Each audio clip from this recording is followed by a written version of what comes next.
行者梦见三马同时一槽，因槽与槽同音，唯恐被马吃掉。故此，凡见名字有马者，皆毙之，甚至取其性命。可惜，他只知塞外有马，却不识朝中之马。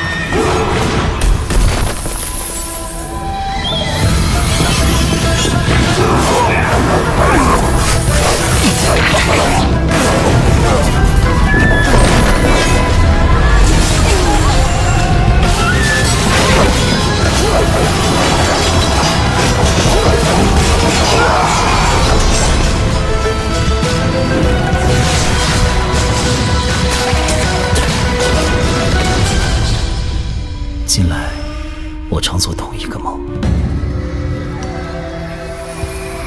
一个疯得没有人敢相信的梦。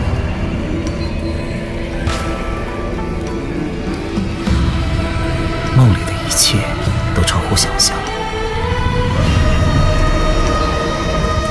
我希望这梦会变成真实，相信一定很有趣。小梦，我又梦见了火凤凰。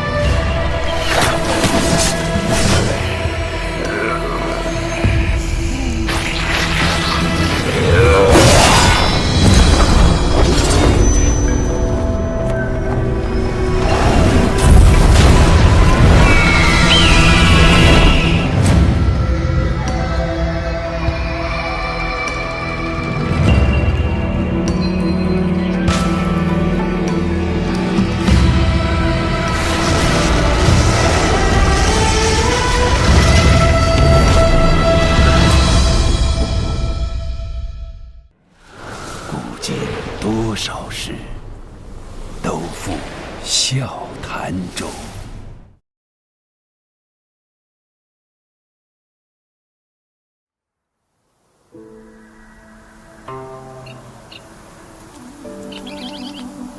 哎呀，许灵无非是要钱要粮，我们给他就是啊。给他，这都是司马家辛辛苦苦攒下来的，到底该怎么办呢？每次讨论大事，都听到一些陈词滥调、毫无建树的废话，催人入梦。但是每当梦醒后，我的胆子就更壮，大得连自己也不敢想象。而这次我的结论，那就杀了他吧。啊！哎呀，我的金朝玉马！杀了他便一了百了，免得伤脑筋。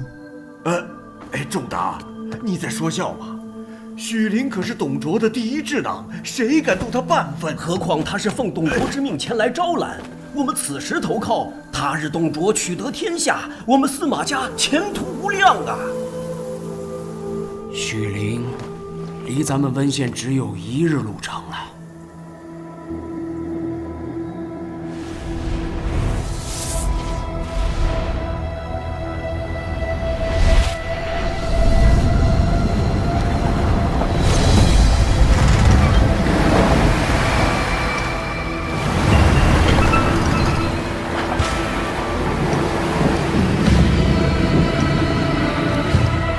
短短数月，军师所过之处，河内富户竞相归附，为咱们西凉军筹足了粮草军饷。赵大人，等回到洛阳，你我定可加官进爵。可是，河内郡还有一个司马家拒绝招揽。哼，一个小小的商户，难道还敢违抗西凉第一军师的命令？司马家是河内郡的首富之家，又位处关东叛军进军洛阳的咽喉要道。这次许大人亲自前往温县，正说明对司马家很是重视。原来如此。说来奇怪，许大人自上船之后便一言不发。莫非才智第一的人自尊心格外重？哼，看来司马家大祸临头了。如今董卓挟天子以令诸侯，加上许陵和吕布这文武二将助力，百官万民根本无可选择。只有进贡归顺才是良策。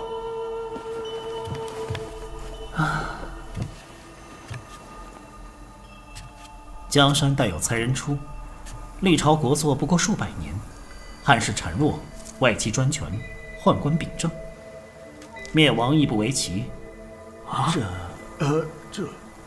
至于董卓，不过是燃起火头的小角色罢了。董卓自立陈留王为帝，与礼不合，天下有野心之士，必群起攻之。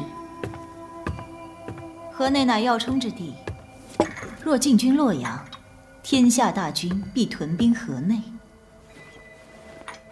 到时候，大军以倒董为名，大肆抢掠。司马家乃河内巨富，若此时归顺董卓，将来必成众矢之的，只怕会财尽人绝。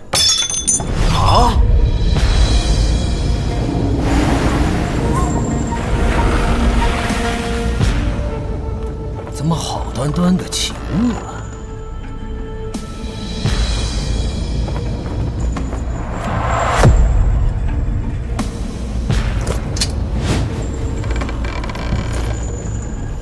大人，传令士卒加强戒备。诺。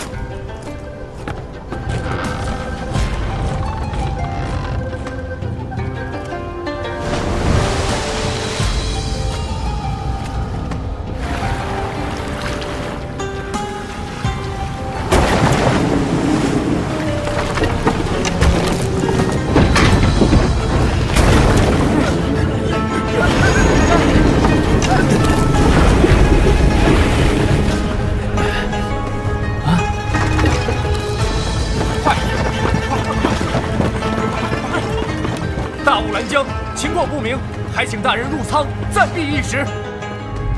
无论发生什么，都不能离开甲板。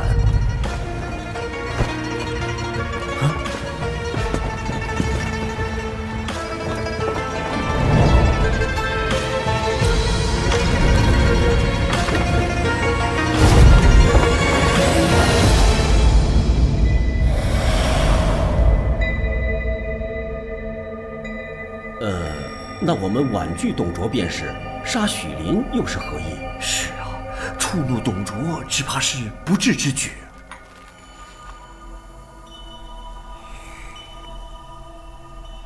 小孟，今日这茶沏得很不错。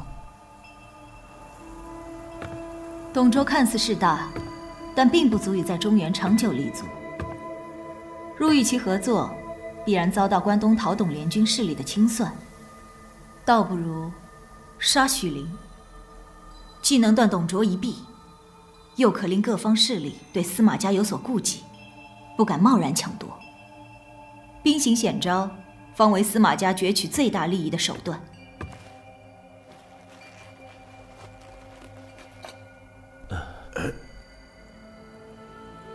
富贵险中求，人在乱世没有首鼠两端，只有险中求胜。倒董是民心所向，等到讨董势力联军到来，他们要民心，那时候司马家就是民心。真的要杀许陵吗？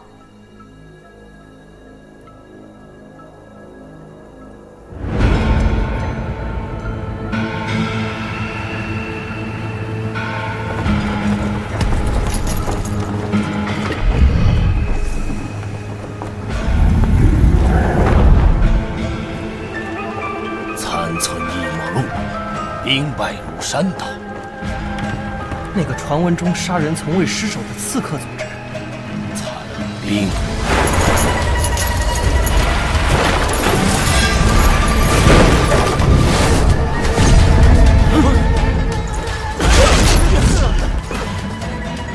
不要慌，速速列阵，拦住他！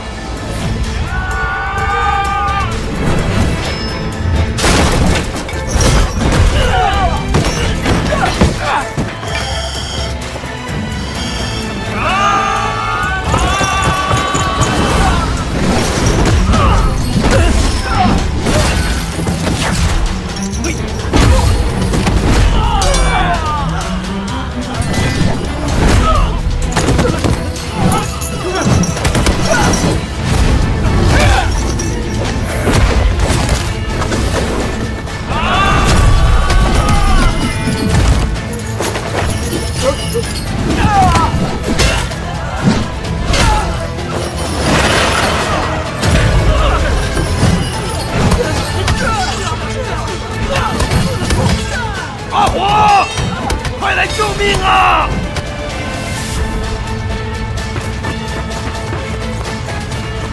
赵公子，赵公子，赵公子，赵公子，赵公子，赵公子，赵大人传令，让您速去主船护卫。知道了，不用那么大声，我的耳朵一向很灵光。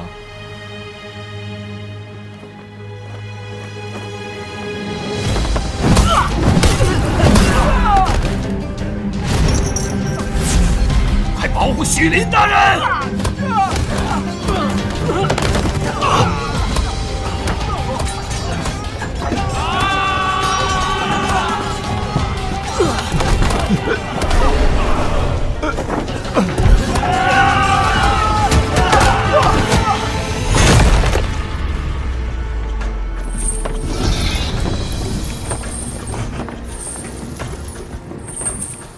来人，救我呀！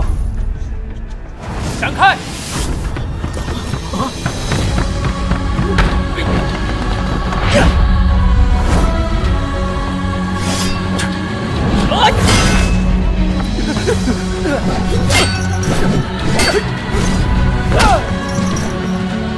活儿打得好！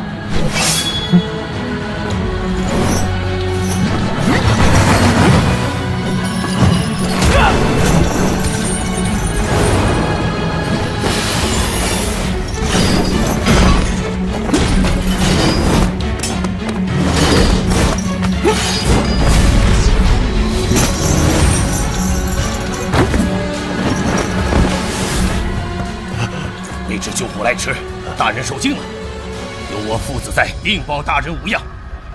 活儿小心，给我杀了他！没问题，不出2招，取你狗命。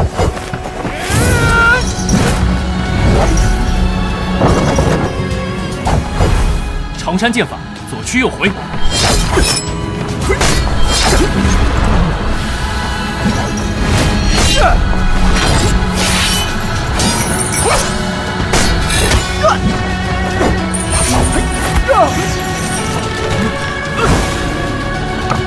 给我死！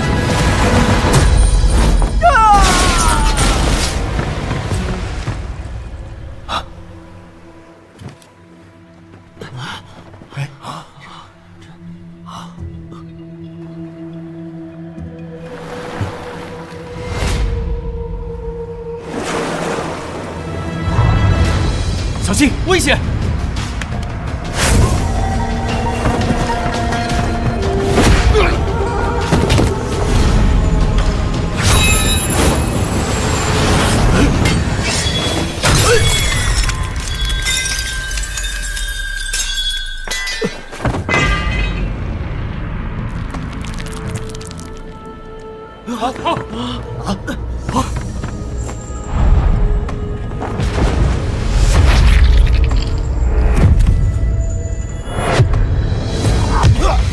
父亲，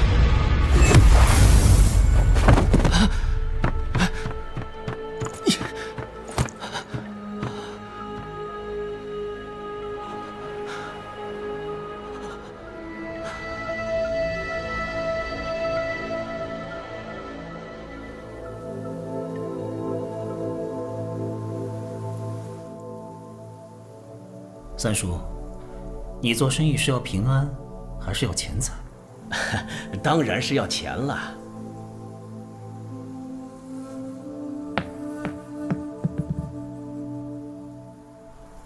哎，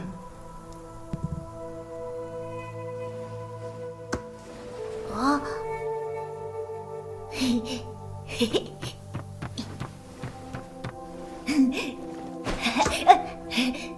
谢谢二哥，来呀，把球给我，快接住！如果是换做他们，又会作何选择呢？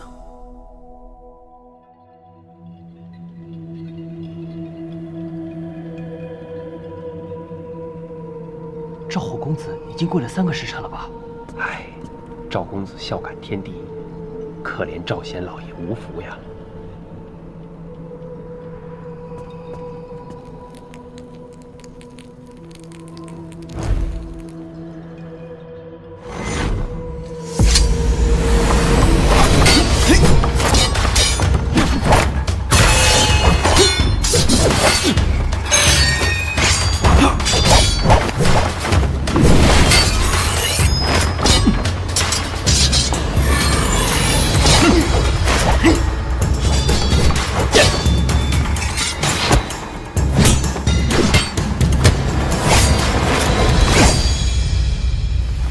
你们是什么人？有位大人要见你，请赵公子跟我们走一趟。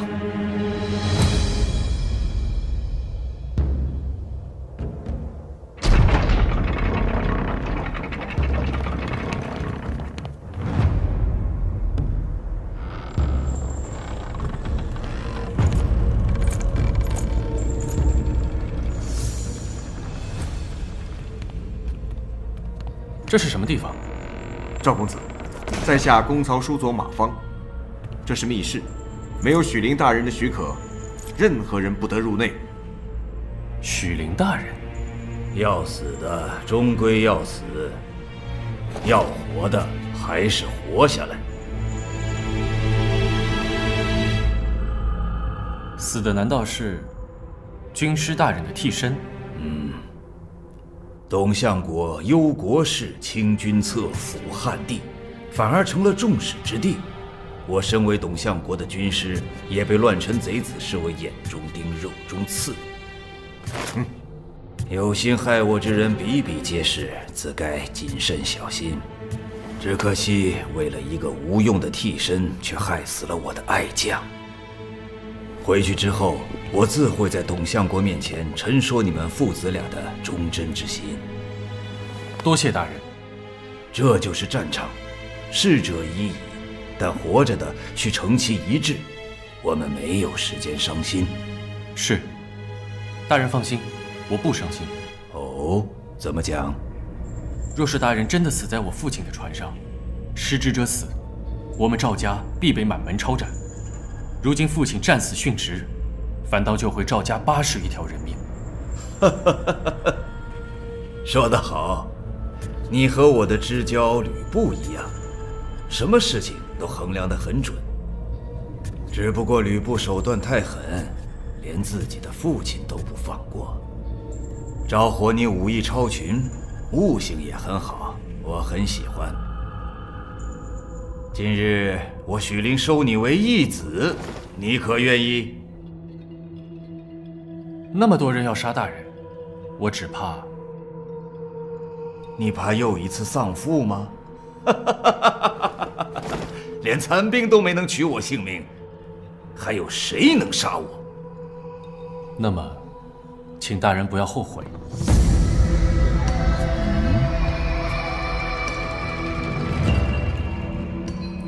你的回答很有趣。大人，残兵中是不是有一个独眼的首领还没有出现？不必慌张，老夫不是已被残兵杀了吗？但是他们还在。什么？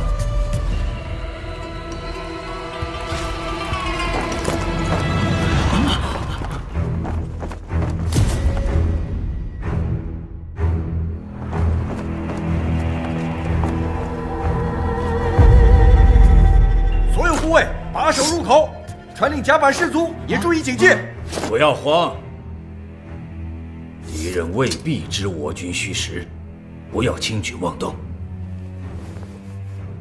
大人，难道对手是在欺诈我等？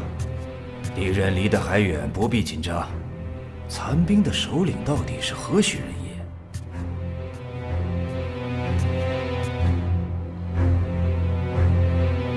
我认识他。1年前，他曾经来过我家。什么？难道你父亲与残兵结交？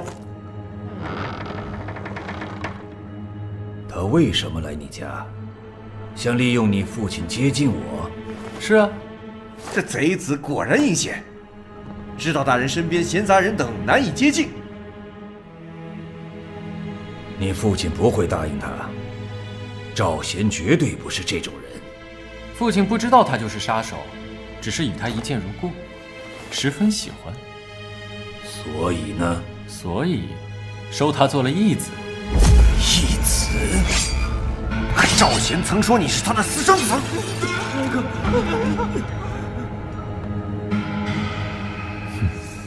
赵贤一直生女儿，生不出儿子，他怕你们取笑，所以没有说实话。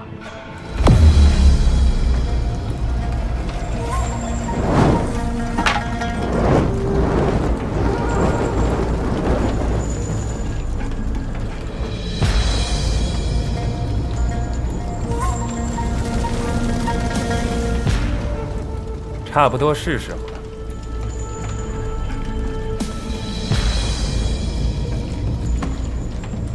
是残兵，残兵又杀回来了！不对啊，那家伙烧起来了，到底是怎么回事？看，这是他们来接我的信号。甲板上那群傻瓜的视线全被引过去了。对，现在我就开始专心对付你们了。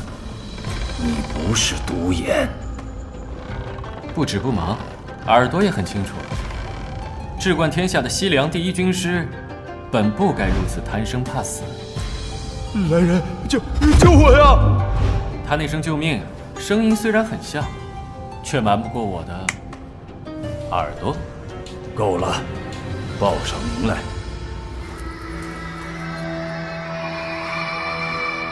残兵之首，燎原火，你想到了吗？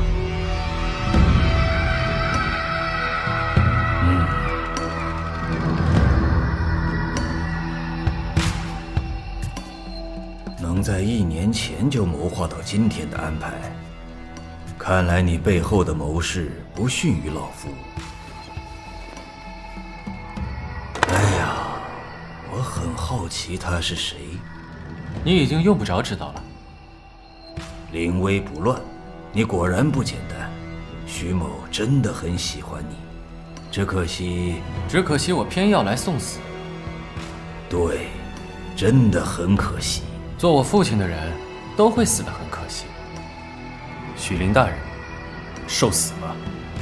唉，我的命你拿不走的。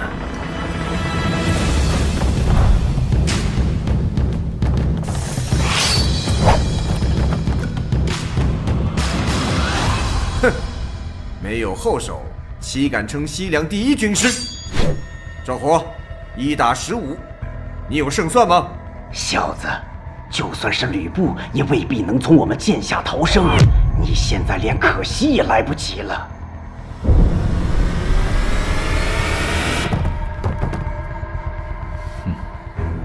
我虽从未见过吕布，但我的理论是，打10几个高手，总比打几百个喽啰来得轻易吧。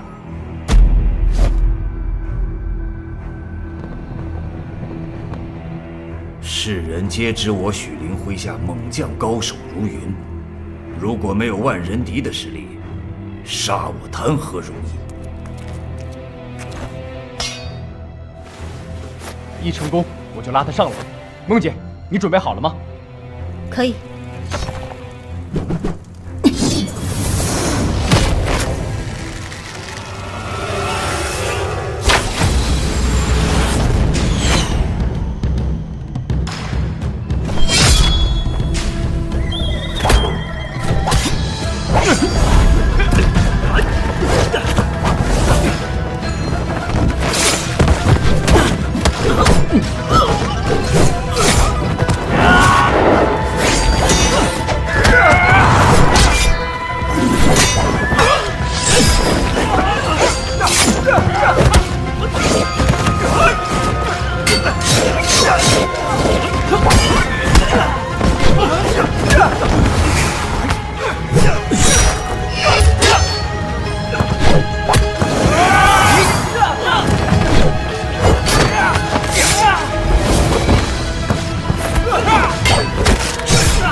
手里的举动，偏偏全部在我意料之外。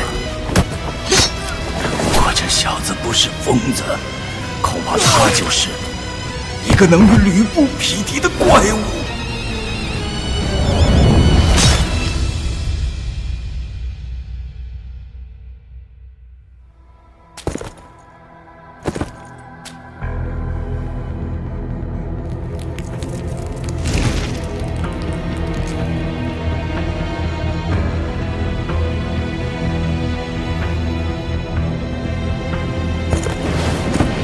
奉先施暴，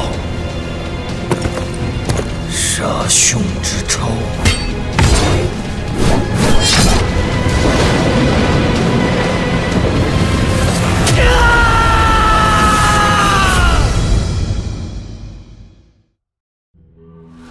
古今多少事，都付笑谈中。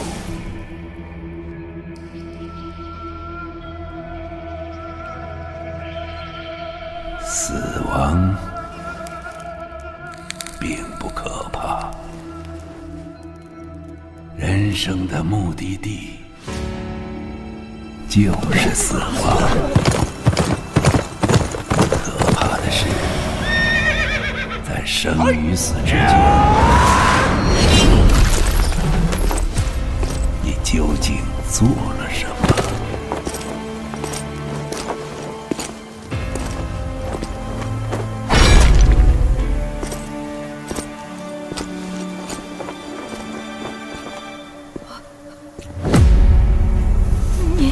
你别过来！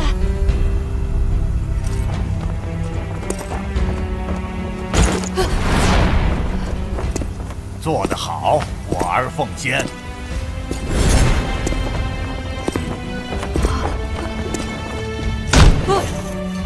西凉的男儿们，万岁！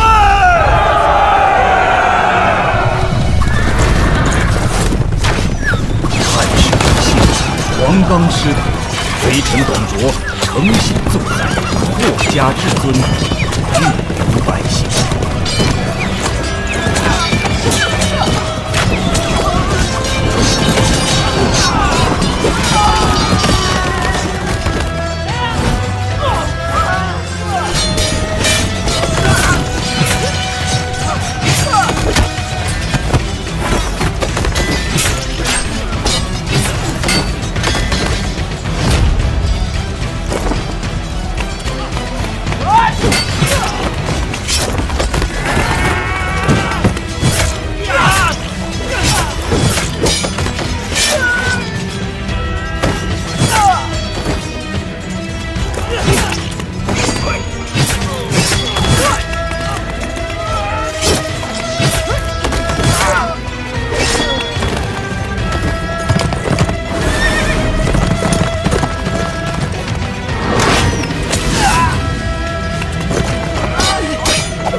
稍等，恐社稷沦丧，集合义兵，共赴国难。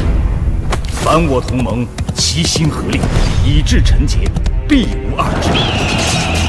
与死盟，天诛地灭。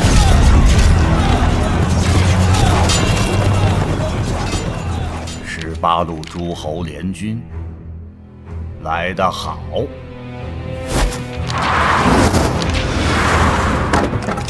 这正是我喜欢的场面，天下大乱。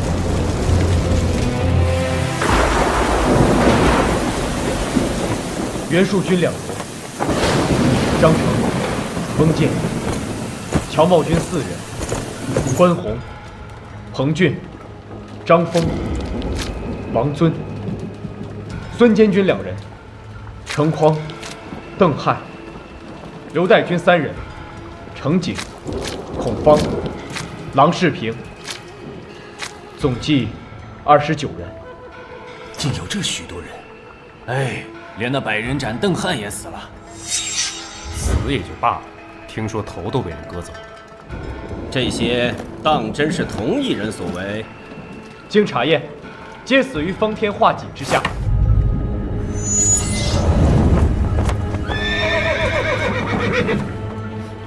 荒谬！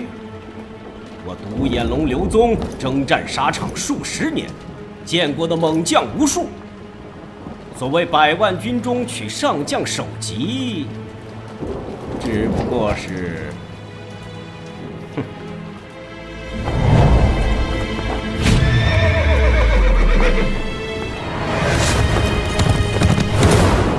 不过是杜撰而已。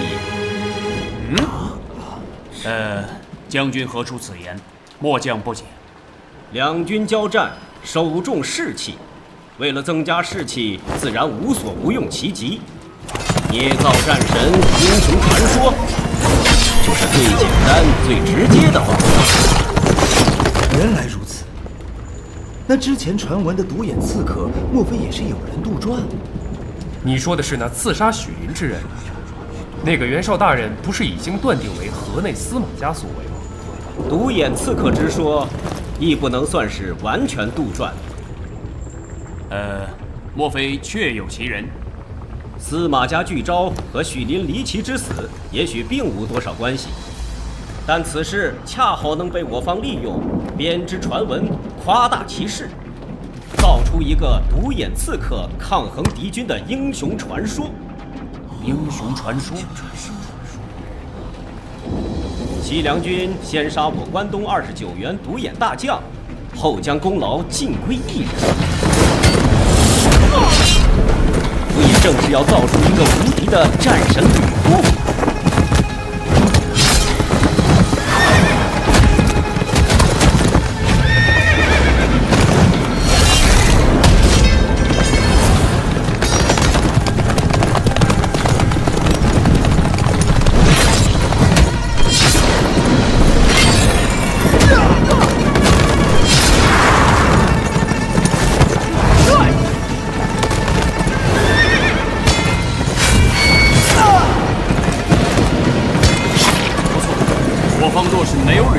强者士气必然弱于敌方。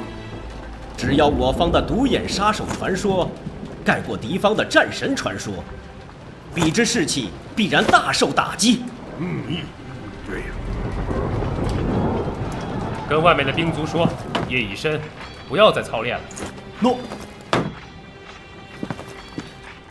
今日各位将军在此，刘某不妨以诚相告，为壮大我军士气，编织出独眼杀手这样的传说，正是刘某所为。袁绍大人也极为赞同，故此刘某便将此传说广布各营，以强军心。哦，原来一切皆是刘将军的计策呀！末将佩服，佩服，佩服，佩服。换而言之，我才是那个真正的独眼杀手。哈哈哈哈！敬刘将军，敬杀许林的英雄，敬刘英雄，敬英雄，敬英雄，干干干了！来干！再喝一杯，来，请。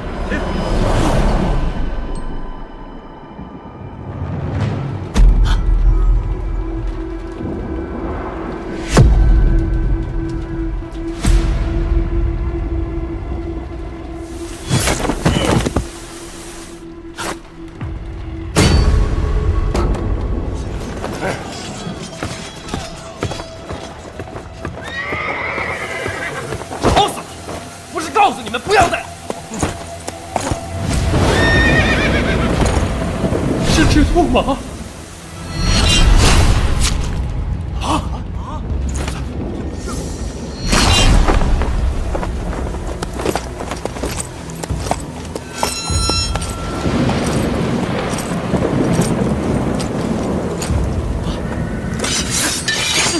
擅闯大营者死！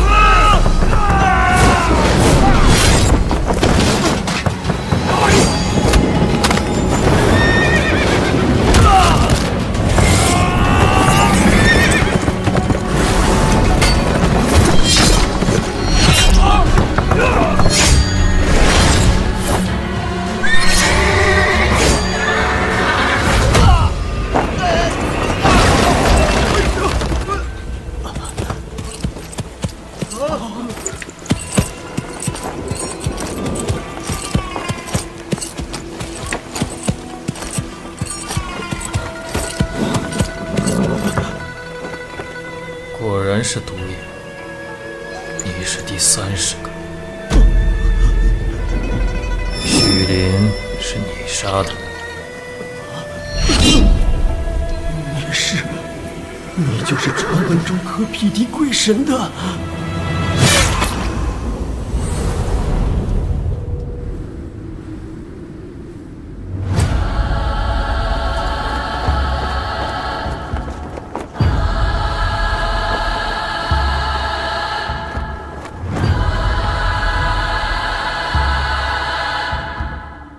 董相国护主登基。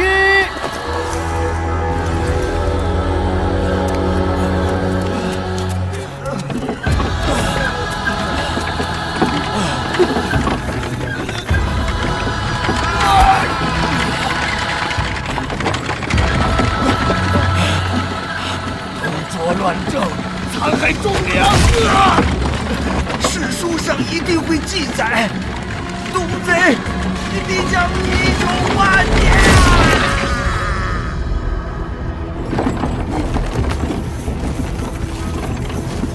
陛下，不要停，一直向前。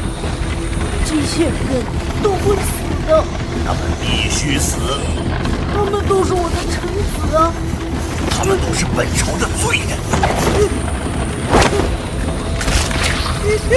我不要！陛下，不要还是不敢？不敢，是不敢。相公，快停下！这轮只有向前，没有后退。陛下，这位天子没有不要，更没有不敢。不行，我不要！我。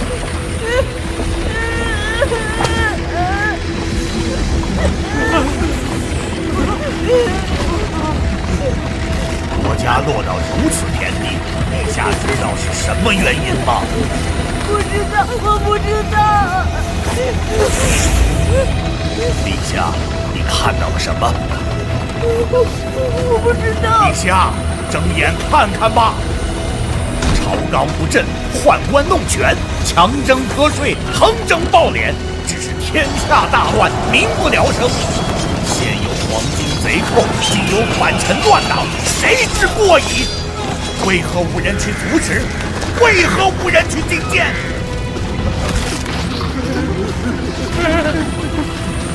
看吧，看看这群满口仁义道德、无能贪安，平日里只会欺上瞒下、大放厥词的小人。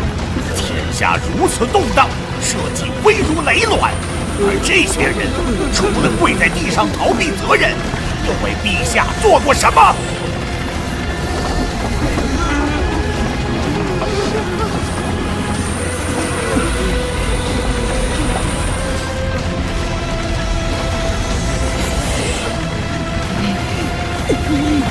他们只是一群无能的猪，安逸时贪图享乐，危难时任人宰割。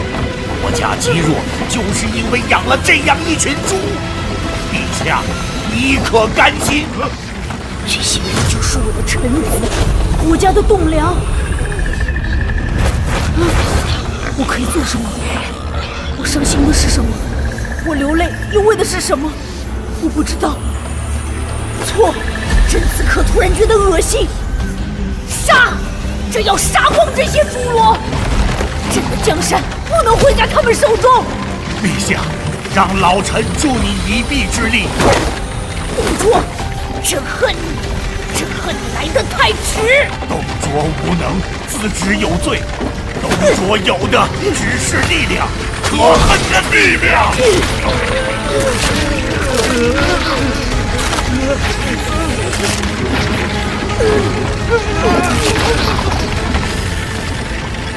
世间早已腐败不堪，想要推动时代的巨轮，就必须扫清前路的障碍。除淤血，生祸乱，人才知什么是可贵。孩子，你是大汉的最后希望，就让董某用生命和鲜血、力量和残暴，为你打通这条血色的王者之路吧。初平元年，董卓于洛阳杀文官70人，武官50人，国戚3600余人。西凉军全城戒严，搜捕相关党羽，一时株连者甚多。洛阳城中人人自危，惶惶不可终日。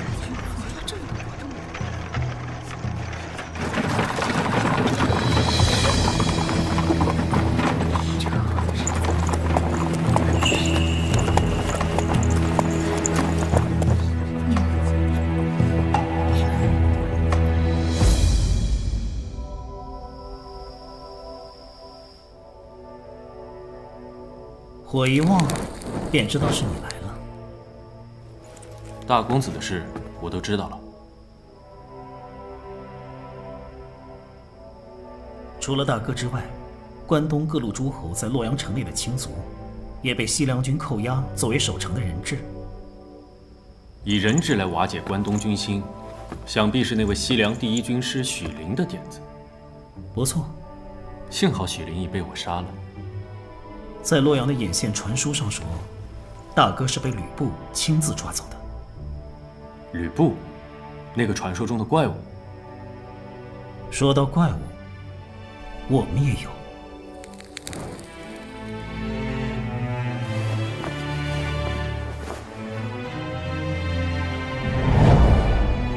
残兵随时可以出发。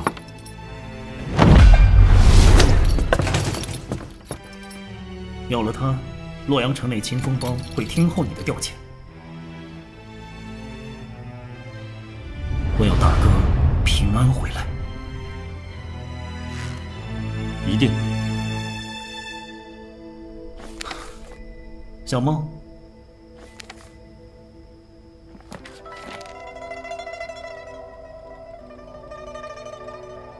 公子，为什么我又要？你若换上女装，必定艳绝天下。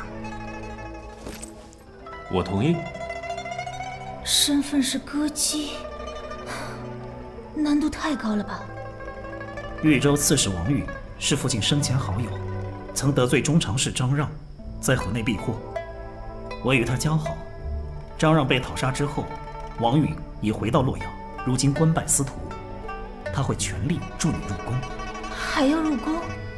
入宫这种事，我们这些人里只有你才能办到。从今天起，你就是信中的那个人。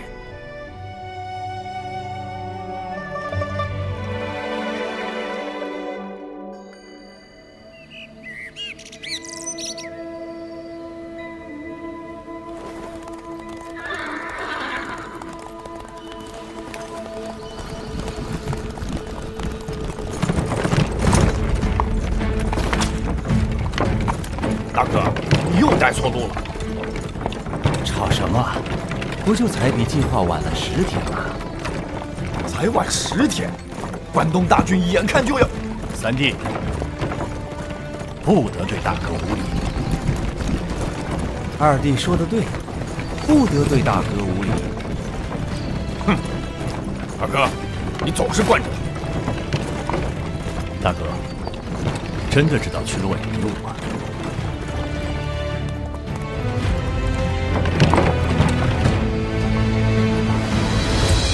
好兄弟，多包涵。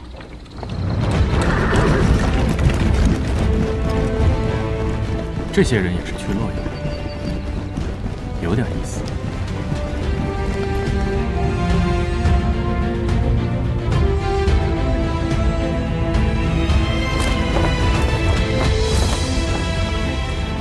过了泾阳，就是洛阳城了。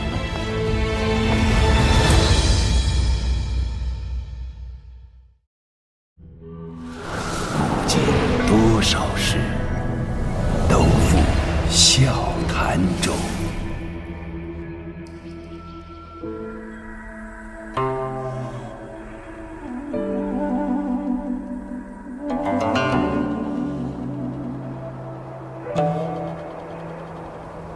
许灵的死，与兖州等地商贾富户缴纳钱粮之事不了了之。只不过屈狼得虎，关东联军屯兵河内，将所有答应支持董卓的富商抄了家。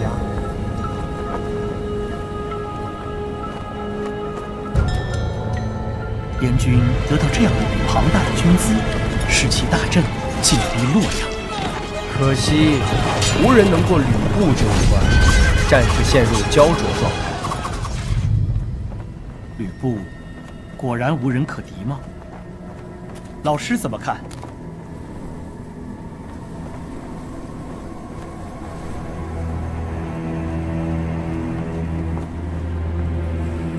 天下大乱，正是英雄辈出之时。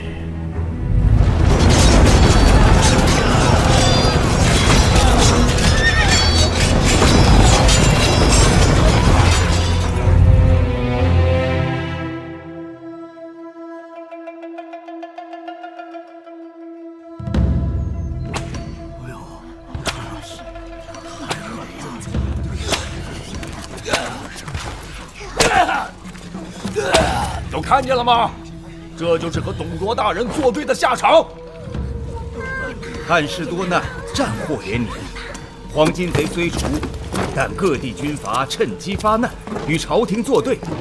现在是我们对国家表以忠心的时候了。大声点！今天我刘玄德代表董卓大人前来，向大家征召军饷，以报朝廷。这就是人辈！妈的，竟然做了董卓的走狗！总有一些人渣趁火打劫。谁在窃窃私语？出来！董卓进京带兵凶残，天下人得而诛之。你刘备妄称汉室宗亲，竟与恶贼为伍。我张松虽为一介布衣，但也看不起你。哎，你这花面猫要做甚？你别过来！啊！国贼，你放开我！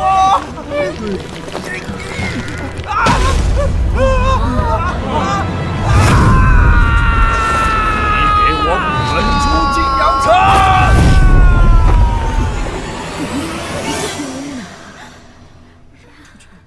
这个家伙好大的气力，掏人的手法却很古怪。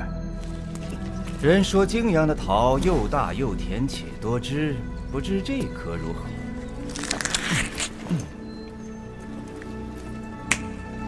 今日刘某军务缠身，只剩吃一只桃的时间。如果在我吃完之后见不到这些箱子装满钱财，那个花面猫就会一一送你们出城。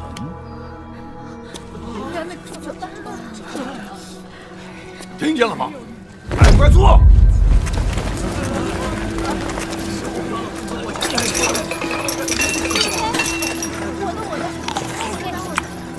我的拳在这儿。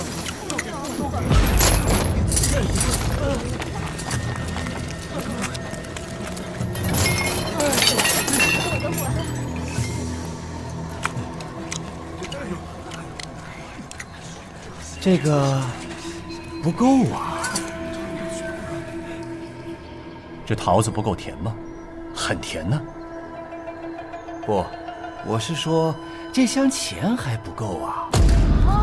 大人，只有这么多了，我们也要活下去啊！怎么会呢？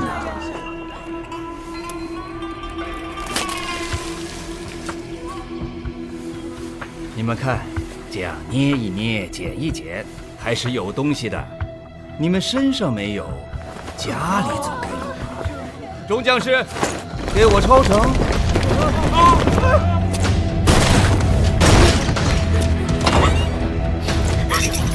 还给我！还给我！哎呀！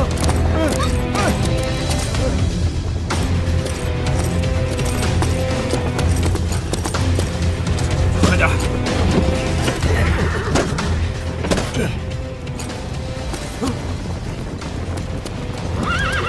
主子，关东联军来了！啊，这么快？走走走！哎呀，这抢了这么一点点，真是不该请的。撤退，从西门出去。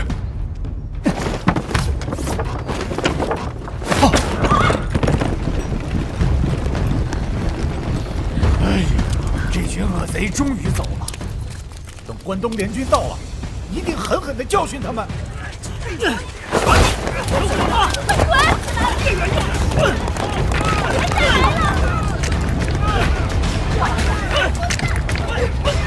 别再回来了！快点儿！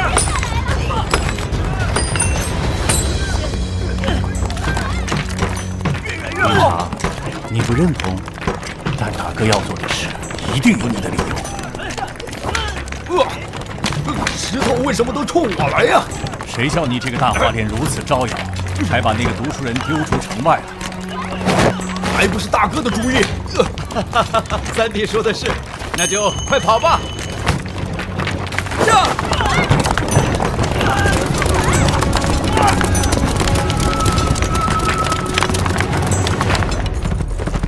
传令兵，速来通报，泾阳城府库张炳大户所在。众将士，给我抄！谢大人，站住！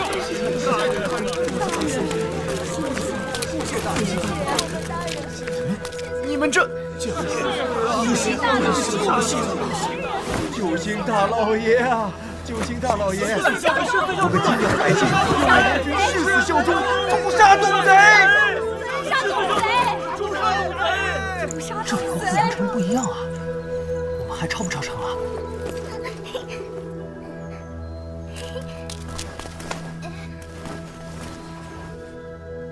妈的，这些百姓把我当亲人一样，这谁还下得去手啊？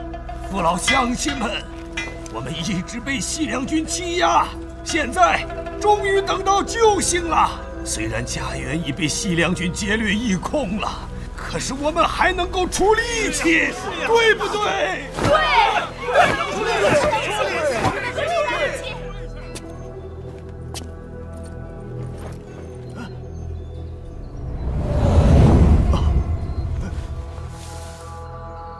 事情变得有趣起来了。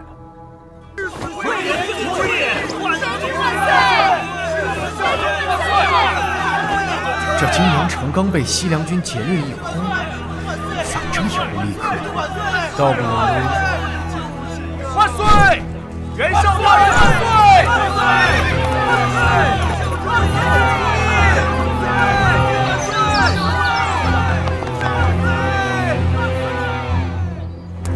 选择正确，袁绍军倒也不是笨蛋。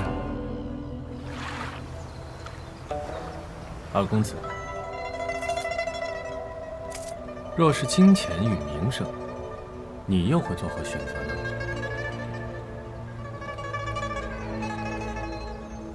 司马家是做买卖的，生意人最计较本与利，自然是看哪个本少利多就选哪个。没错，只有实实在在赚到手里的，才是好买卖。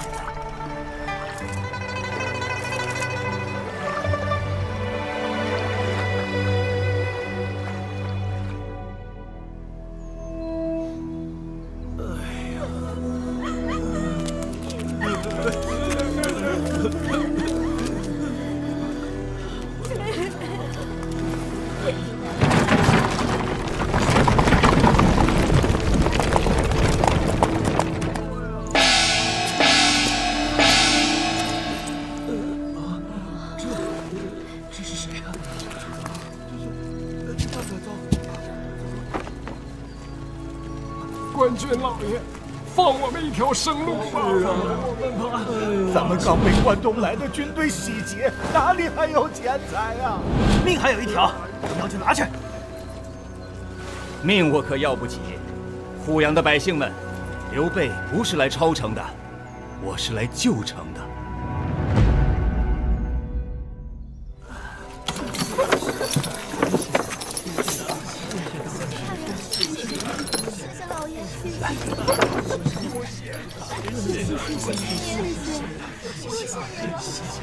天下大乱，受苦的终究是百姓。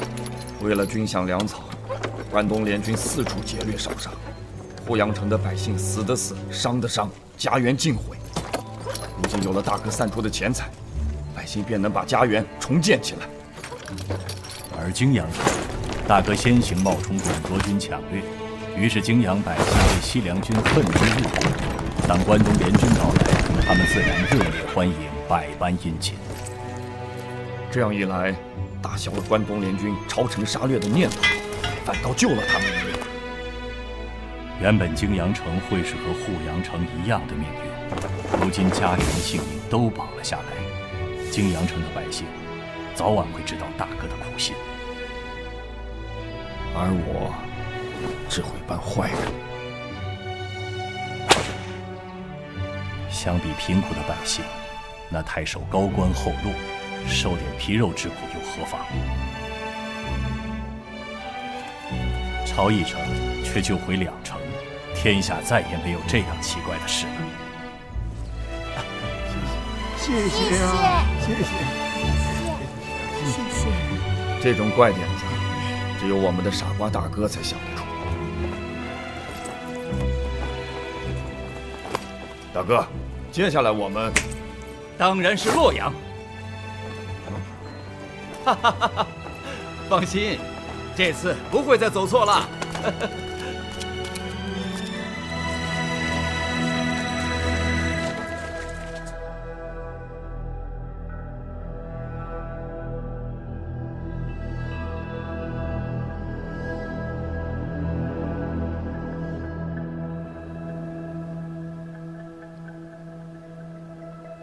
这3个傻瓜，有点意思。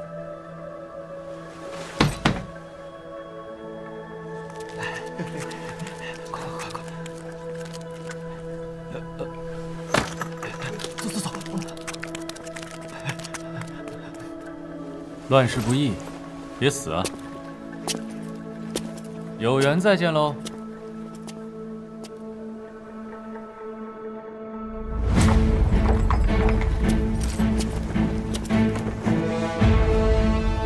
好雄伟的城池！哼，虽然绕了一大圈，我们该去打倒董卓了。云长，想要结束这乱世，不是打倒某个人，或是打倒某群人就可以实现的。我们要做的是恢复天下的秩序。那要怎样才能恢复天下的秩序？当然是成为董卓，也不得不臣服的人。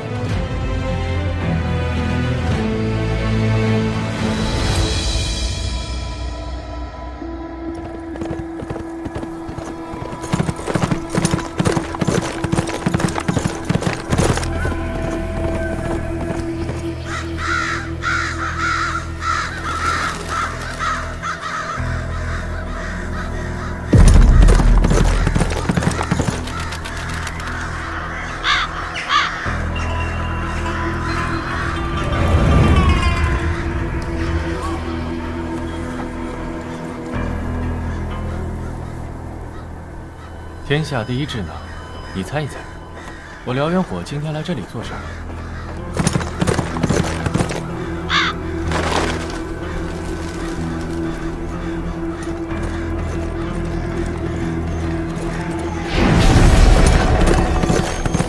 当你知道，必定也会大吃一惊。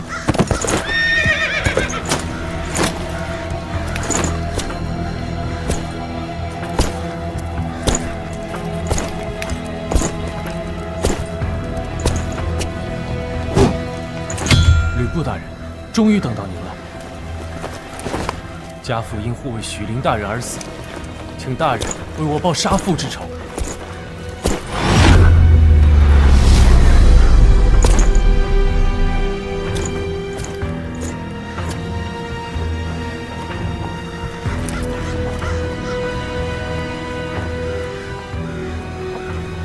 这些人头没有一个是他的。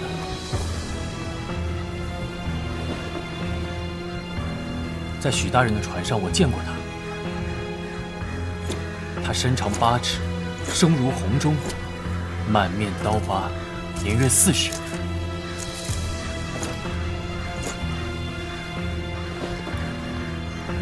所以，这个无能之辈也不是那独眼杀手。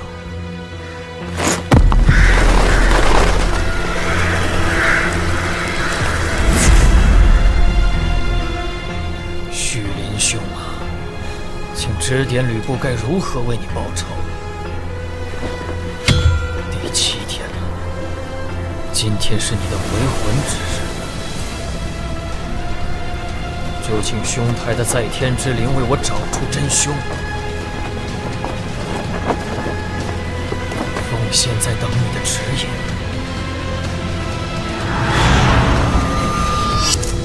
你来了吗？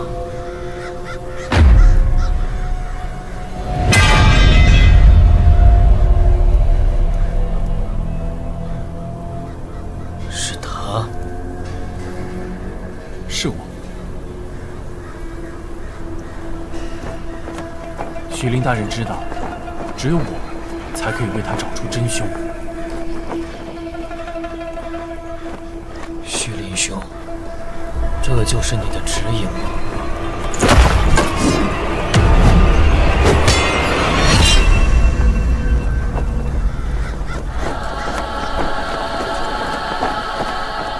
请将军为小人报杀父之仇。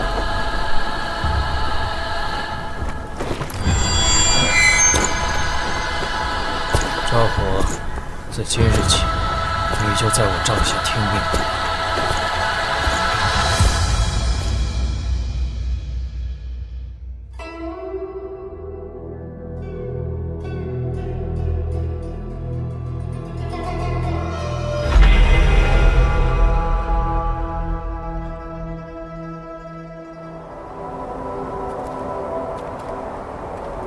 自关东联军起兵倒董后，董卓便将联军各将领、汉室所有大族留在京城中的家眷悉数关进大牢，后作人质。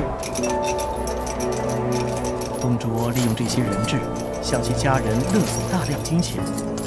说起来，元雄叔父一家130余口也。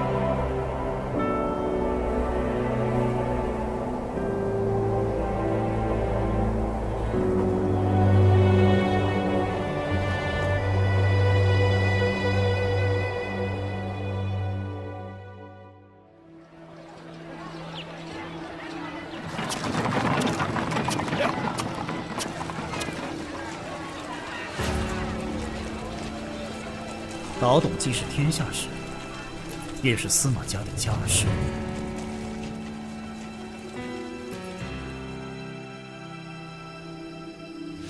董卓只管收取赎金，却不放人。司马家虽富甲一方，要救大公子，也只能来硬的。因为这些人质正是最好用的挡箭牌，关东联军攻城最大的障碍。因族人被挟，不得不退下战场的将领亦不在少数。董卓有人质在手，联军岂非陷入困局？于公于私，这困局终须扭转。于公于私，我都不会让你失望，从来不会。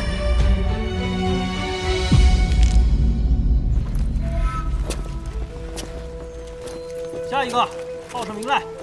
小人白三，时节3相，家中父母兄弟6人。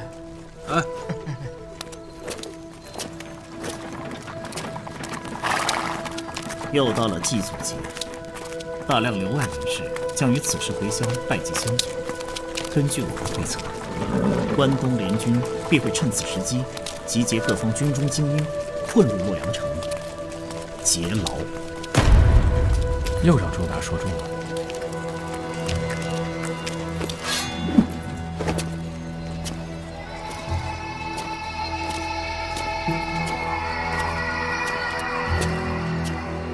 黄伯伯，你看那个人，莫非此人想单人闯场？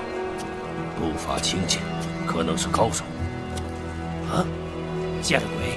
小子，胆敢带着兵器入城！小子，你给我站住！听到了没有？哎呀，哎呀！哼，大叔，你没收到消息吗？我就是渑池太守赵贤的儿子，今天新官上任的赵火啊。原来是新上任的校尉啊！赵大人，小人有眼不识泰山，哪里是高手，不过是一个二世祖罢了。南方口音，果然是关东联军。我的耳朵一向很灵光。阿虎，你单人入城不可行险，需等待时机。何为时机？关东群雄劫天牢便是时机。洛阳城中越远，你的机会就越多。看起来，今年的洛阳会比往年都热闹一些。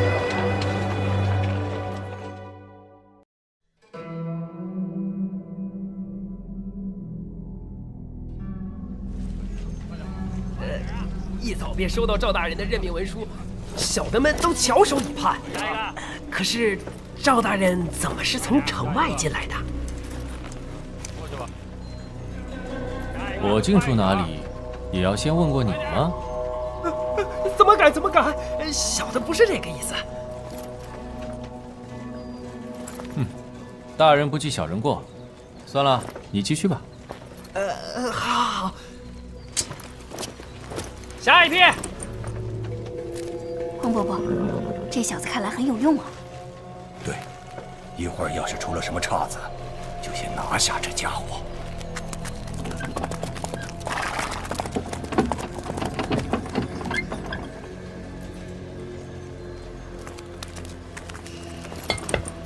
军爷，都是些祭祖用的东西。叫什么名字？来洛阳做什么？皇座在各地行商，今年特地回乡祭祖。回乡祭祖？家住洛阳哪里？家住石街5巷营号。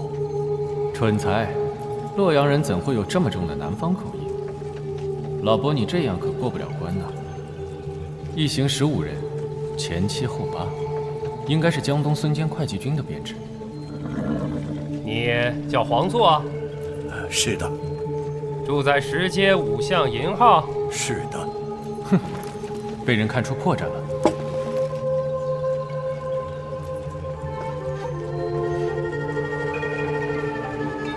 哼，营号不是姓黄的。西凉兵都如此机智吗？有好戏看。哎呀，出外多年，连家都忘了，应该是丑号。丑号是姓李的。哎呀，年纪大了，真是忘了。老爷爷真没记性。是子号，一定是子号。子号。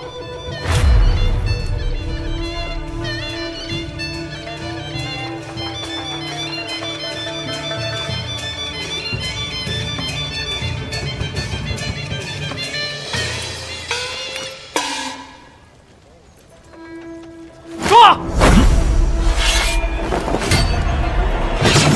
骗你的！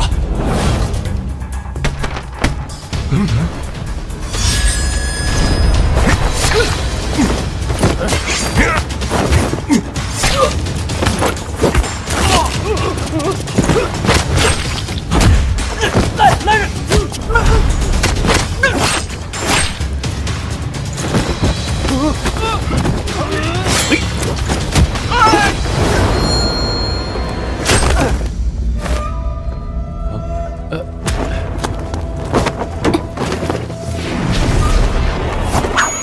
要命的就别动。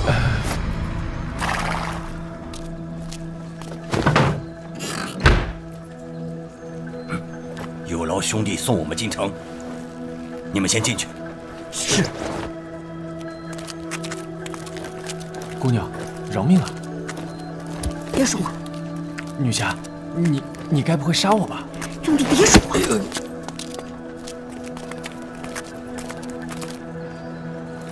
下面在干什么？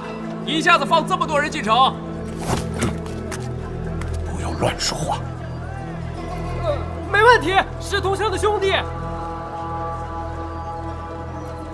赵大人，小的已替你向兵部报到了。啊，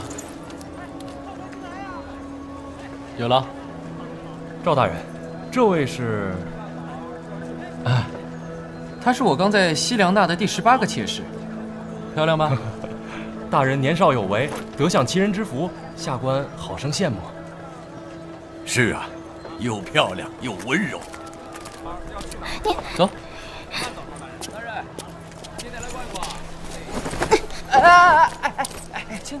轻点。不同凡响，不愧是咱们西凉的女子。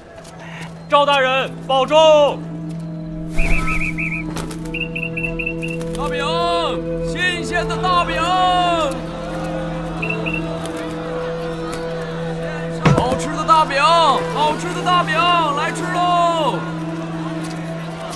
你这么凶，到时候谁敢去？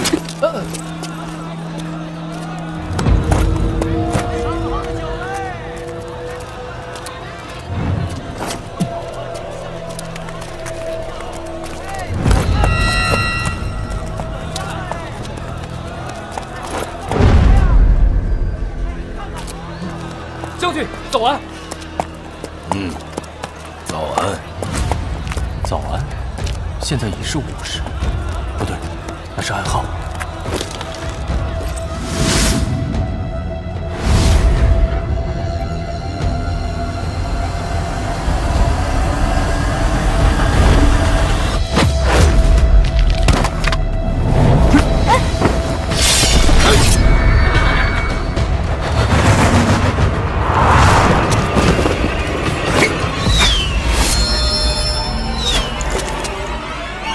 来人，有刺客！那边，少爷，你先走，这里有我。快走，按计划行事。你跟我走。哎，别扯乱我的头发！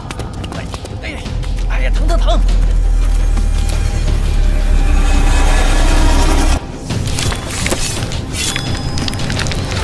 是口中刺。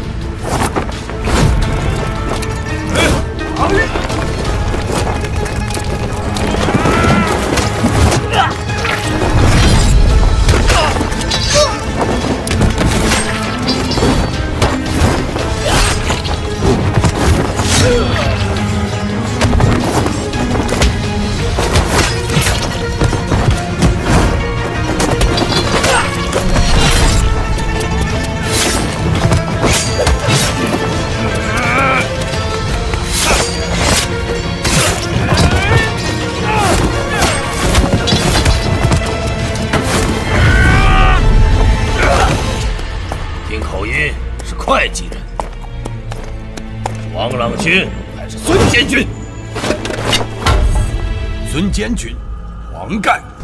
好，华兄早就下领教了。王盖正有此意。站住！别跑！给我站住！站住！疼疼疼疼疼！站住！站住！哎！再过来，别杀了你们大人！停！大人为重。哎呀，疼！你还真是我的护身符。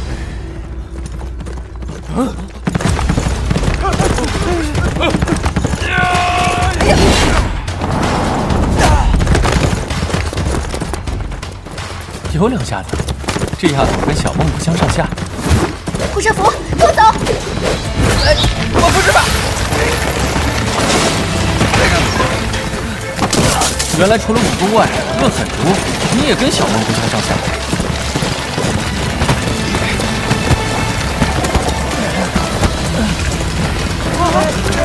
谁说南方少女温柔啊？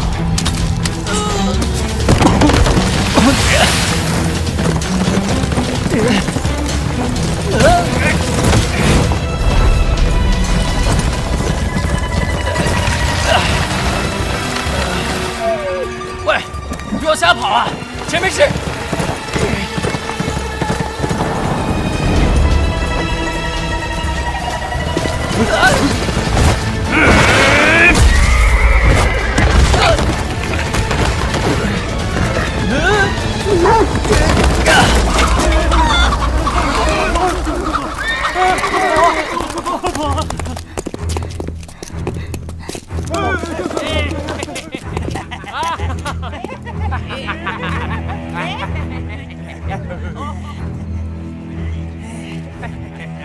这就是闯城的乱军吗？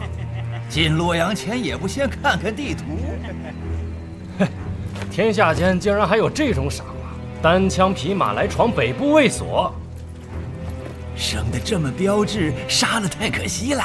让叔叔陪你玩玩。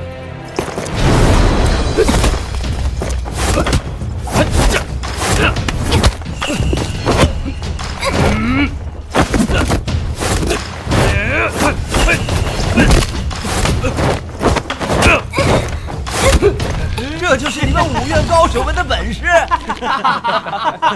小郭，快点吧，人家笑你了。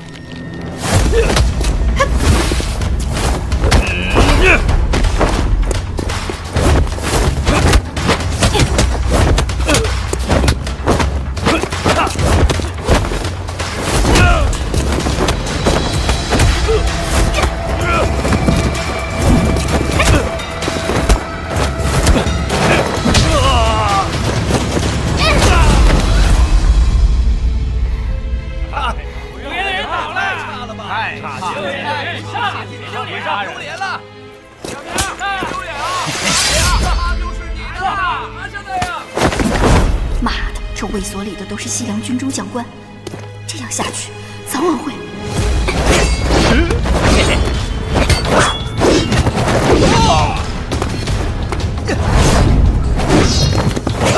活该，颇赋予上色鬼。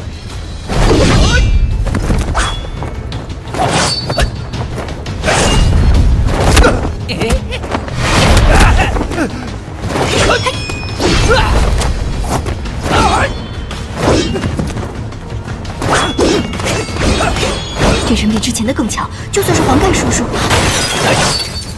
兄弟，哥哥帮你一把。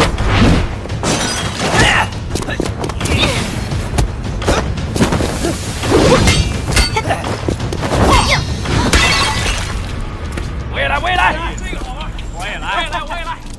不要啊，军爷！哎呀，这才值几个钱，小气啊，真是小气。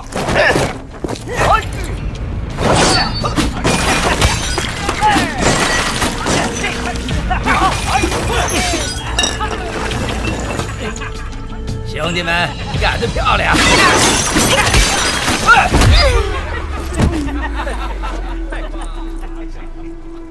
还不是栽在咱们六院手上。谢了，兄弟们，这牛是我的。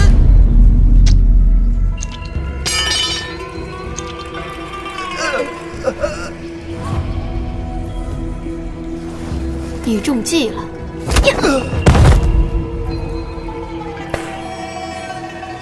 六院的人挂了，是啊，活该！大家一起上吧！走。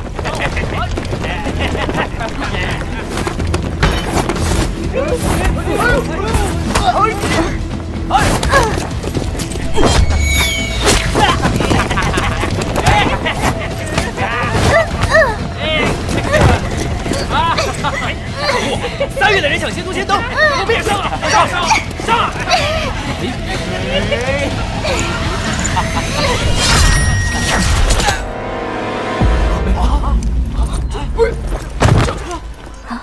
谁？是谁呀？那商人？谁呀？谁？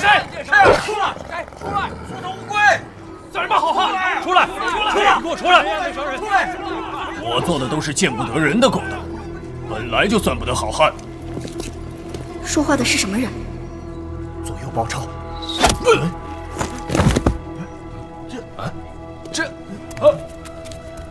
不用这么麻烦。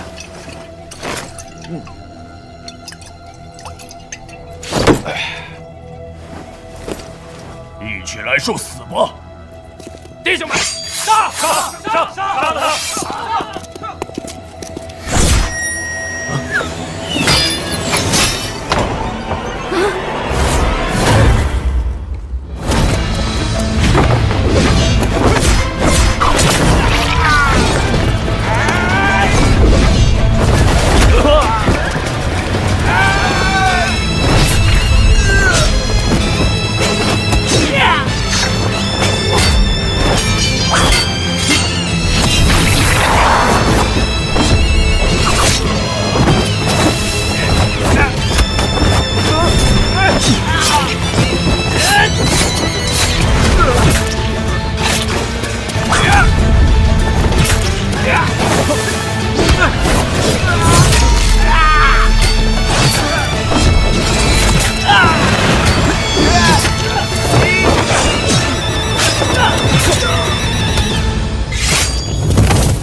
是卧虎藏龙之地。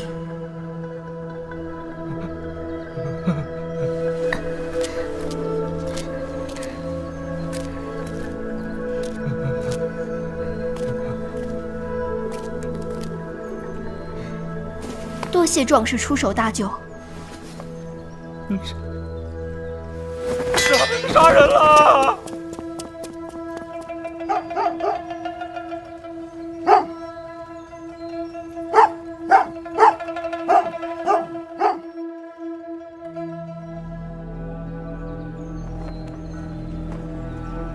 只剩下你们2个了，来吧！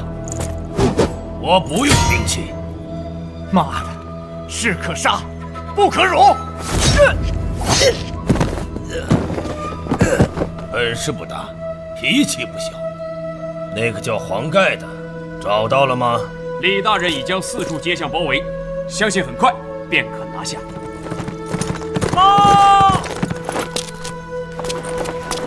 报！逃往北门楼方向的探子怎样了？禀报将军，北部卫所遭遇突袭，折损各营将官共计15人。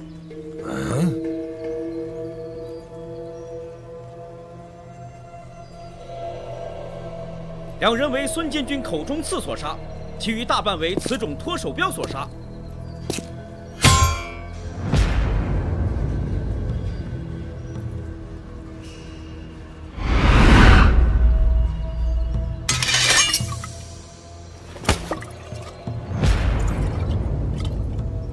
酒还是温的，这座洛阳城越来越热闹了。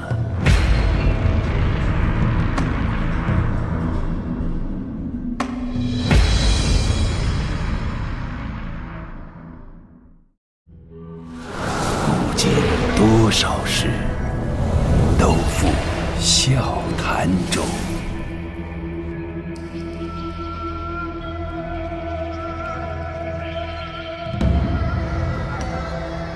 当今天下大乱，群雄并起，你等8人皆有安邦定国之能。何时出山？出山之后又何去何从，就看你们自己的选择了。老师，弟子已经决定了。也罢，毕竟你姓袁。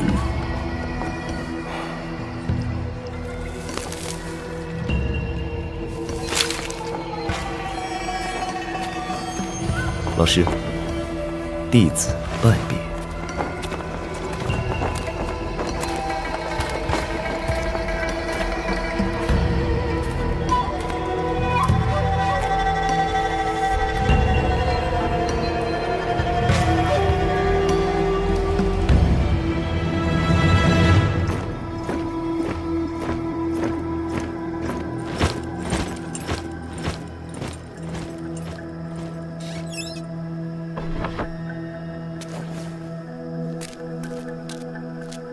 洛阳虽为董卓所占，但城中诸多势力都对他恨之入骨。关东联军进城劫牢，一定会和他们联手。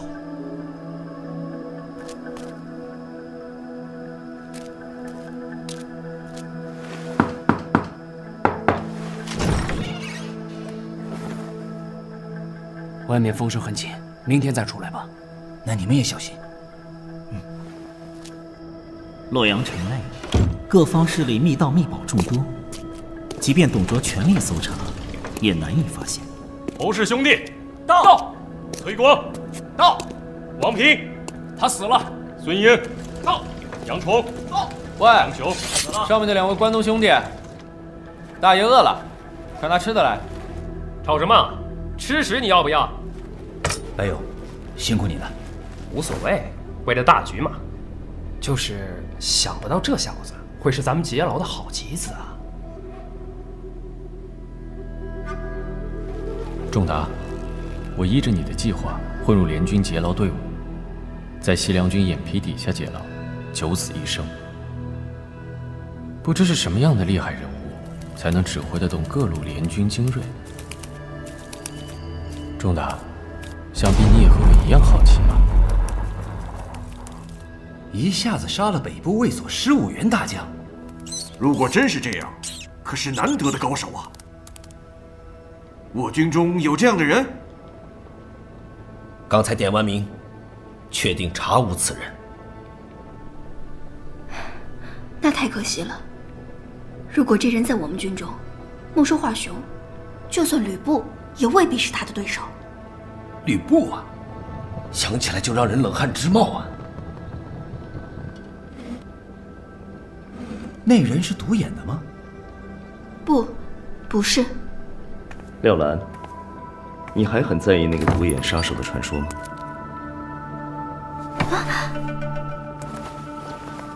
袁大哥，叔子，你怎会在此？他呀，每天都在说你，这次竟偷跟了来。你有伤在身，上来干嘛？有黄将军在，孙姑娘去哪里都没问题。还好这担子，以后就交给公子了。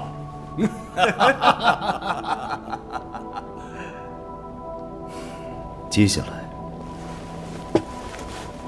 该办正事了。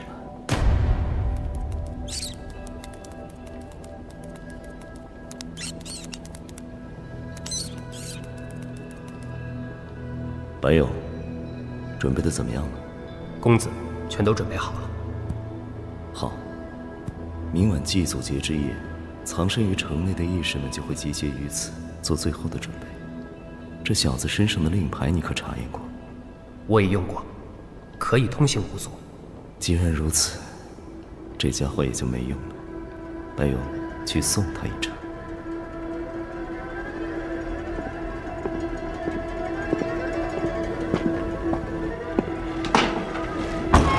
喂，你可以走了。孙姑娘说放你走。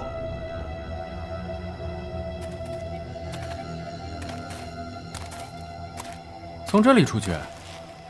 你没骗我吧？这是秘密通道。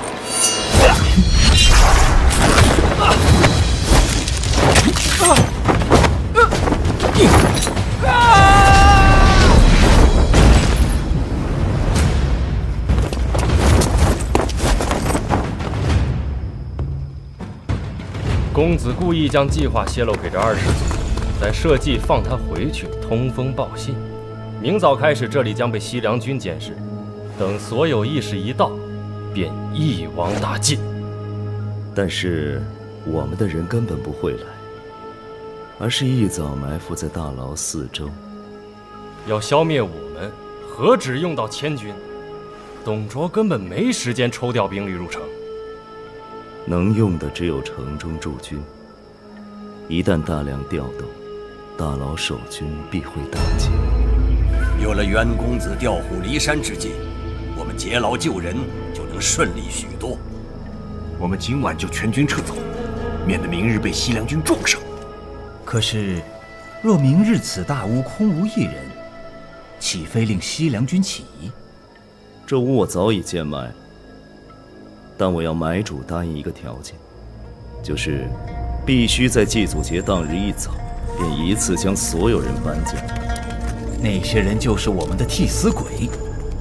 妙啊！公子算无一策，不愧是水镜先生的首徒，天下无双。过奖了。此行能否顺利，还要看袁将军的手段。末将必不负公子所托。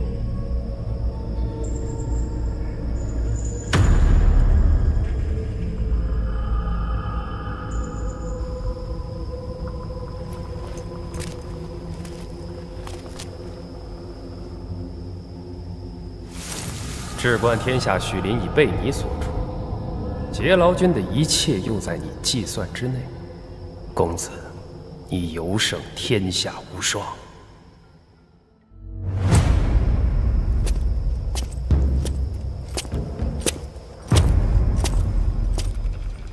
来者止步！巡城校尉赵火有紧急军情禀报吕布大人。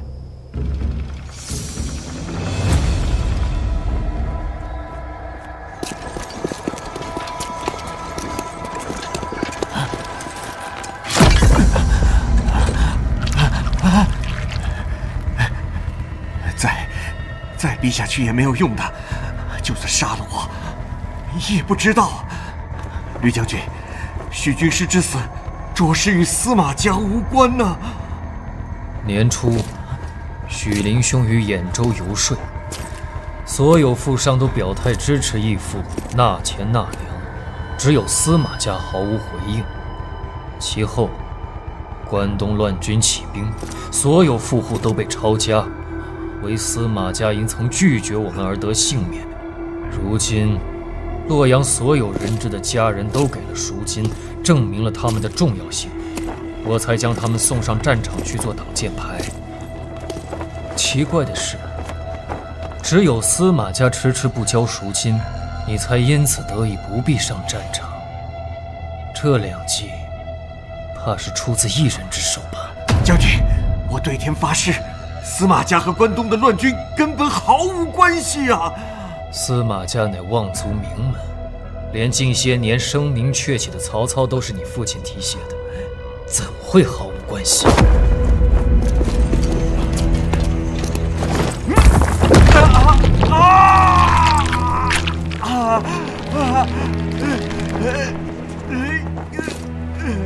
告诉你一个巧合，许林船上死去的15员大将，是被脱手镖刺中要害而死。这跟我司马家有何关系？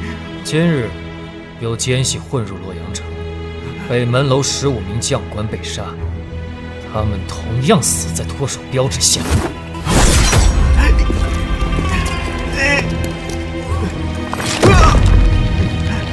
这算什么巧合？许林死在河内，而近3年来，残兵杀人也只在河内，而河内的人质就只有你一个。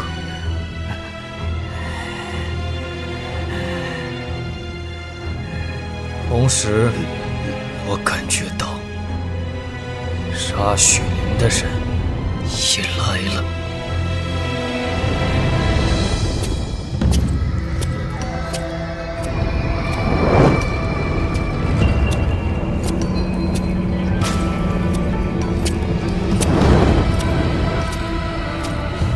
你来了，去看看你想见的人吧。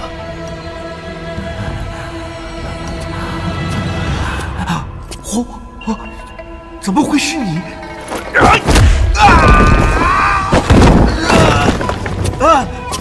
我乃赵贤之子赵火，派刺客杀我父亲的首脑就是你吗？杀人凶手，拿命来！少侯大人，他还有利用价值。赵大人，冷静点。大人，司马朗，你这个卑鄙小人，等我杀光那群来救你的残兵败将，必要杀你全家！赵贤，不就是那个和许军师一起被杀的人吗？没错，吕将军在军师墓前碰见这小子，于是带他回来了。我明白了，利用吕布为好友报仇心切，向吕布点名可以我为饵引出残兵，暂且保我性命。阿火，你真的很有胆色。大人，请大人助我剿灭河内司马家，以为父亲在天之灵。在剿灭司马家之前，还有一件重要的事情。大人是说残兵？不错，司马朗正是引出残兵的关键。先灭残兵，然后去河内。我要那司马家血流成河。吕布，我会在你去河内之前，先拿下你的首级。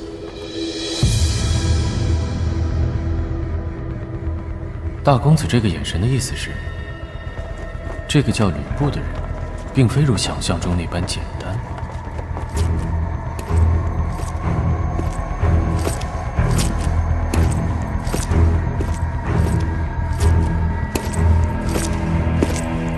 华兄，事情正如将军所料。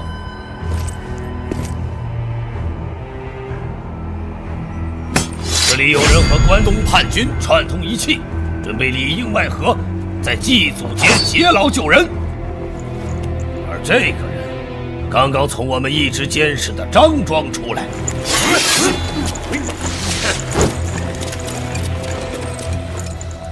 做内奸，只有死路一条。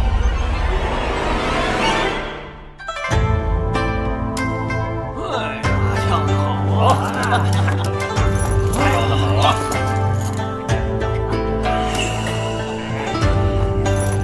好，跳得好！哈哈，再来一曲。司徒王允送来的这批歌姬果然名不虚传。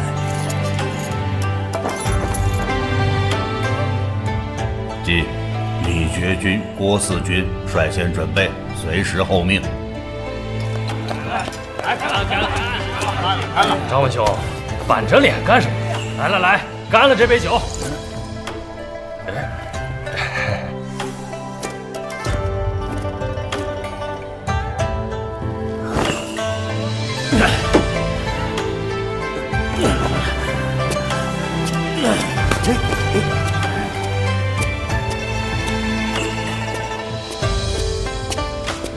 相国，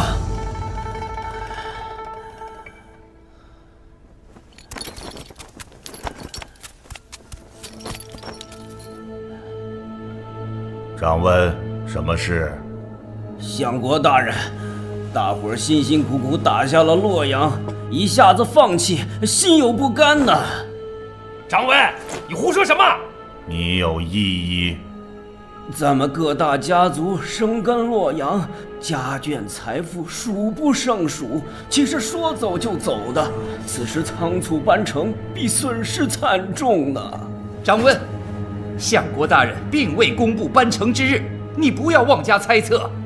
不敢，只是近日调兵频繁，西门加扩，我看搬城只在这几天了。够了，张温，你喝多了。大人，张温只是酒后胡言，恳请免罪。张兄，快醒醒，闯大祸了！我没有罪，咱们西凉人以往收尽中原人冷眼，现如今洛阳在手，眼见大伙可以吐气扬眉，为什么要轻易放弃？张温，搬城之事极为机密，偶一不慎泄露，关东乱军必乘时来攻，我方必败无疑。泄密者死。难道你没看过相国大人发出的密函吗？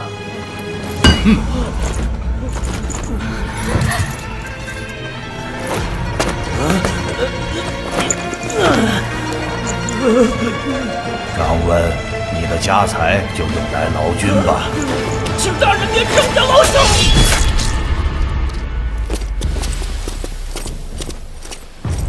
再有妄言泄露军机者，立斩！属下明白。搬城之日，我自会通知。但今日张温已露口风，所以所有与搬城之事无关的人，还有张温的朋友，将会消失。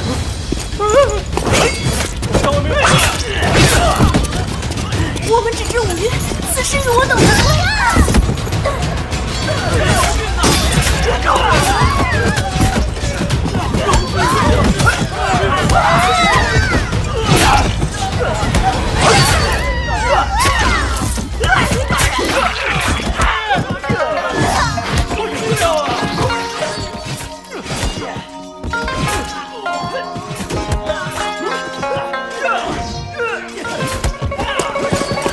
住手！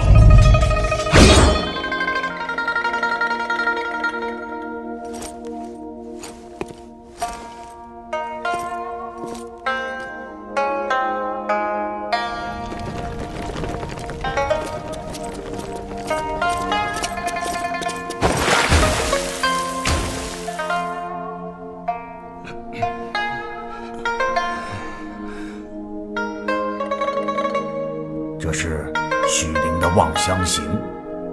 歌可当弃，远望可当归。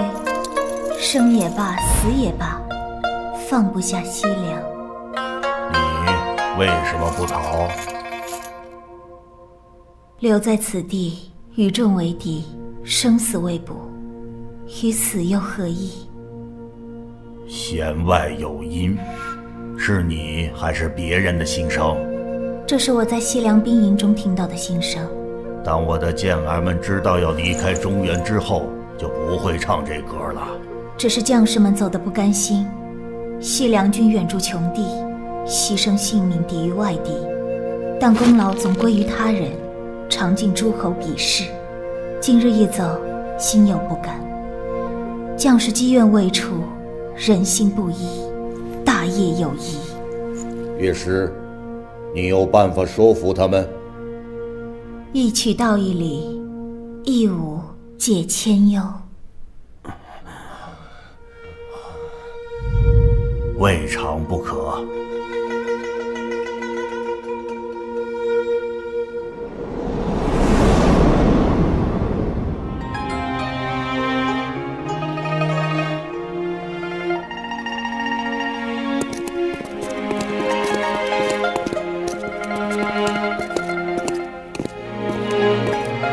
好。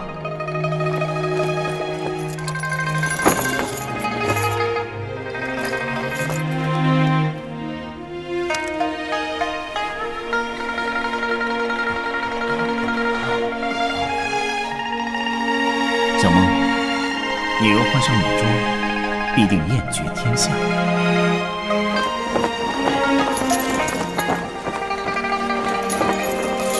貂蝉领命。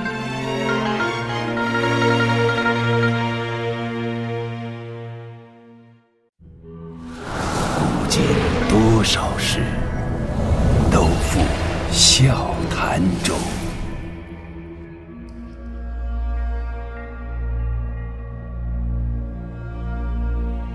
小梦，你若换上女装，必定艳绝天下。献丑了。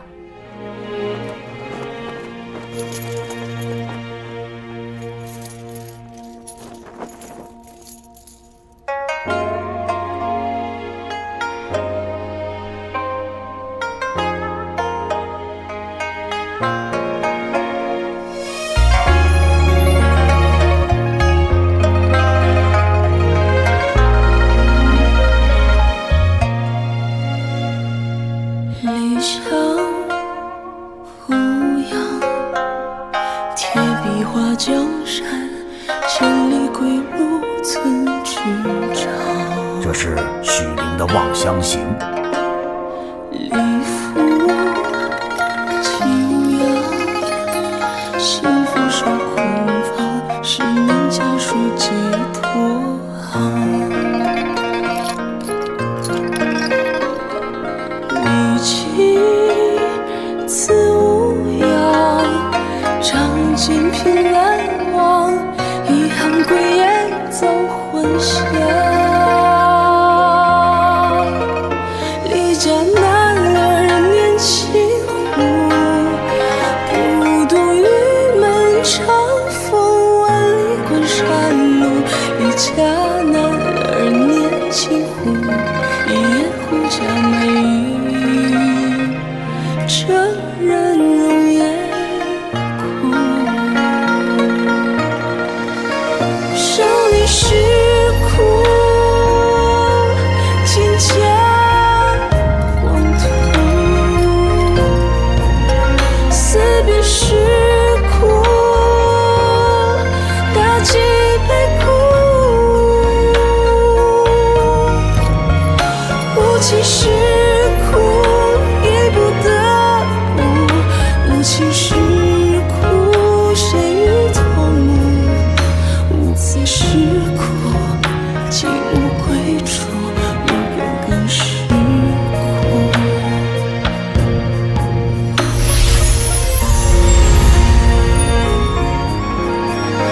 生离是苦，蒹葭黄土。思别是苦，大几杯苦。无情是苦，亦不得不。无情是苦，谁与同沐？无此是苦，竟无归处，无边是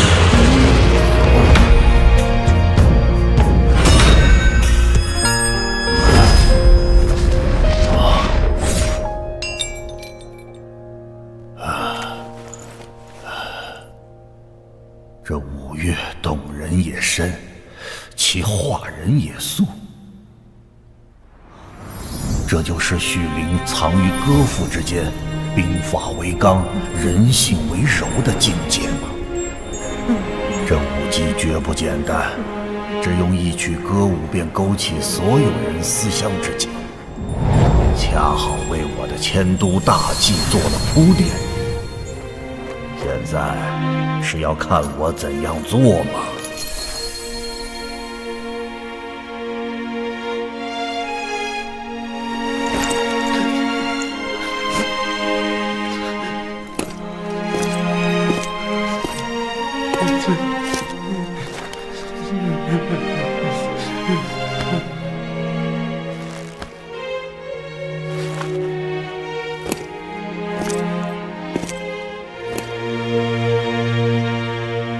弟兄们，我们离开年迈的双亲，离开幼小的儿女，离开心爱的女人，一别10载，离乡万里，从西凉一路拼杀到洛阳，战场即是修罗场，不是你死就是我活。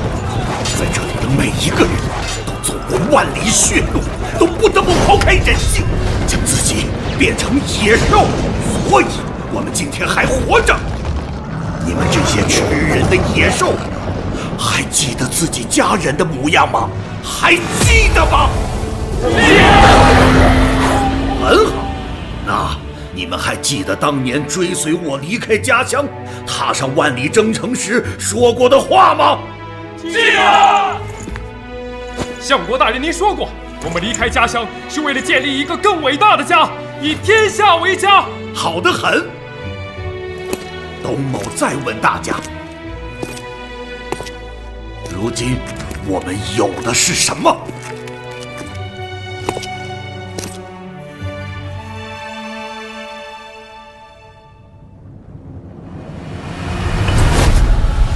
是天子，是在我们手上的天子。无论到哪里，受到万人敬仰的龙，这条真龙，此刻就在我们手里。所以，我们才是天命所归，是王道。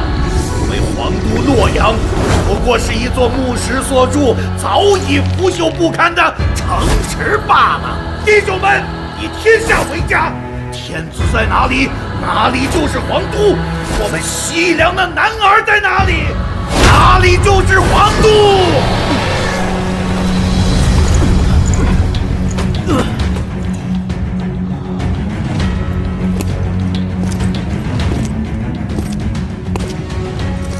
这就是董卓吗？一个敢于挑战世间陈规旧俗、改天换地的狂人。怪不得有人对他恨之入骨，却又有人对他五体投地。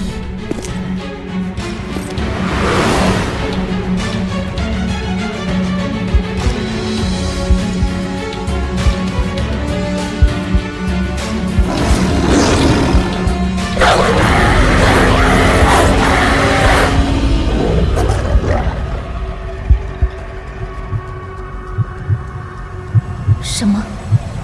不知不觉中，竟然连我也被他的言语蛊惑了。完成之日就在后天。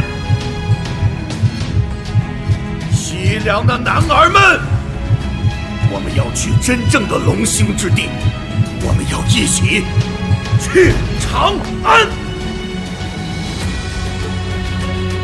去建造一个比洛阳更伟大的皇都。我们西凉人的皇都。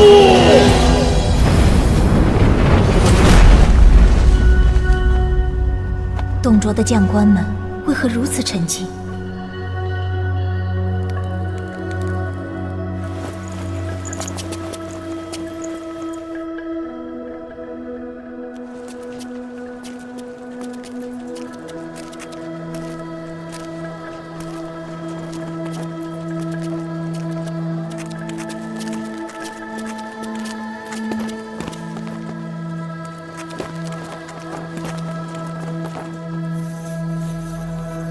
这些西凉人怎么了？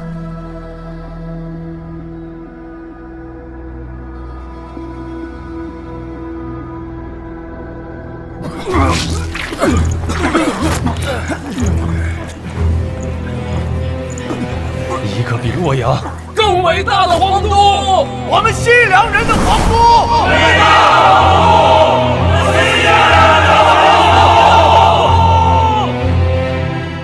都。一句连小孩也不相信的谎话，竟可推动将士们的心到如此地步。董卓这个男人果然。二公子，一切正如你所料。我刚刚想到一个发财大计。啊！来，快说！一想到钱，我就精神了。首先，将所有资金集中，全部拿去买木材、砖块等建筑所需之物，广发布条，高薪聘请洛阳、兖州等地工匠。这是做什么？仲达，我们不是有建筑店吗？干嘛还要那么多？当然是因为我们要重建一座洛阳城。开什么玩笑！洛阳还安好啊，为何重建？各位叔伯稍安勿躁，且听我细说。董卓30万大军从西凉而来，补给线漫长，当前战事焦灼，一旦补给线被切断，则必败无疑。再加上兖州补给之计落空，打破了董卓的如意算盘，西凉兵卒离乡愈久，思乡愈切，士气愈弱。所以我料到董卓必定会放弃洛阳。道理来了。长安位居关中，东有潼关函谷之险，可据关东豪强；向西则直通西凉，进可攻，退可守。当年秦皇高祖皆凭此地夺取天下，实乃龙兴之地。董卓的野心，路人皆知。我实在想不到，天下间还有何地比长安更适合他。透彻，透彻啊，仲达。而且董卓知道，关东众豪强，无论谁人进驻洛阳，必实力大增，成为自己将来争夺天下的头号劲敌。所以，他必会先摧毁洛阳。洛阳虽毁，却仍为中原政经中心和军事要冲，关东豪强皆无视之。到那时，一座百废待兴的洛阳城，到那时，我们便可借机抬高建筑物料和工匠的价格，重建洛阳，以夺先机。老四，大生意呀！仲达，你真是司马家的宝贝啊！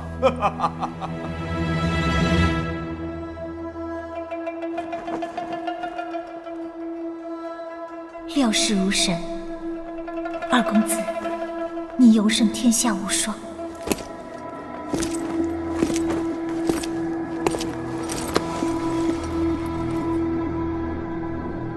如果你是男人，那就是我另一个许灵；但你是个女人，那就是为我生下杰出孩儿的母亲。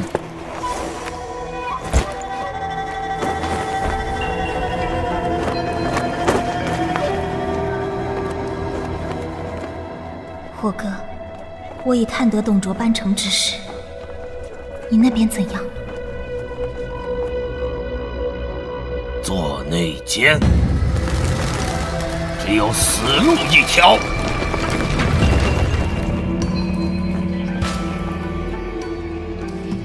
西凉兵越聚越多了，再加上这里归附董卓的禁军，就算残兵全员出动，也难有取胜之望。别管我，快走啊！第七营到，还不走？难道你想决一死战？你这怪人！奉先兄，杀内奸你要多少招？5招。5招杀他？哈哈哈哈！好，我也用5招。5招就想杀我？ 5招就想杀我？你们以为我是谁？混账！内奸另有其人。俺乃大汉10万禁军教头，调教出名将无数，就凭你也想杀我？元泰，你私通关东叛军，密谋劫天牢，叛国者只有死路一条。叛国者，哈哈哈哈哈！董卓挟持天子，若非顾及圣上安危，袁某世代忠良，又怎会屈身于董贼之下？若当真放手一搏，我不信此间有人可以胜我。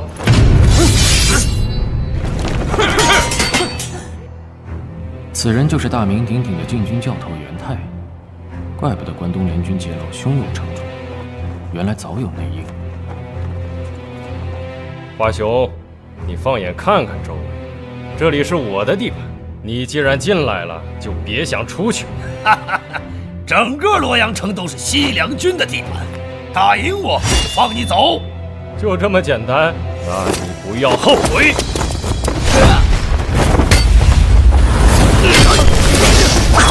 头两下子。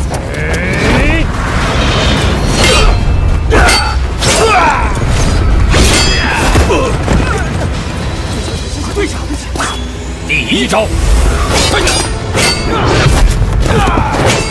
两人出招既快且狠，时而不华，各有千秋。别说5招，就算50招，也未必能分出胜负。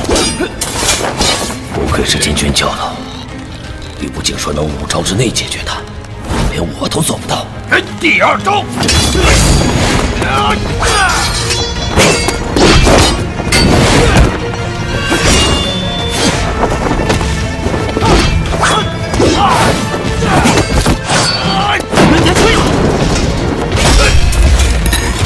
3招了，华雄，待我教你一件事。少啰嗦！你以为我们脚下的武魂是什么？是什么？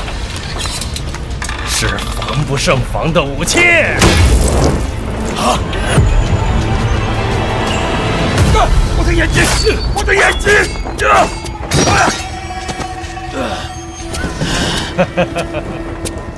战场上什么都是武器。哎，你应该一早来跟我学习的。只可惜，混蛋！可惜你下辈子才可以拜我为师。第4招。袁泰，你的时代已经结束了。你说的没错，战场上什么都是武器。谢谢你教了我宝贝。放开我！放开我！放手啊！放开我！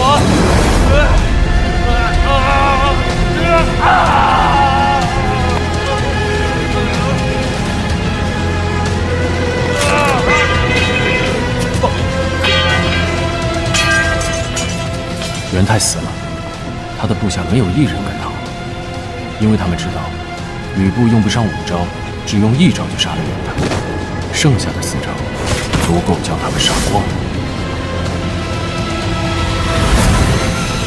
我永远记得今天，因为我第一次产生害怕的感觉。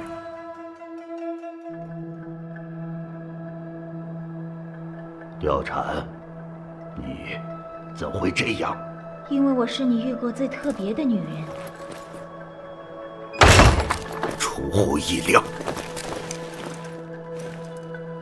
如果相国大人再敢闯进来，我就会往这里刺进去。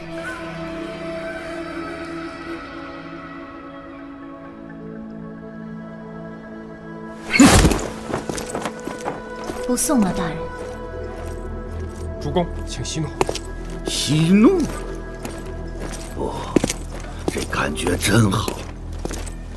愈难得到的东西，愈能激起我的雄心壮志。我感觉到年轻时的自己又回来了。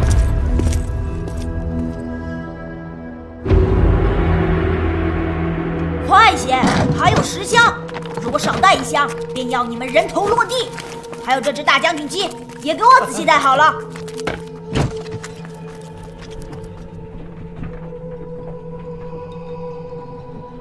陈留啊，不，皇上。哼！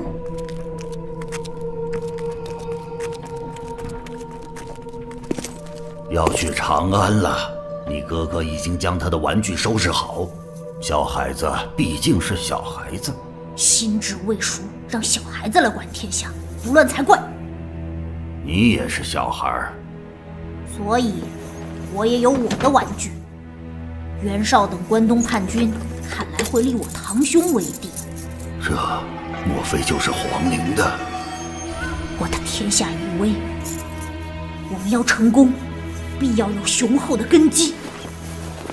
董卓，这是足够我们300年用的资金，与其为他人所取，何不带走？我这玩具，你敢取吗？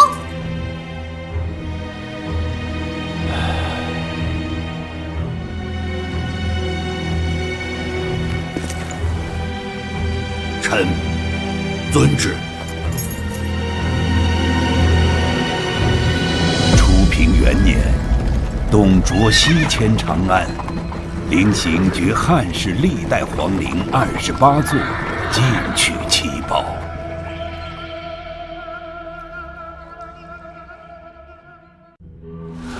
古今多少事，都付笑谈中。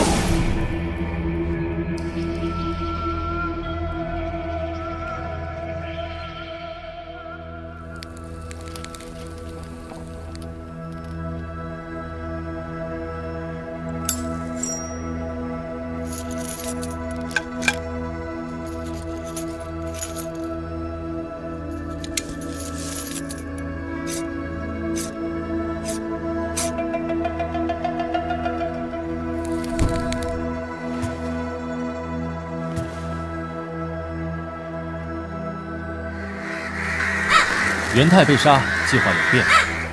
明日关东联军将不会劫牢。他们后续会有什么计划？残兵正在追查中。营救大公子的事，就要多仰仗诸位了。事成之后，每人各赏500钱。大家没问题吧？这没问题，拼命我们拼了，拼了！很好，马帮主，你的疑虑呢？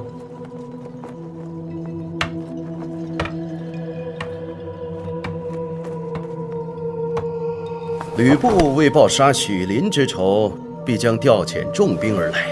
到那时，我们该如何应对？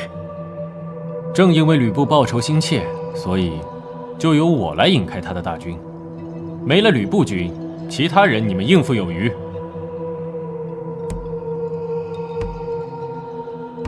利用吕布的仇恨引开大军，好，我没有疑虑了。王副帮主，你的疑虑呢？想不到这一代的残兵首领如此年轻。哦，王刚，休得无礼！哼，我不知道你武功如何，但这次的对手是被称为战神的吕布。虽然你戴着残兵首领的眼罩，但并不代表你有上任首领的本事。哼，你对我没信心？哎，变了，残兵变了。以前只是保护司马家的安危，现在却变本加厉，胆敢挑战官军，还偏偏惹上了董卓。以往的残兵首领可不会如此狂妄，就凭你这个黄毛小子，叫我们如何信你？王哥，住口！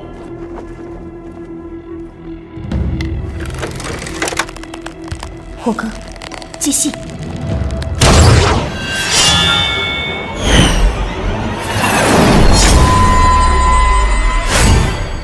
想看我的实力？哼，我看你不过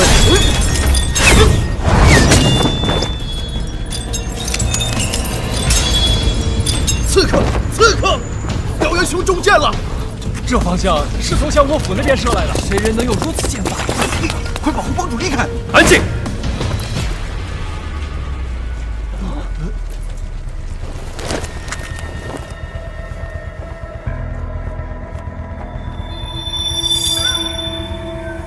董卓班城之日，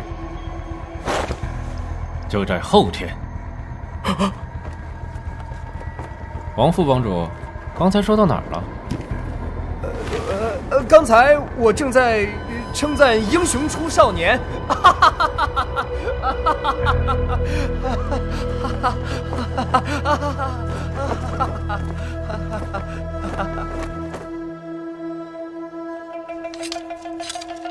小梦的剑术越来越厉害了，不过小梦的处境也越来越危险了。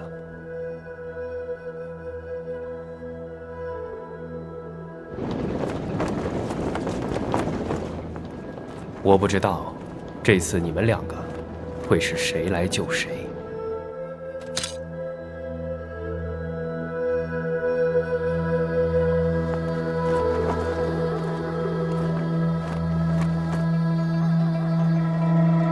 少爷，不能啊！这样小人交不了差呀！是啊，是啊。都给我滚开！哎呦！果然没来错，是我最喜欢的一类。今日我就带叔父来品尝。你就是董卓的侄子董黄。美人还知道我的大名。敢抢你叔父的东西，他一定不会放过你的。叔父百无缠身，现在又要处理班城之事，哪儿有功夫理你？况且他的女人多的是，哪儿顾得上你？与其将来常驻深宫，倒不如跟我这个叔父的继承人来得更好。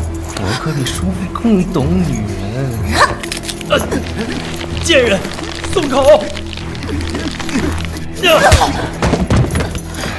有意思，怪不得叔父会带你回来。哼，跟我们西凉女人一样，够劲儿。拖他上床。是。走。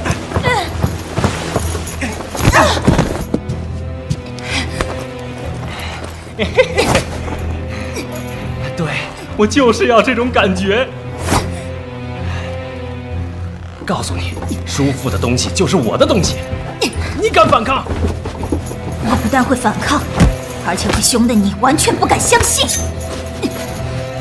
要杀了他吗？霍哥，我该怎么做？去死吧！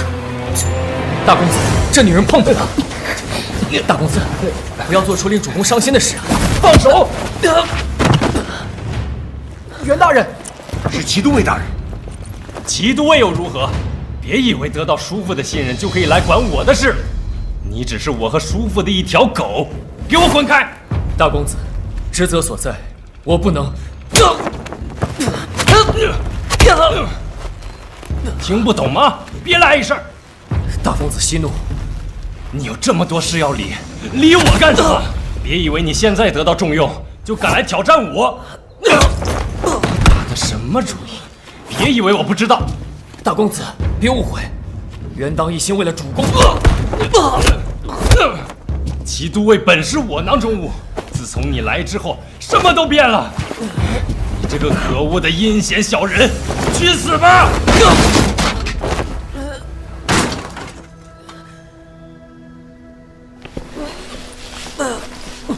大公子，请回吧。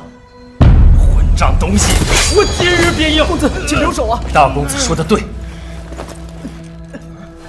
袁当不过是个奴才，奴才只会做主公喜欢做的事。你到底想说什么？主公有12个儿子，每一个都在为将来能继承主公的位置处心积虑、勾心斗角。公子并非主公所出，却最得主公欢心，实属不易。如今主公欲成就大业，正是考教各位公子之时。大公子若是在此时因为一个女子而跟主公失和，当真值得吗？天下女子多的是，大公子要的，末将就算拼了命也会为你找来。公子，他说的有道理，小不忍则乱大谋啊！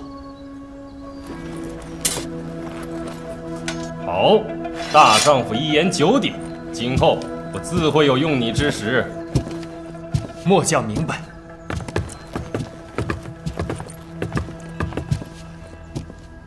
还有你，等到叔父对你失去兴致的那一天，我会让你明白自己今日犯下的错有多严重。公子慢走，恕不远送。哼！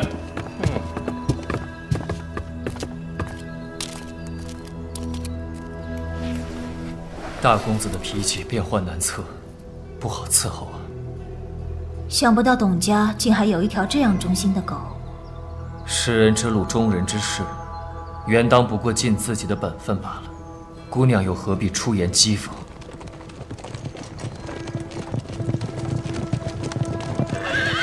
妈的，这董皇那小子捷足先登了，这么迟才告诉我们。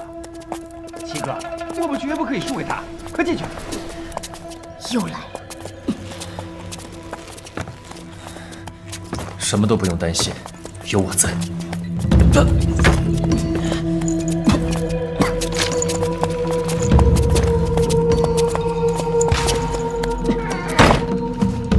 狗奴才，滚开！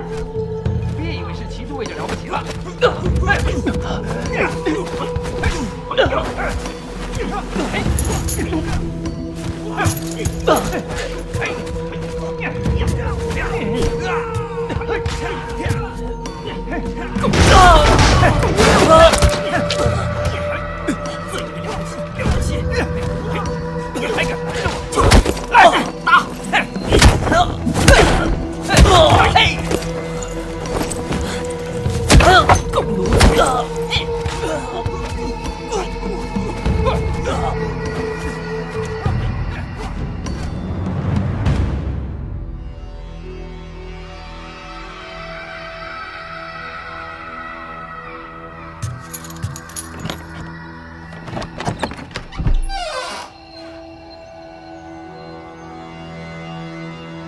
什么都不用担心，有我在。傻瓜，又一个傻瓜。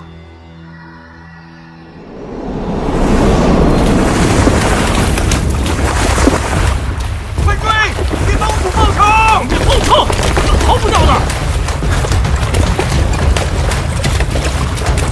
火哥，这样逃不掉的，快放下我，你自己逃吧。快封住左边！你听到了吗，火哥？你停下！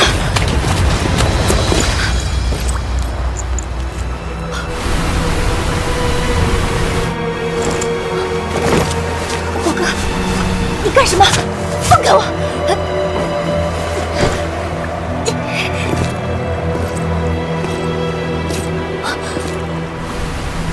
你到下面去，这样就没人能捉到你了。那你呢？你现在这个样子，有资格操心我的事吗？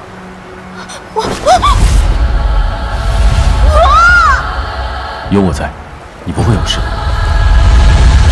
你不能！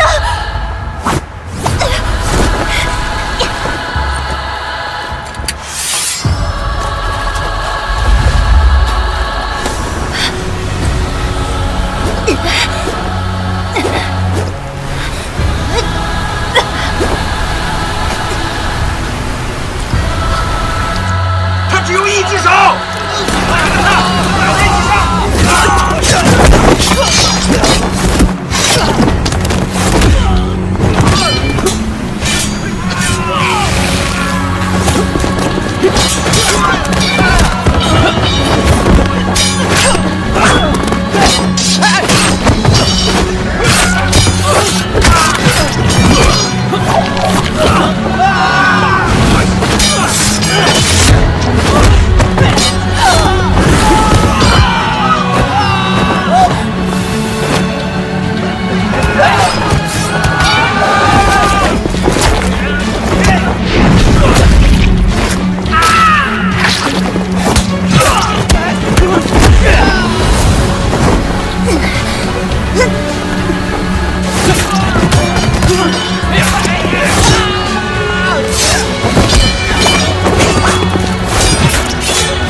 王他们，放手我！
放手啊！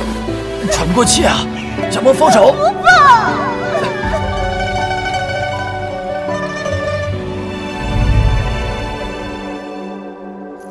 傻瓜，又一个傻瓜。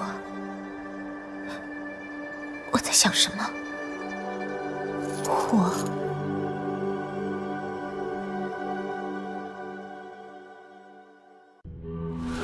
古今多少事，都付笑谈中。世上多蠢材，其无处不在。知历朝历代之事，尽皆可悲可叹。万物有常，阴阳互补，故此上天创造了一批与众不同的人来平衡这个世界，称之为天才。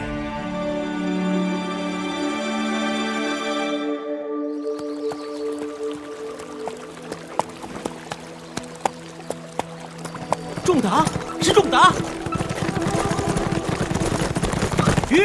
原来是田兄。仲达，你我在路上相遇便是有缘，玄兄我正有一事相求，这个忙你一定要帮啊！田兄，我除了算学之外，其他都一窍不通，如何帮的？哎，要化解此事，说不定正需要用到算学呀。田兄，我有要事在身，你还是放我走吧。仲达，你真的不想知道是什么事吗？不想。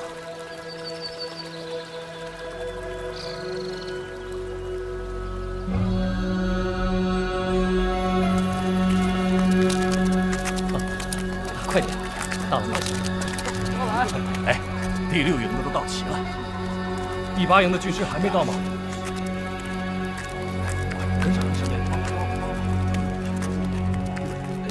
这不是颜良将军的大营吗？我怎可进去？哎呀，走吧。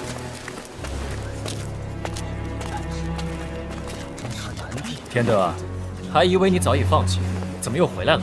呸！我只是出去歇歇而已。仲达，来这边走。借过借过。仲达，你看，联军所有的军师都齐集于此，这种大场面没见过吧？就是为了这东西。我军昨晚在西凉军大将郭汜的营外截到一队送信的士兵搜到这块布帛，布后有一段讯息，董卓要郭汜明天攻打我方大寨，但以郭汜的兵力似乎不足以与我军对抗，想必事有蹊跷。大家认为布上必定另藏有讯息，应加以查证。何以见得？仲达，你经验尚浅，不明白兵法中实则虚之的扰敌之法。西凉人迷信，喜欢用印有经文的布帛来传递重要讯息，故此颜良大人下令军中所有的军师谋士来此破解谜题。可惜的是，竟无人能解。4000多字，怎么排啊？左下3，右下4，但句意不通啊！哎，罗兄，这块布当真另有玄机吗？我也越来越不敢确定了呀。那个不是第一谋士郭图吗？没错。这里云集了关东最有才智的军师谋士，如果我俩侥幸破解了谜题，岂不从此……郭大人想到了吗？想到个屁！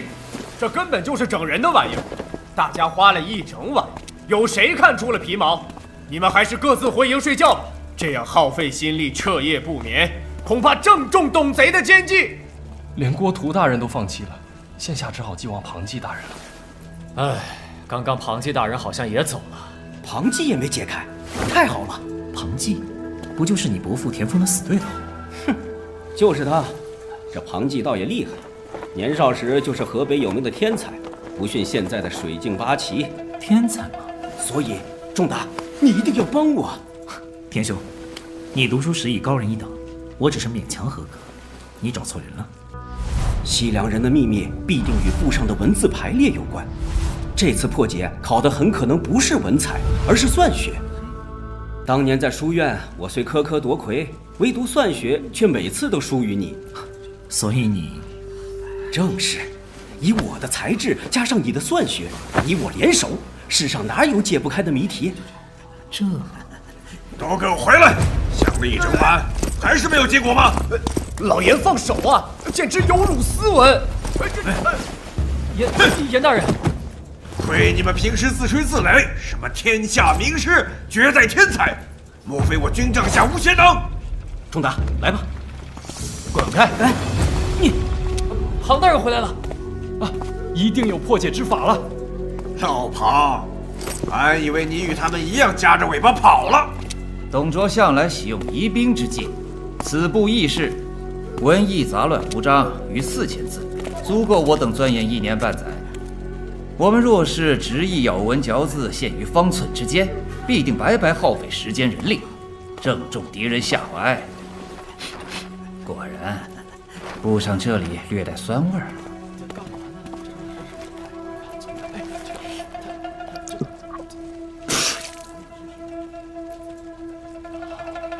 还真是古老的方法。我明白了，先用姜黄水写字，再以碱水显影。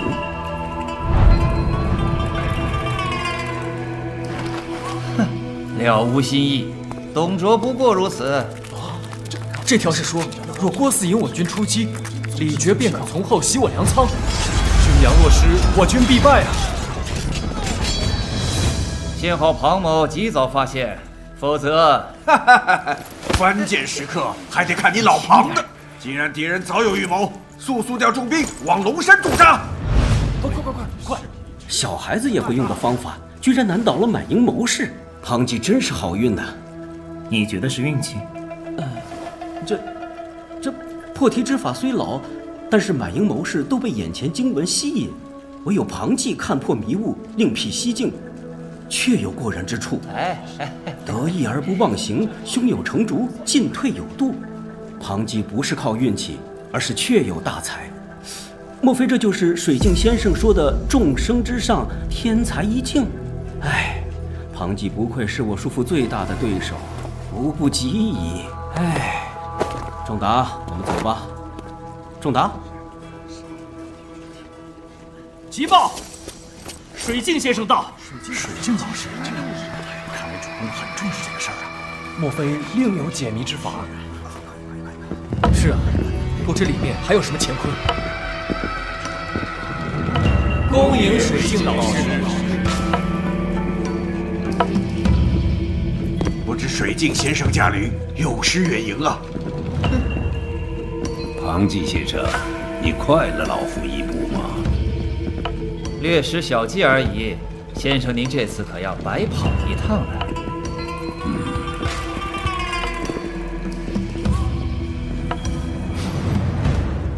这不带有酸味儿。先生虽忙，这鼻子倒比狗还灵啊！竟敢出言不逊！老师，他冷静为军师之本，看不见敌之猛，听不见敌之鬼，心方可保持冷静。你们需要谨记呀！是。水镜先生，今日终于得见水镜先生了，鼎鼎大名的军师集团创办人。天下间许多有名的军师都出自其门下，或是受过他的指点。像先帝时的李敦、讨伐匈奴的魏信等，都是水镜老师的学生。还有我军中的新晋军师袁方，也是他的入室弟子之一呢。袁方，你也听过他的大名吗？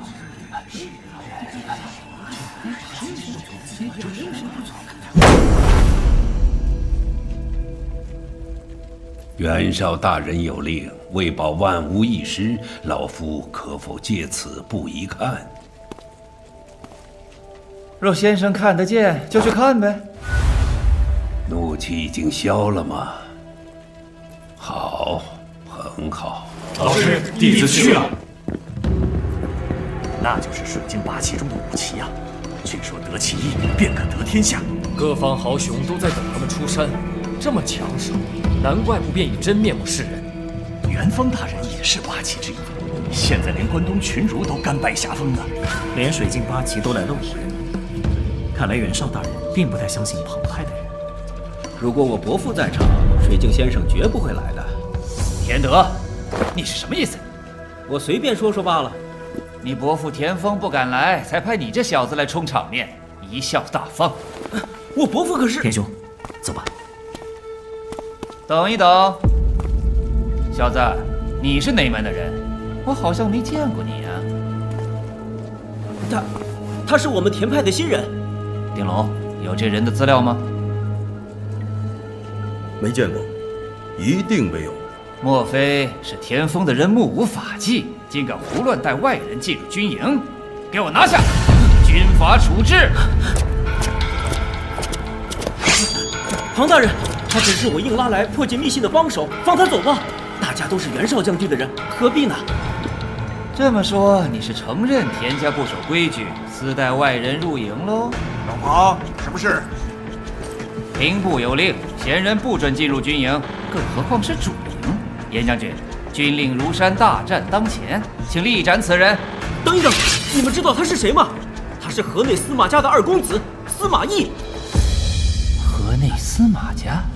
原来是日前因拒绝向西凉军缴纳钱粮，受到袁绍大人嘉赏的司马家呀。传闻派人暗杀董贼智囊许灵的，也是司马家呀。老庞，杀了他，说不定那残兵就来取你项上人头。严将军岂不知，那全是刘宗捏造出来的。无论许林遇刺是否司马家所为，单凭司马家拒纳钱粮给董贼，都实属忠义。今日之事皆因我而起，一切罪名都由田德一人承担。你以为自己会没事吗？你的下场也只有死路一条啊！田兄不必如此。仲达，都怪我，连累你卷入我们两派的斗争里。如果我能破解布帛之谜，戴罪立功，大人能否网开一面？我们都破解不了，就凭你这个二世祖，天下第一大笑话呀！哦，若是你破解不出，或是被水镜先生的弟子抢先一步，司马懿自当服罪。小子，你很有趣。我不知道你是真的有办法，还是拖延时间。无论如何，只要你能找出其他的破解之法，我便放你一条生路，否则即死当场。天哪！庞大人以官印为凭了，这下真的没有退路了。竟有人敢挑战水镜门生了。无论结果如何，这也算是胆色过人了。看见了吗？庞吉大人竟拿一个乳臭未干的小子和你们比，你们应该更努力呀！仲达，你疯了吧？你怎么会是八旗的对手？就由我来代替你，别白白送命啊！仲达，不！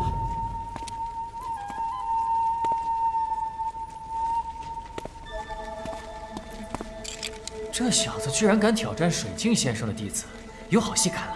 听说他是治书御史司马朗的弟弟。司马朗不是被董卓关在洛阳大牢吗？若是哥哥来，说不定还有一成机会。仲达，我知道这是你的拖延之策，就凭你我，怎会是水镜弟子的对手？希望伯父能及时通知袁绍大人，保你我平安。老师，琪琪，你想到了吗？还没有，不过好像找到一丝头绪，想出外走走。吓死我了，还以为被破解了。水镜先生，真的还有其他方法吗？老七已有眉目，你们谁能快过他？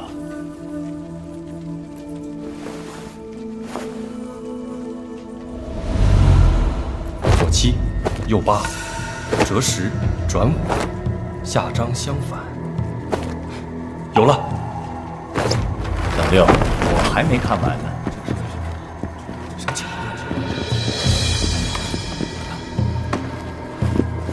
这是折叠法。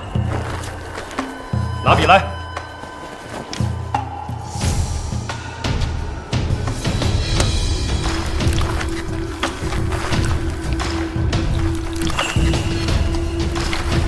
什么？竟有此法？这小子是谁？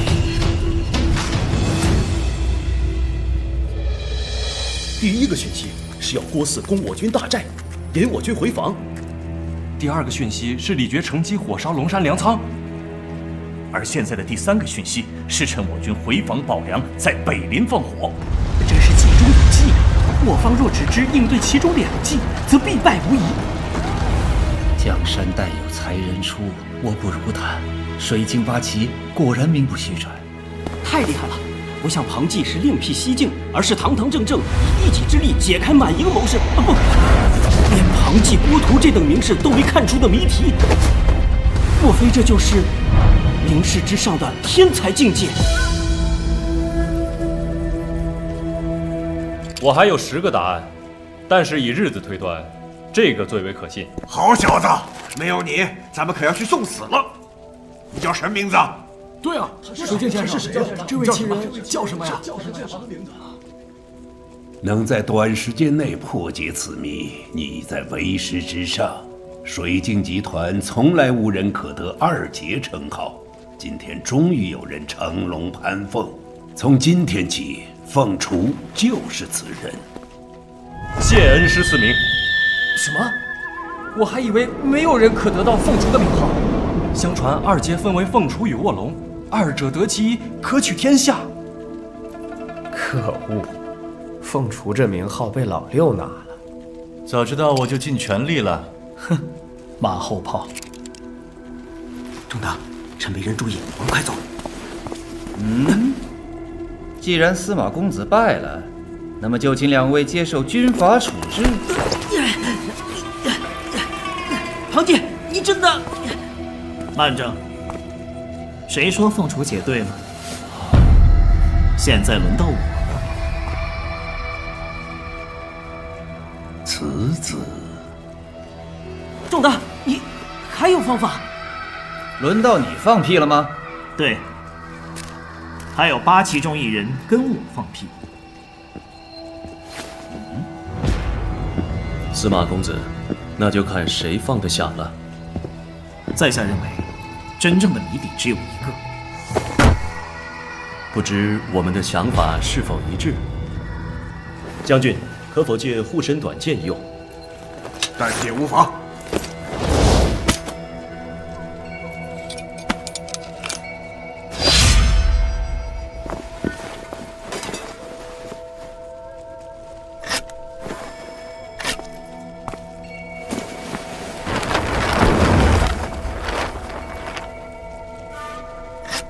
二吉，七奇手上拿的什么？是一节原木，长几许，粗几何？长约4尺，粗约1拳。七奇可是正在切削此木？正是。莫非当真？果然如此吗？布上的文字只是烟幕，实则真相就在布边的黑点上。那不是布帛的污迹？果然一致。我来算，你来消，如何？相辅相成，如此甚好。12减10，12减9，11减9。术之法出于圆方，圆出于方，方出于矩。11减8，11减7。母相成为法，实如法而已。10减7，9减7，9减5。以少减多，更相减损。7减4，7减5，6减5。求其等也，以等数约之。1赢1不足，1赢1是足，1不足1是足。从约分数到和分数、减分数、乘分数、经分数、克分数、平分数，再到方程数的直除法，此二人的算学功力深不可测。还有5减2，你认为呢？完全同意。这世上竟有人跟我想法完全一致。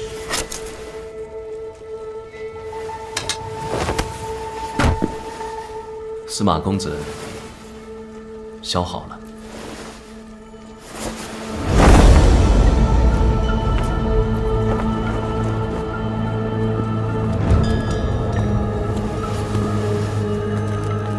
他们在做什么？再低一点。这两人不会是故弄玄虚吧？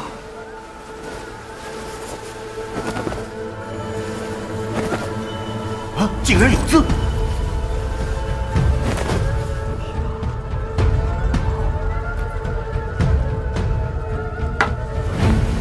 这两个小子竟能想到如此匪夷所思的算法，想不到依此算法，布边的黑点竟然能合成字句。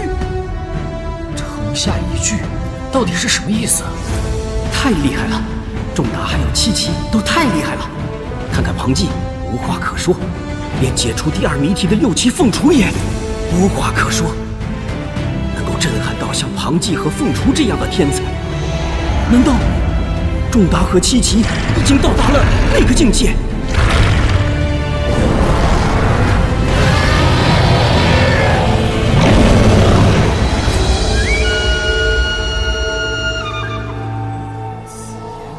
庞大人，你知道这句子的意思吗？想不到董卓手下除了许灵之外，还有这样厉害的人能使出此计。这城下一句，就是要郭汜将旗下成民搬往洛阳，再一起前往长安。无论以4为2，决引军攻少君龙山梁营，还是初6攻东军为右，北陵放火，都是思想陷阱。关东军士越是钻研，就中计越深，会被引到远离洛阳的地方。到他们醒觉中计之时，西凉军早就搬空洛阳，远走长安。能使出此计之人，谋算不在许灵之下。若关东联军知悉董卓班城已逝，那些见利忘义的军阀必趁机攻打洛阳，争抢这块肥肉。那时候，阿晃他们要营救大哥，就更为艰难。何况，现在告知他们真相，都没有人会信我。老师，城下一句只有一个意思。又是你以前说的那样吗？没错，董卓将要放弃洛阳。什么？他也知道？洛阳乃是天下第1大城，又是天子居所，权力集中地，董卓怎会轻易放弃？郭汜善用陷阱计谋守城，董卓命其城下一句，想来正是要加强洛阳城防范。由此可知，董贼要坚守洛阳。水镜先生怎么看？先生，还请不吝赐教。老朽受袁绍将军所托，来此探明藏在这西凉经书布帛中的玄机，现如今既得出城下一句这样一个谜底，自当即刻禀明袁将军。以袁将军之英明睿智，必有应对之策。诸位以为呢？先生所言极是，但是，老师够了。兵法之道，实则虚之，虚则实之。世事如棋，当今之事，实乃百年不遇之乱局。尔等身处棋盘方寸之间，虽眼见，亦未必为是。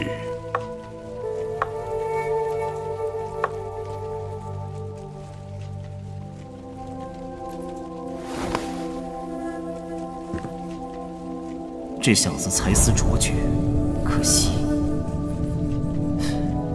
如果凤雏已经出世，那么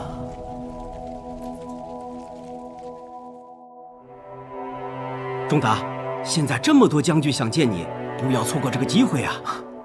天兄，你素知我不喜从军的。哎，可惜可惜，小别数载，想不到你已脱胎换骨。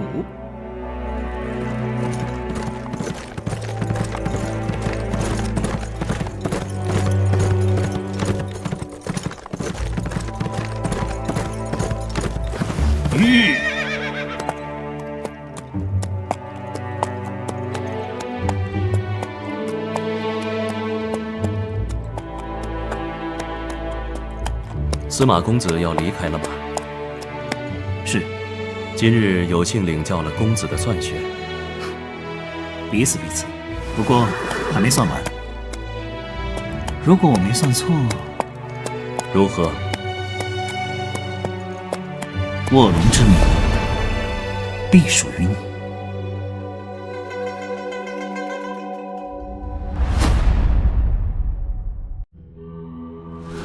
古今多少事，都付笑谈中。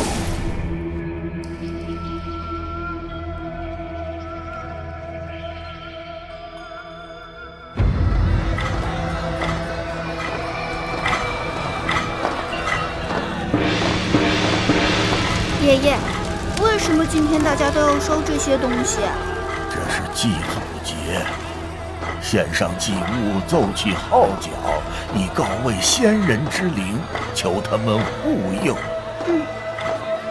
可惜，在这样的乱世，纵然是先人，也保佑不了每一个人。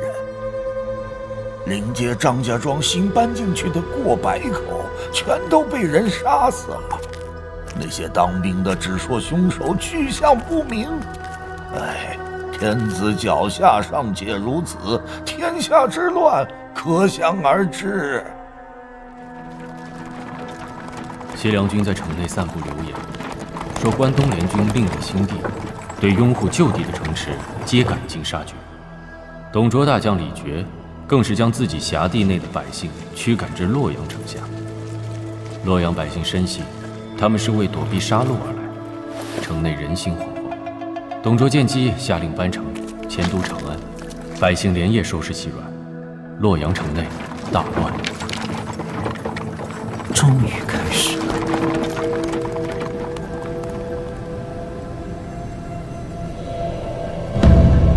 我将计划再说一遍。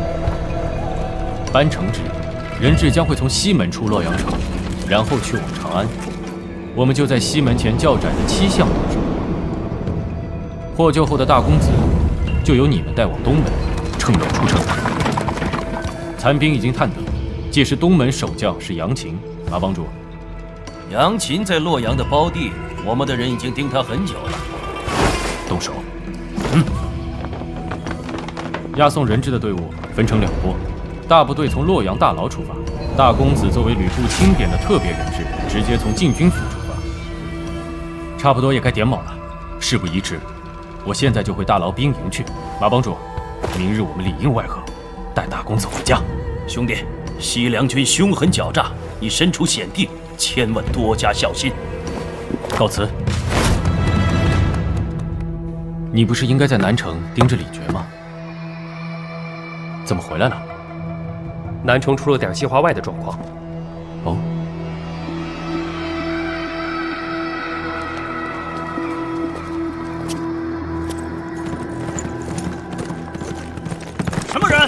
再靠近要放箭了！不放箭！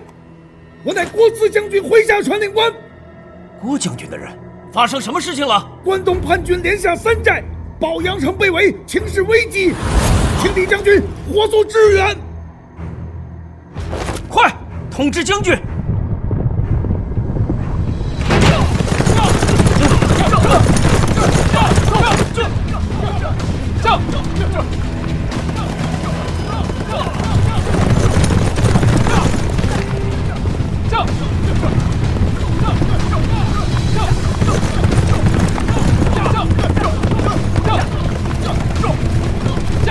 袁绍军刚从这里经过，是在围攻保阳城吗？郭汜威也！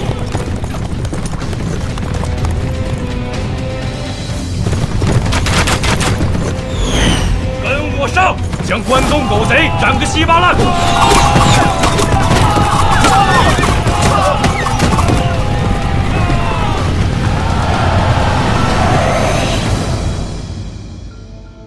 天明后班城，押送人质去长安。郭延将军走城中大道，会合第7营官兵。有令。樊稠将军负责押运袁氏一族，走密道出城，会合相国大人。李蒙将军随军护送。得令。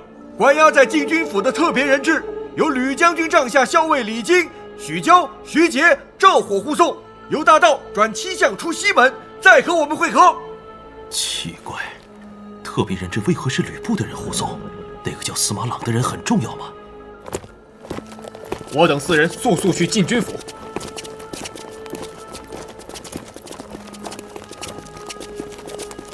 吕布，你将大公子和其他人质分开押送，正中我下怀。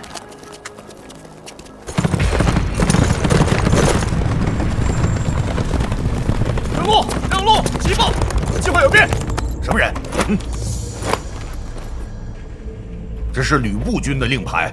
郭汜将军的保阳城被围，吕将军有令：袁氏、刘氏、韩氏、孔氏、乔氏、孙氏，此6族人质，由吕布军押送至前线。6族这么多？袁绍、刘岱、韩馥、孔融、乔瑁、孙坚6军齐发，郭汜将军危在旦夕。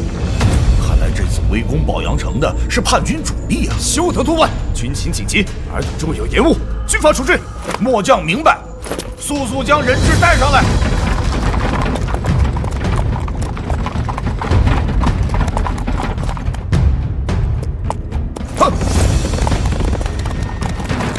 关东叛军敢不退兵，就等着给自己家人收尸吧。让开！军情紧急，别挡路！诸位先行一步，在下去就会。那边快点！你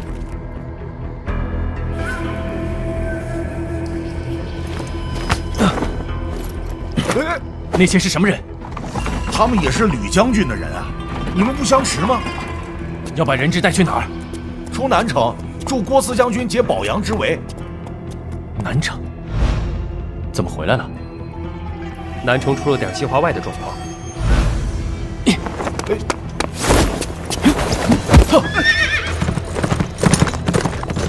不可能的，关东的内应袁泰已死，他们如何得知今日班城，还能提前部署这样的行动？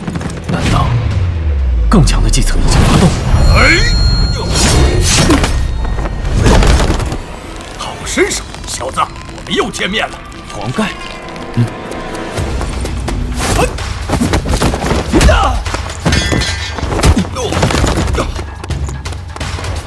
别让他走，杀了他！知道。小子，还认得这绳子吗？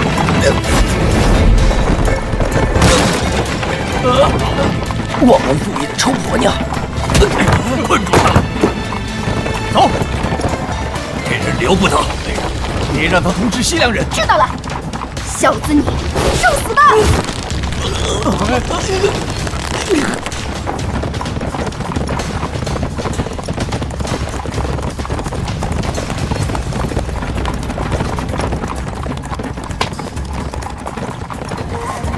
哥，是你！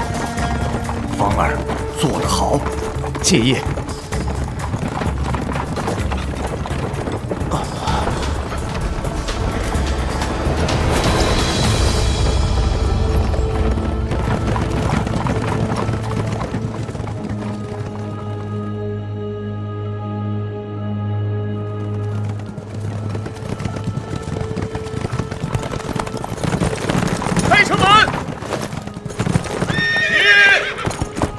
乱军围攻宝阳城，我等奉吕布将军之命，带人质出南门退敌。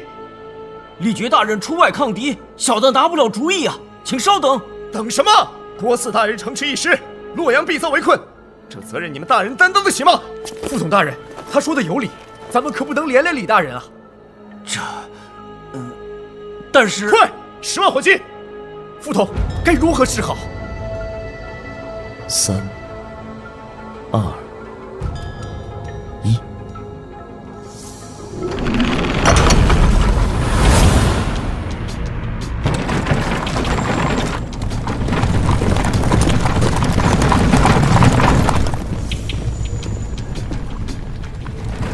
不费一兵一卒，袁公子真乃绝世无双。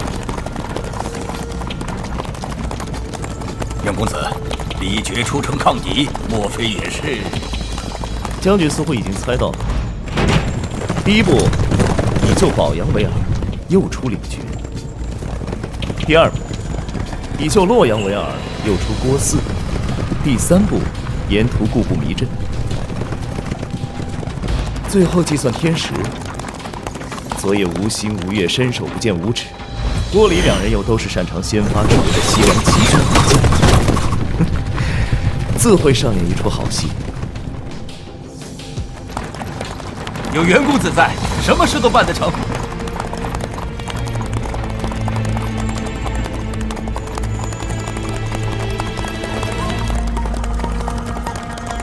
运筹帷幄之间，决胜千里之外。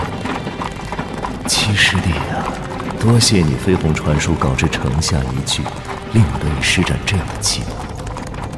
看来争夺卧龙称号的只剩下你我了。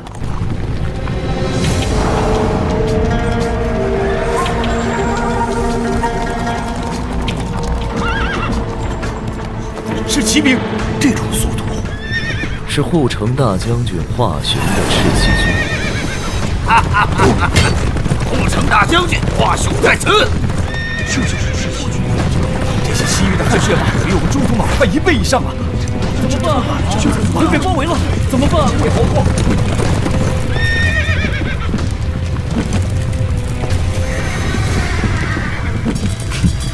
照样不费一兵一卒便击退华雄，各位觉得如何？啊！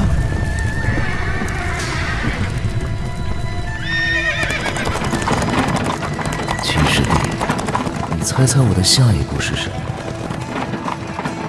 当我走完这一步，卧龙这称号就是我远方的囊中物。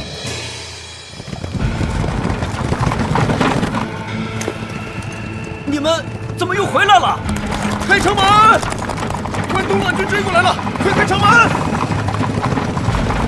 敌人速度很快，是骑兵。放我们的人进来，准备迎敌。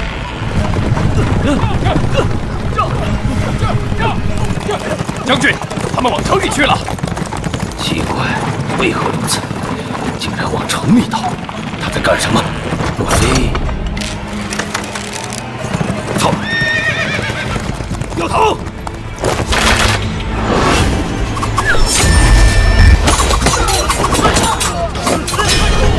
住手！我是护城将军华雄。哈哈哈哈！你是华雄，那俺就是吕布了。混账！将军，这人是李傕帐下，跟咱们不熟，况且现在身上就有五指。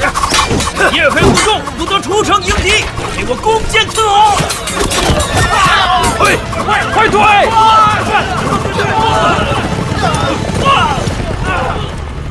有惊无险，幸好有袁公子在啊！袁大哥，这计太妙了。看来华雄那家伙一时半刻是追不上来了。袁公子，接下来应该如何？华雄在城外绕圈，我们有的是时间。去另一边的古门。西凉军那些傻瓜怎么会是水镜八旗的对手？一群傻瓜！你果然是个傻瓜。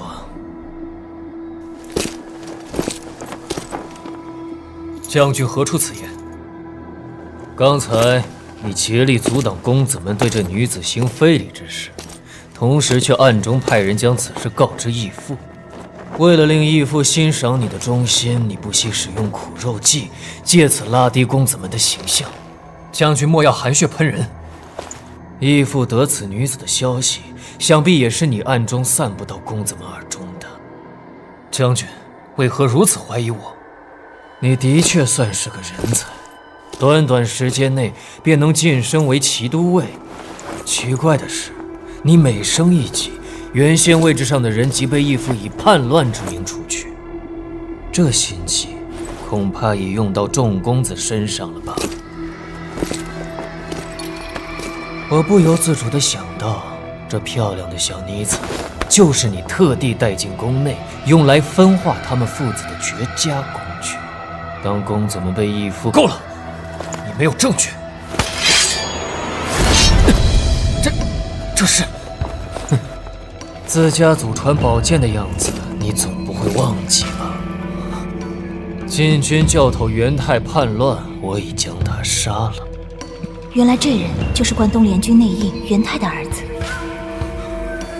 元当啊，你本可助义父一统天下，可惜你不识抬举，偏与叛贼为伍。你果然是个不折不扣的大傻瓜。拿下他们！不，我和你势不两立。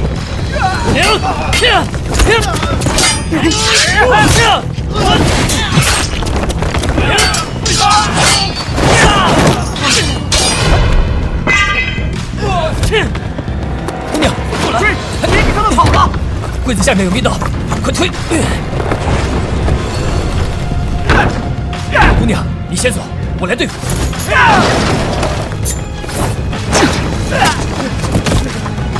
还看什么？快走吧！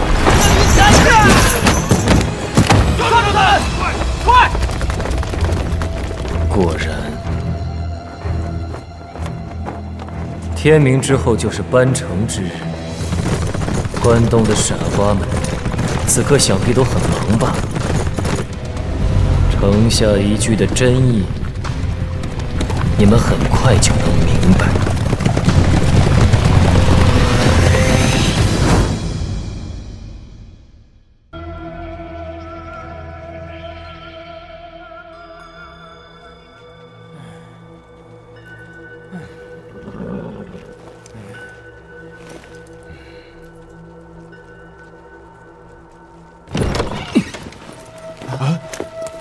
是公子，公子，是公子，公子来了。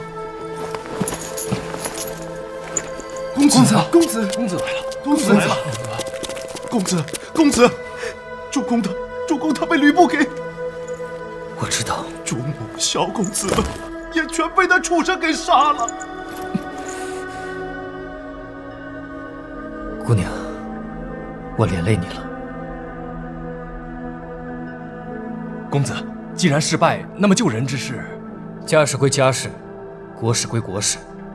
马上联络兄弟们，在七巷部署。是。将密道封了。是。救人，七巷，到底发生何事？莫非……姑娘，请上马。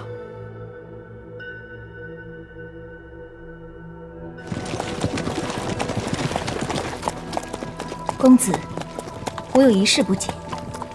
姑娘但问无妨，袁某知无不言。七巷是西凉军重兵布防之地，你们为何要去？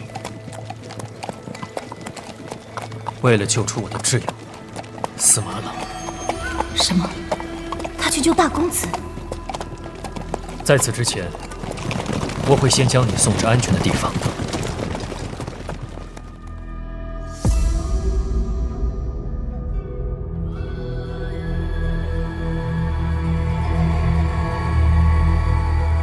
东门守将杨群何在？家中有急事，马上便回来了。哼，班城之日不容有失，让杨群速速回来。是。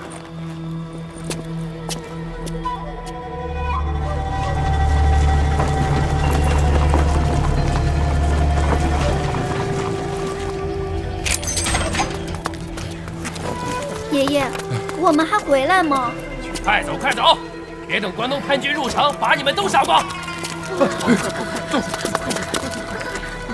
是祭祖节，献上祭物，奏起号角，以告慰先人之灵，求他们护佑。可惜，在这样的乱世，纵然是先人，也保佑不了每一个人。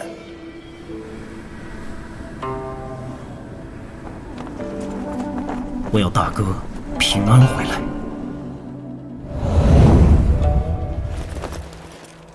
于公于私，我都不会让你失望，从来不会。残存亦末路，兵败如山倒。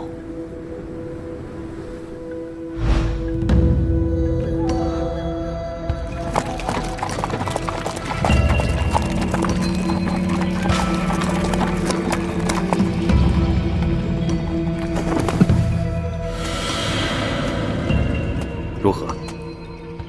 押送大公子的车队马上就要到了，但我没看见你们的首领。看来是有事耽搁了，不过应该没有问题，可以动手。一队、二队，准备！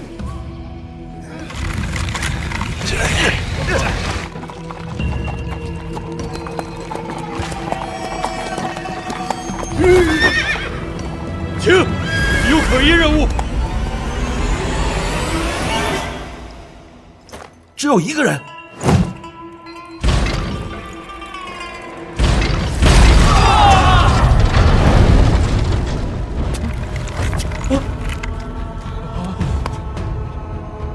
给我上！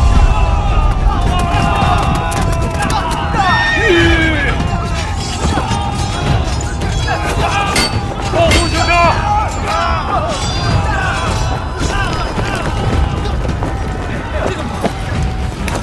好滑！灯油，退，快退！怎么办？被隔开了，这怎么办？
司马郎，让你们的人速死！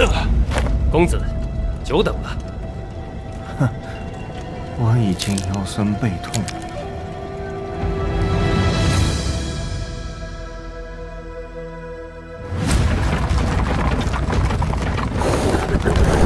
岳公子，跑了一夜，我觉得马不行了。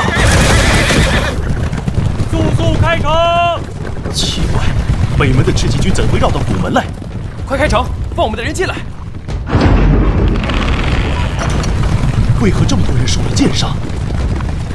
看来损失不小啊！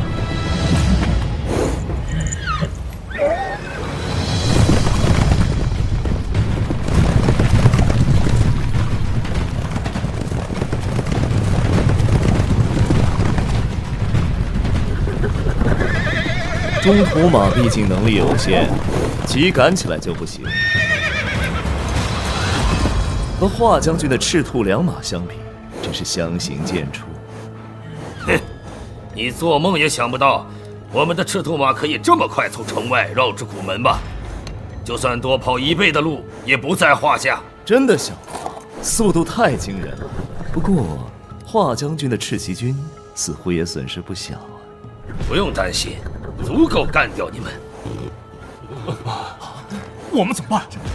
人家称雄河北，理当精于骑术，怎么会算不准马匹的体力？你们援兵一直没发现吗？等死吧！快跑啊！留在这等死吗？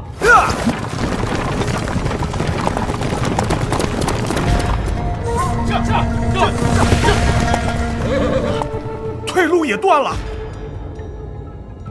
袁大哥，事情已到这步田地，公子还在干什么呀？可还有后继。说什么救人不需要这么多人？你们袁家的大队去哪儿了？都闭嘴！你的人已经乱了。乱是应该的，因为他们不知道华将军一定会放我们走的。没错，留下人头就放你们走。死到临头，这小子看来已经疯了。若是不放我们走，人头落地的就是诸位了。我从北门追到南门，再由南门追至古门，整个晚上你只有逃跑的份儿。我看不出你的计策在哪里。马匹的差距确实很大，如果我们有赤兔马，此刻早已脱身了。这就是赤兔马的实力。任你诡计再多，最终还是要输在实力上。唉，还不明白吗？哼，总觉得这家伙是在拖延时间呢。对，好让他们的马恢复体力。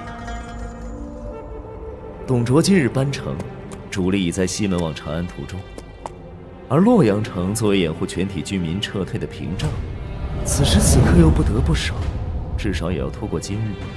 但是主力不在城内，兵力有限，支援各城门的任务就落在拥有最强机动力的赤旗军身上。我明白了，你实际让李傕和郭汜在暗夜中相斗，是为了引我出城相助。只要我出城，关东叛军便可攻城，而你们亦可趁机逃脱。可惜你大大低估了我华雄赤旗军的速度，你完了。既如此，何不过来杀了我？不可！你是不怕死，还是活得不耐烦了？华雄，该怕的人是你，怕你娘亲！公子，袁大哥，你这疯子！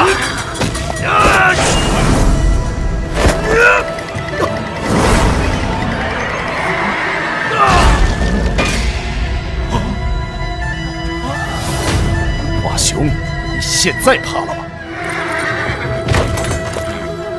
还不明白吗？我要你一直追赶的原因，马力，我的马力。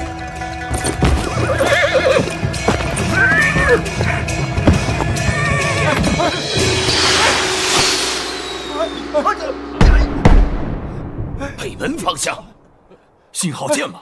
有2只，难道我们的人到了？我用此计，就是要消耗赤旗军的马力。赤兔马虽强，彻夜奔波也已疲惫不堪。如果此时其他地方出事，你还赶得及过去支援吗？现在北门的守军少得可怜，不需要太多兵力便可攻下。洛阳城若有失，董卓定会将你军法处置。华雄，此时不去救北门，更待何时？我也可以先宰了你，再去救北门。别管，华雄军务在身，只杀他一人便回军北门，其他人既往不咎。你们的命都是自己的，不是袁家的。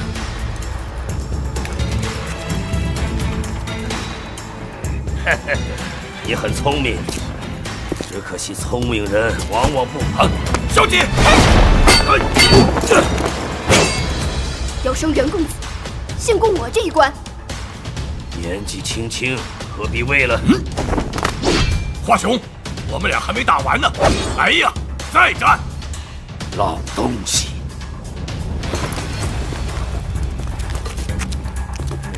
弟兄们，别被个女人给比下去啊！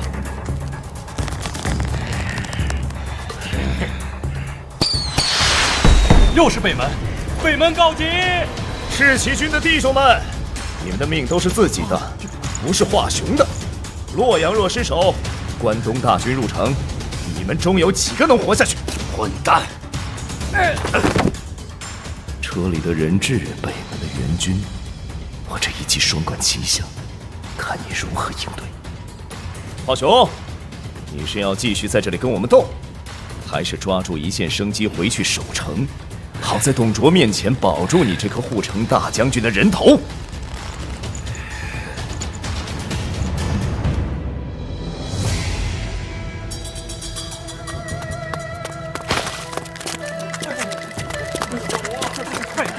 听说北门你失手了，听说这些关东的乱军凶残成性，见人就杀，不想死的就快点儿！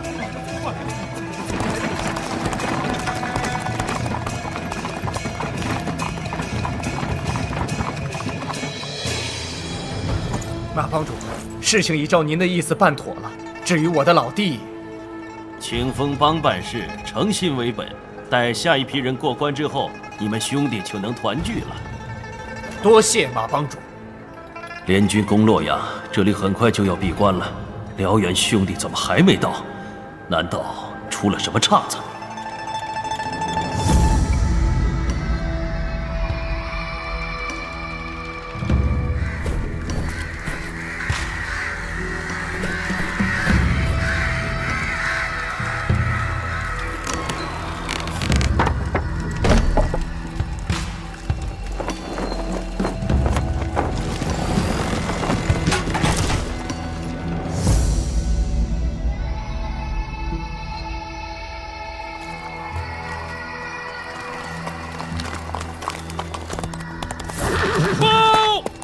北门已被我军攻破，董卓大军节节败退。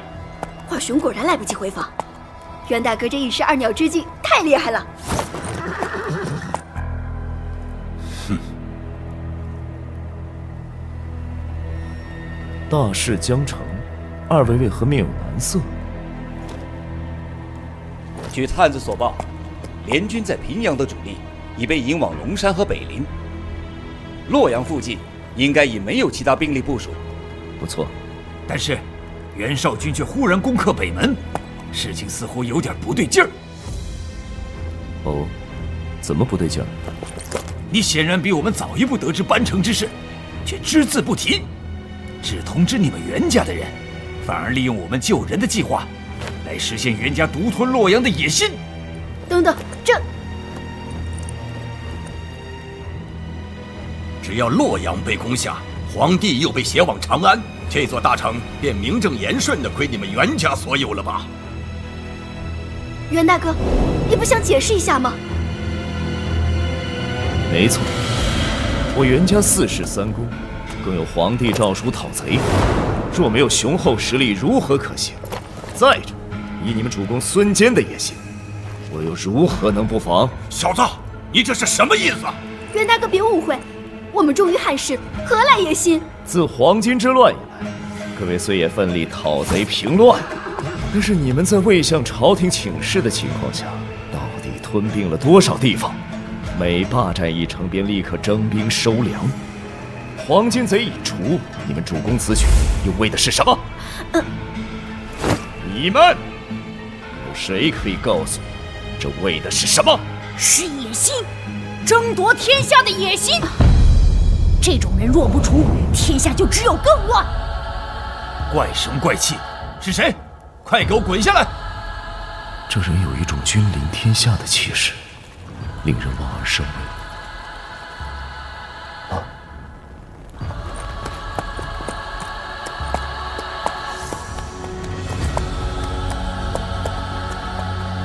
董卓，直到今天，朕才真正明白你的意思。很好。是董卓，皇上在他手上。华雄也在，他们怎会在这里？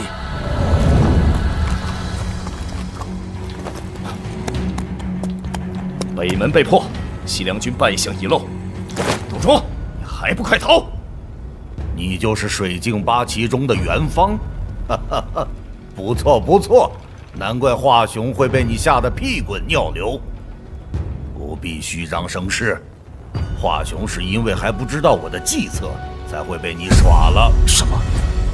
如果我真的只是班城而已，此刻怎会还在城内？不只是班城而已。算算时间，那个人应该已被引到皇宫去了吧？那个人，难道董卓的目的竟然是？叔叔如此激进，是上，朕等你很久了。皇上，臣听闻皇上孤身在宫内，便忧心如焚。原本出护驾来迟，皇上恕罪啊！知道了，都轻点儿。失礼了，臣见到皇上内心太过激动。皇上，您的头发怎么长出来了？袁绍，那人是我弟弟啊。啊？是吗？班城势在必行，但是就这样毁掉洛阳，似乎太过浪费。若是能够顺便除掉袁绍，那就很有价值了。关东叛军那些家伙各怀鬼胎，没有袁绍这个龙头，就只会狗咬狗，不足为惧。所谓城下一句，天下军师何其多，总有人能够破解城下一句之意吧。不过无论谁人破解出来，第一个得悉之人必定是袁绍，那就正合我意了。什么城下一句？董卓在说什么？他们聊得太深了，我听不懂。袁大哥这是怎么了？连袁大哥也被玩弄于股掌之间，世上竟有如此厉害之人！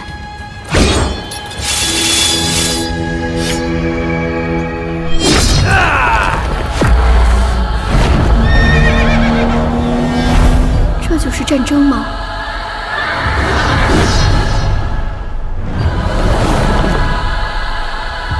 父亲，我长大了，战场上的事，既然大哥可以，我也一定行。我这是在后悔吗？我不知道，我只希望北门楼的奇迹能再次降临。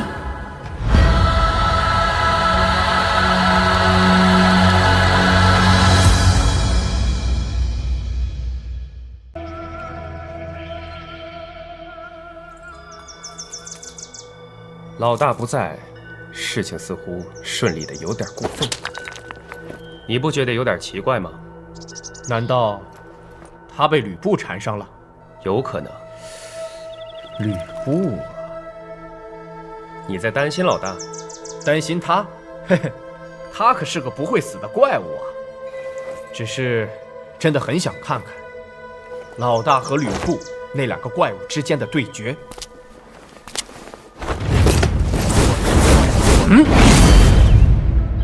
光头，不认得我吗？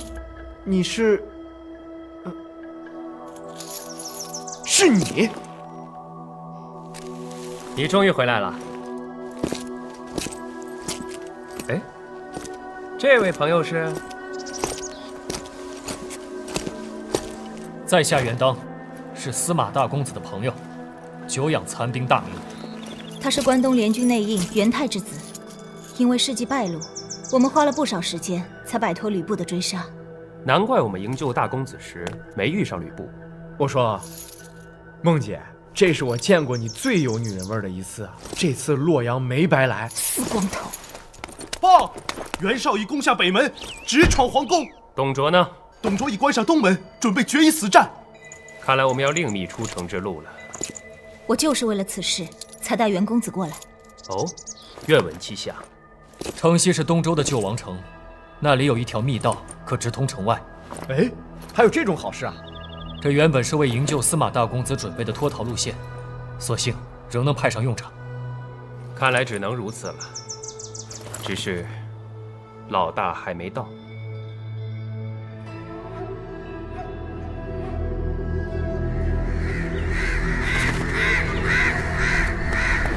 城内布满易燃之物，而且百姓皆已撤走。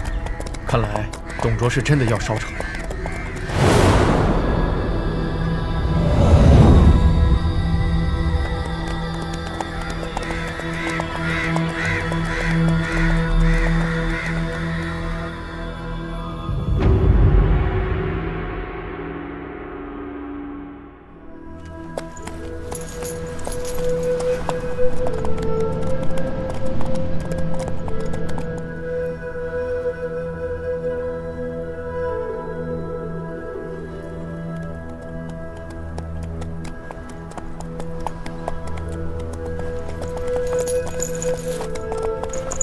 这就是救王城。不错。你们先从密道离城吧。小梦，你只要知道是这里就行了。我留在洛阳城内等他，他不走，我也不走。他不会有事儿的，咱们先去外面，晚点一样能跟他会合。都别劝我，你们也不是第一天认识我了。可是，小梦，带他回来。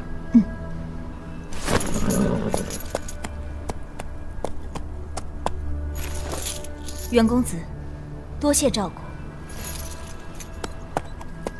姑娘执意要走，袁某自不便挽留。只不过，旧王城内遍布机关，先让在下教姑娘开启之法，再走也不迟。以免姑娘带了那位火兄回到这里，却不得其门而入。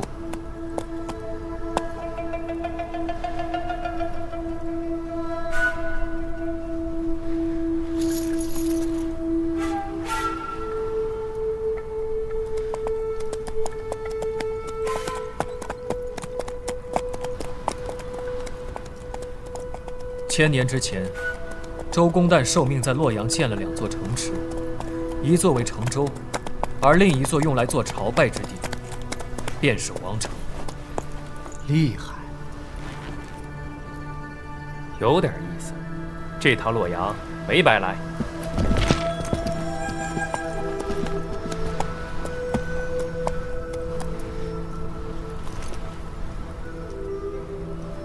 袁公子尚未成亲吧？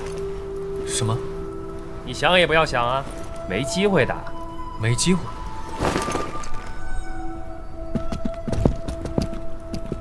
那位可是我们的首领夫人呢。首领为了这个人，命都可以不要。呵呵，今年第10个为梦姐着迷的人了。那2个臭小子。难怪你说什么都要回去找他。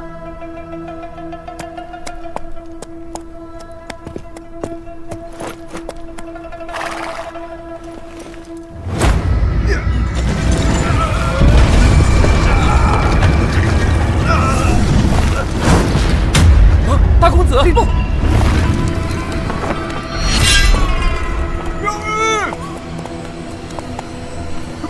杨玉后面！这腿法，这力量！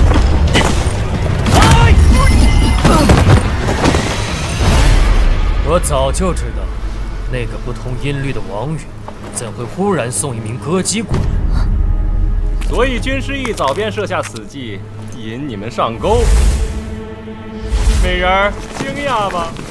我带来的这份聘礼可还算丰厚。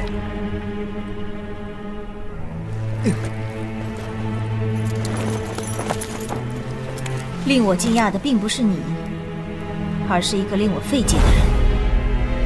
袁当，不是你的真名吧？让我来再次介绍一下自己。骑都尉兼西凉军第2军师吕布。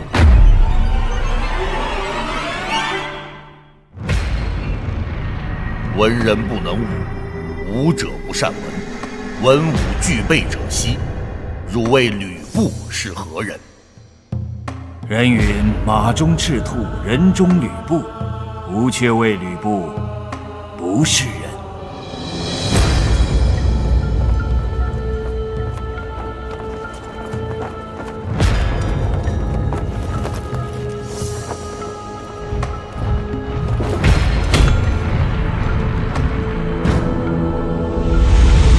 到底还有多少个吕布？连我都不知道，只知道凡是有吕布在的地方，一切都会很顺利。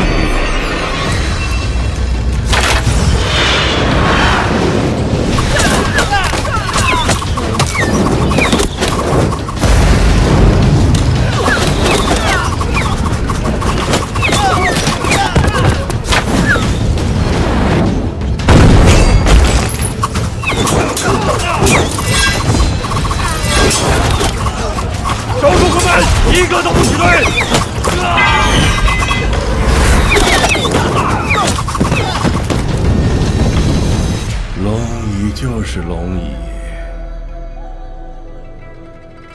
坐上去的感觉果然不一样。没想到我袁尚临死之前还能在此坐上一坐。龙，你在笑我吗？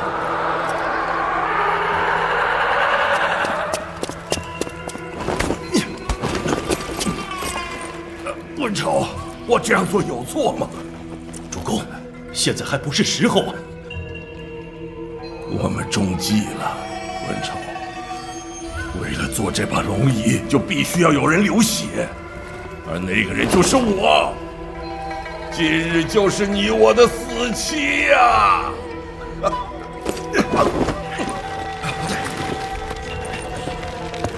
我们还可以逃得掉吗？我文丑说可以就可以，不想死的都跟我来！走！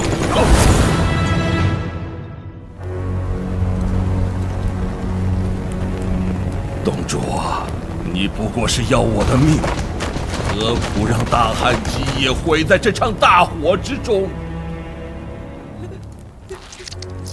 你怎么这样死得不漂亮啊？死不了的，主公，随我冲出去！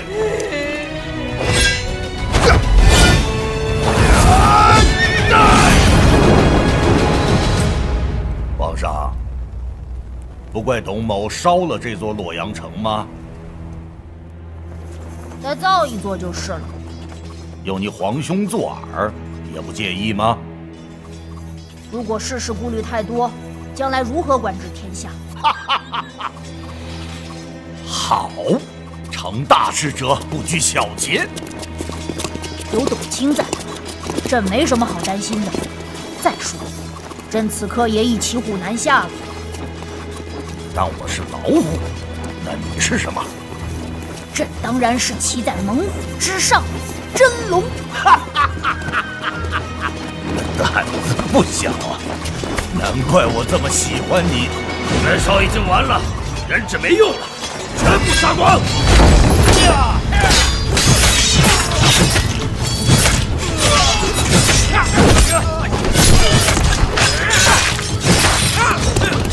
不要再推了！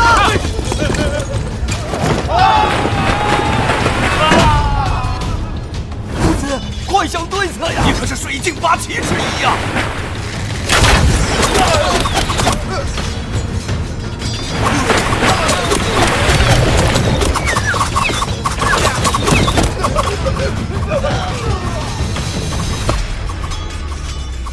方儿，爷爷知道你在想什么。你正想到袁家世代险恶的原因，一切以利益为先，凡阻碍之事必要摒除。你又想到此刻的形势，爷爷已是一颗绊脚石，能带着我逃生的机会微乎其微。可笑啊！在此生死存亡的紧要关头，你竟仍拿不定主意。你叔叔此刻正身处险地，若是他死了，你就会变得一无所有。天下最强的军师，绝不能优柔寡断，无论什么理由都不行。你背后的一切都已成为过去，不要害怕身边人的牺牲，你可以吗？很好，爷爷很喜欢你的理智。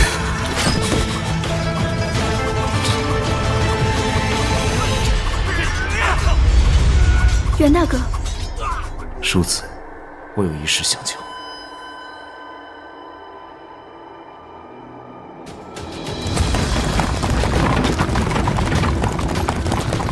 袁大哥，就是这样吗？对，继续向前，向前，拦下他们！可是前方是河道，我总不能让马车。叔子，你真的喜欢我吗？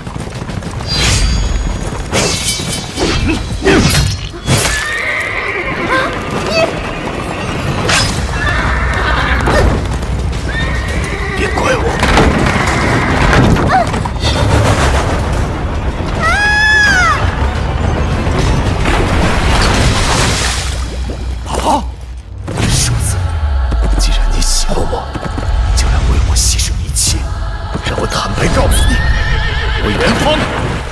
并不喜欢政治婚姻。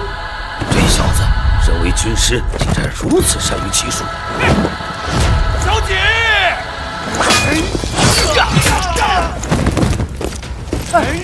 不要啊！小心，必为乱箭所杀。这就是结局吗？我元芳并不喜欢政治婚姻。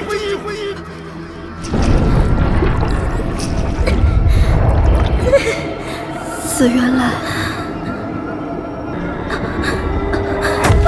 紫渊来，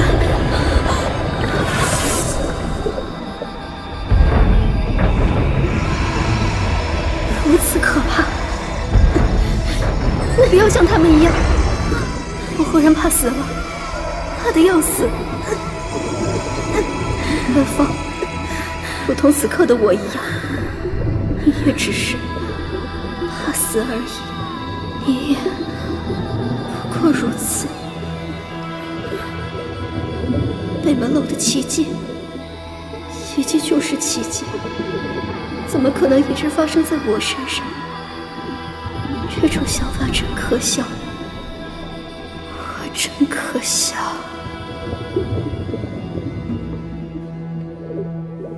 看吧，就连死去的人也在笑我。那年的山茶长得很好，他喜欢插花。为了他，我家的花园种满了山茶。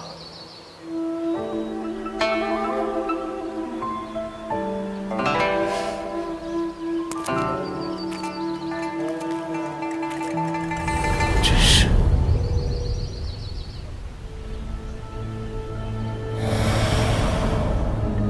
芳儿和孔家小茶姑娘的婚约一旦取消的话，为了袁家的利益，由不得他不同意。现在江东之虎孙坚已占据了江南一带。芳儿性格固执，又能言善辩，要说服他也不太可能啊。此时不拉拢孙家，难道让其他家族捷足先登吗？都住口！给我住口！本初，你怎么看？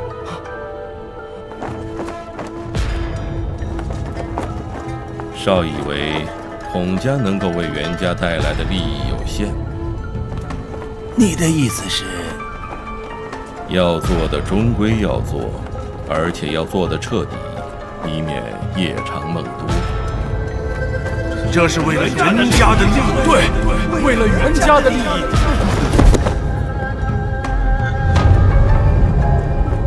人们总说茶花耐寒气长寿，为何只有我的话经不起风雨？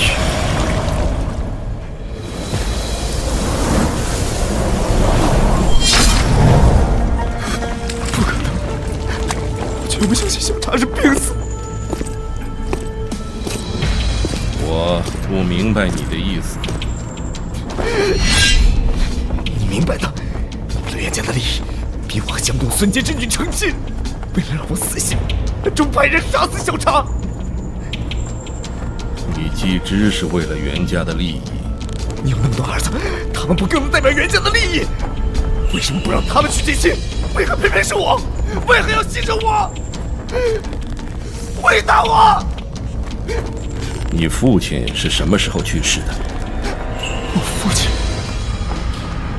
你今年只有20岁，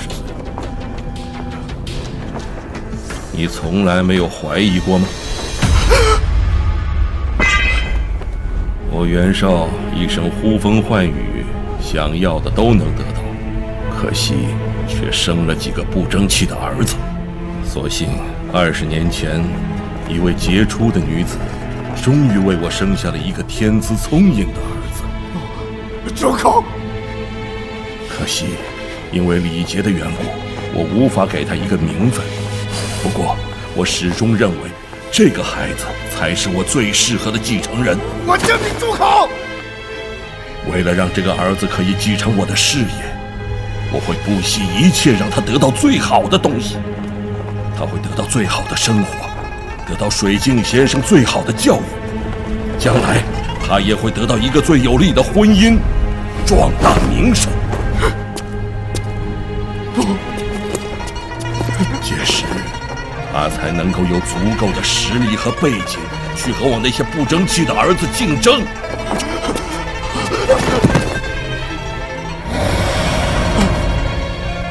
你要怎样骂我都可以，但你绝不可以曲解一个父亲对儿子的心意。痛恨我吧，愤怒能催生强大的野心，这样才能令你不惜一切来夺走我的东西。没有吞并天下的野心，袁家就会被中原洪流所灭。我当然明白，但是不是你的一颗棋子。元芳啊，有我自己的路。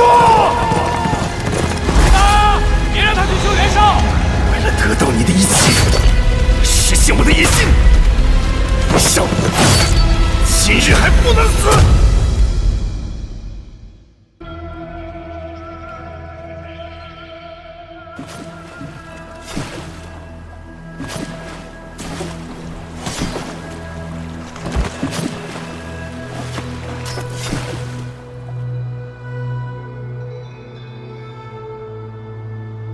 黄盖，你这缩头乌龟还要等到什么时候？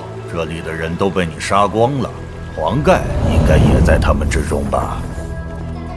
还有最后一个国贼，天下人会永远记得你的谋朝篡位，永远记得你的不忠不义。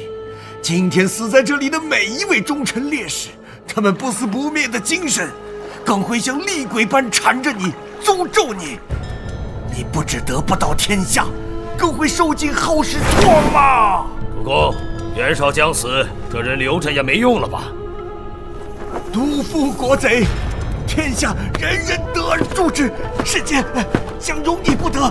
对，你将会被自己人残杀，甚至是自己的儿子。胡说八道！主公，让我杀了这老东西！骂得好，像一个不知所谓的泼妇。汉室将亡，并非亡于我手，而是亡于像你这种尸位素餐的蛆虫。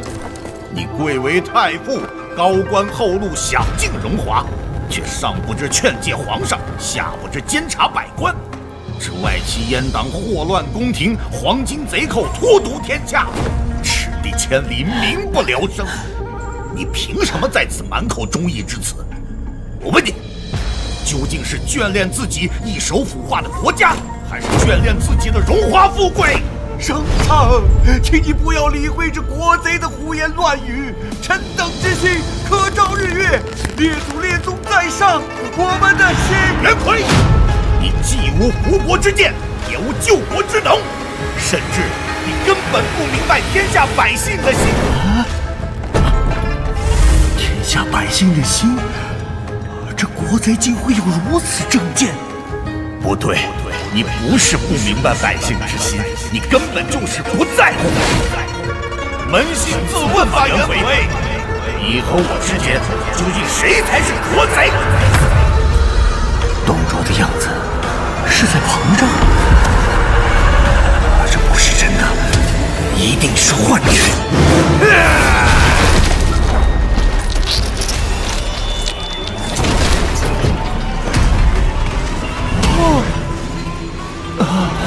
老家伙，果然还没死！快跳！在下不会水呀！嘿，弓箭手！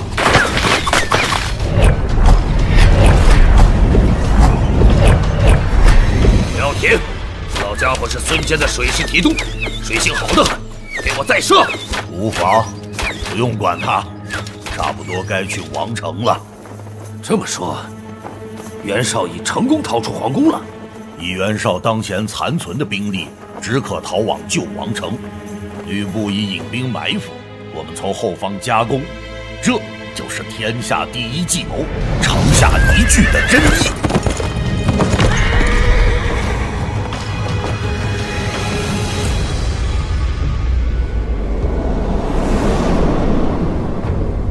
3位残兵到此为止了。残兵的招数你还有很多没见识过，机会难得，想不想开开眼界？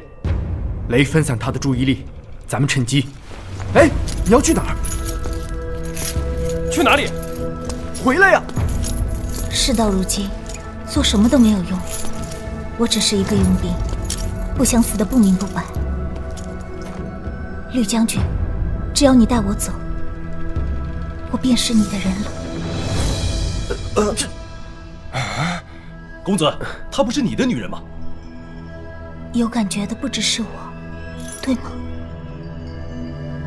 吕布，她是我的，你敢？只要你不杀我，我就跟你走。我可以为你做任何事。他说什么？喂，你听见了吗？开什么玩笑？小梦，你……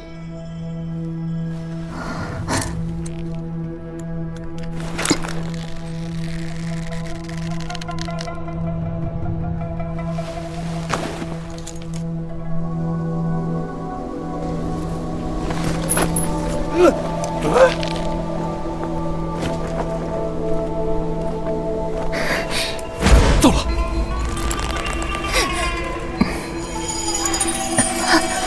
口中刺。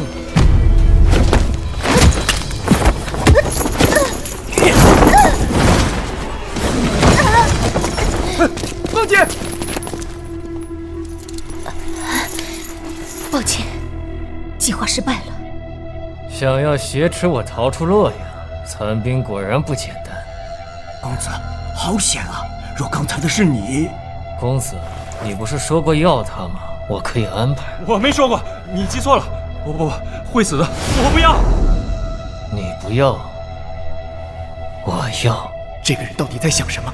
完全猜不透。仿佛一切都在他计算之内。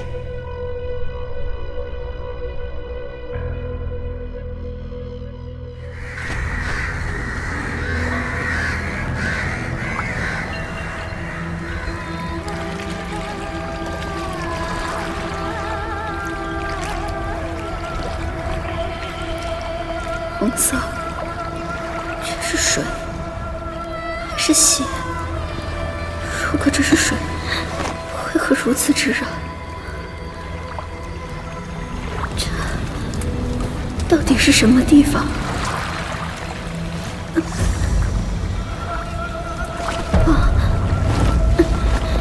这是人还是鬼？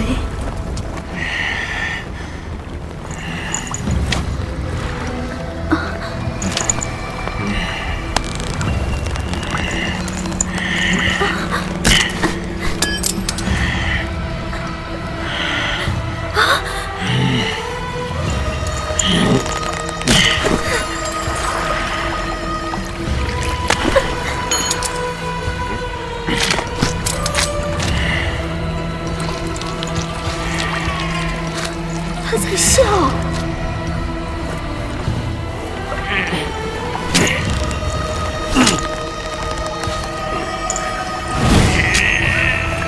人根本不可能承受这种痛楚。难道是鬼？原来我真的到了地府。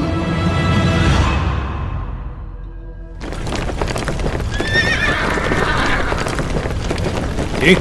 不用来了，我不是叫你们留守在主公身边吗？对付这些西凉人，有这一把斧子就够了。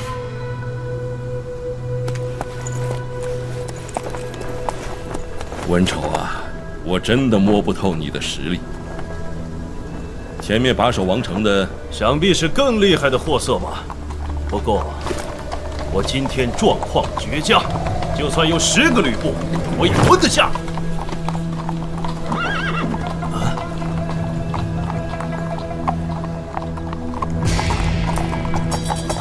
见鬼了！主公，我刚才说什么来着？就算是10个吕布，你也吞得下。早知如此，就该说10位美人了。这个人就是河北文丑，那么和废帝刘辩在一起的，自然便是袁绍了。听说吕布曾独闯五里军营的中心，单人匹马击杀了独眼龙刘宗，我就觉得奇怪啊，以他一人之力如何办得到？今天见到各位，终于真相大白，吕布原来不止一人，难怪如此厉害。既然知道厉害，还不速速退兵？文丑，敌军势大，不如好，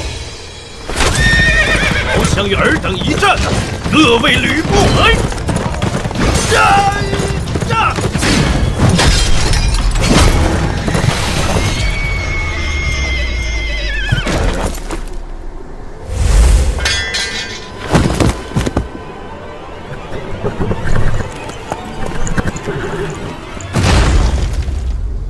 一招就败了，还是被腹背，连胯下的坐骑也承受不住这力量。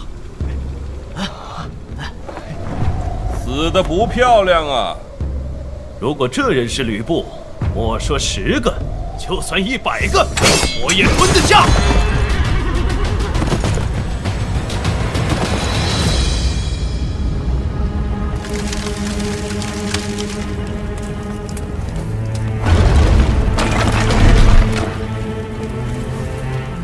义兄，我曾经听你说过，当初义父平定天下之后，你想当洛阳太守，所以，许灵兄，我把洛阳城烧给你。在你接收洛阳之前，我先将夺你性命的凶手带来了。推出去！大公子，王副帮主，你也在这儿！混蛋，到底有多少个吕布？小马，你……没错，就是他中了吕布的奸计，我们才又见面了。大公子，我……张雷，你在说什么呀？我不是这个意思。我想说的是，你这样子好漂亮啊！你也看看场合吧。不愧是大公子，跟我先前的反应一模一样。今天，大家都见识到吕布真正的实力了。从落在他手里的那一刻起，我就明白了自己的命运。只可惜，连累了清风帮的兄弟们。大公子此言差矣，若不是残兵提前告知汾城一事，让弟兄们早一步离开洛阳，恐怕清风帮就要葬身火海，从此消失了。现在我们只牺牲了几十个人，却救回了数百弟兄的性命，谈何连累？说到底，罪魁祸首还是我。若不是为了救我，大家怎会……痛！你们两个臭小子干嘛？造反了吗？还是发疯了？发疯的是你，风言风语，我听不下去了。大公子，你以为残兵是什么？我们从来没有失手过。况且你还不知道，此时此刻我们那个疯子首领在干什么呢？这么说还有后招？对呀，还有那家伙在。大公子的心情好了许多。是啊，接下来我们该做的就只剩下一件事。吕布，站那么久，也该腰酸背痛了吧？咱们来切磋一下。很好，我的手也痒了。对，动动手比较舒服。想不到啊，想不到，先斩吕布的竟是我们。今天，我们可以在王城之内亲眼目睹吕将军战斗的英姿，着实令人心潮澎湃。来，让我带头助个威！吕将军，吕将军，吕将军，吕将军，吕将军，吕将军，吕将军！士气好高，这些人对吕布有着绝对的信心。吕将军，战无不胜！不将中标了！进，别喊了！吵死了。对，吵死了。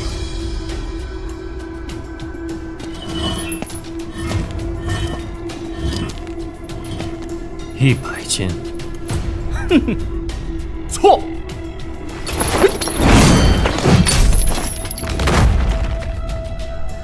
是150斤。吹牛！你这矮子怎有如此力量？别笑死人了。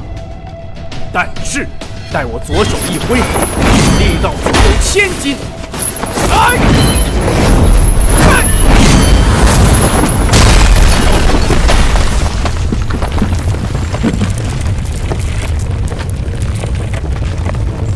要倒了，压下来了，跑啊！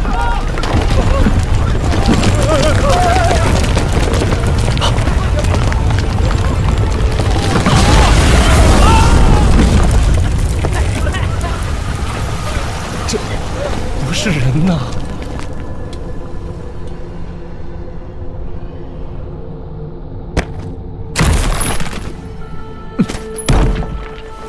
这力道何止1000斤，但是单凭蛮力是不可能赢过我的。我有的是蛮力，所以才担当先锋。至于杀人，是他的工作。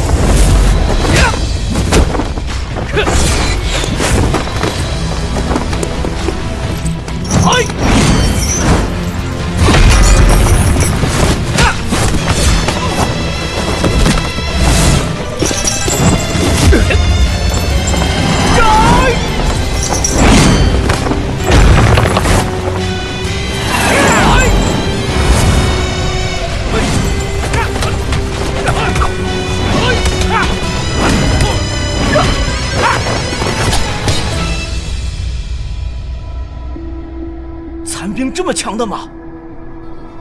看来雷赫昂还没使出那招。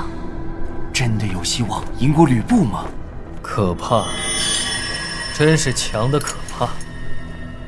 怪不得连行事万无一失的许林也。残兵果然名不虚传。吕布也名不虚传啊，连马屁也拍得比别人响。你是第一个在我们连招之下活命的人，也会是第一个取你们性命的人。有可能吗？他还没用兵器呢。不妨告诉你，无论用不用兵器，你都敌不过我俩联手的最强一招。这一招很强哦，连我们首领都挡不下来的。刚好，我喜欢挑战，所以为了提升你们的战意，打赢我，便免你们一死。好大的口气呀！雷，你听见他说什么了吗？听得不是很清楚，似乎是说要饶我们一命。呸！你怎么看？很想揍他一顿。那就来吧。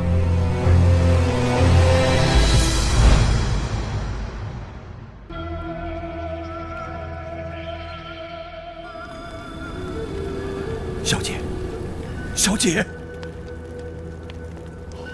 醒了，终于醒过来了。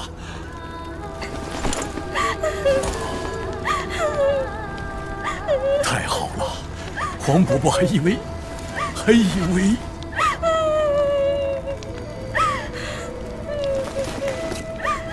事了，你没事就好。洛阳真的被董卓一把火给烧了，臣死了，只有我们。该死！若不是元芳那臭小子利用我们，喂，别说了。怕什么？尽管说吧。对于那种人，你们以为我还会在意吗？小姐。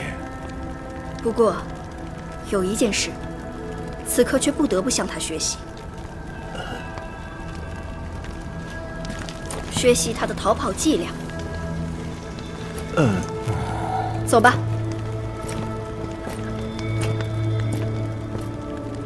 黄将军，你们孙家的女子了不起，我喜欢。小姐，怎么，剑伤有发作了吗？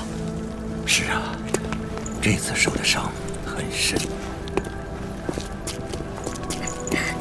尽情的哭吧，小姐。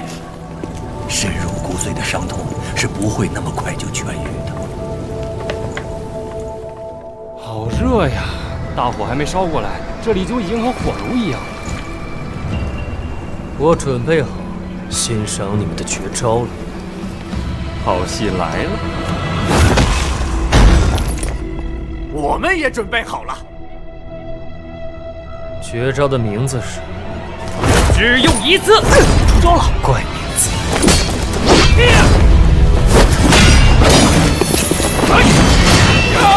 又来一次。对，不过更强更快。还有。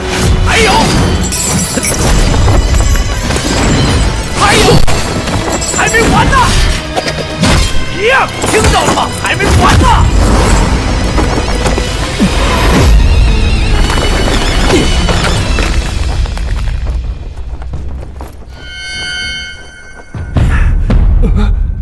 只差一点。厉害，吕布看来不是他俩的对手啊。好痛啊，但是痛快。我从未享受过如此这般痛快的感觉，但享受也该有个限度。你们不觉得奇怪吗？看，那些西凉将士，眼看吕布处于下风，却没有一个人下来助阵，是不敢出手，还是对吕布有绝对的信心？这招叫只用一次，是因为从来没人可以活下来吗？可惜你是个例外。那就改成只用2次吧。如何？再来一次。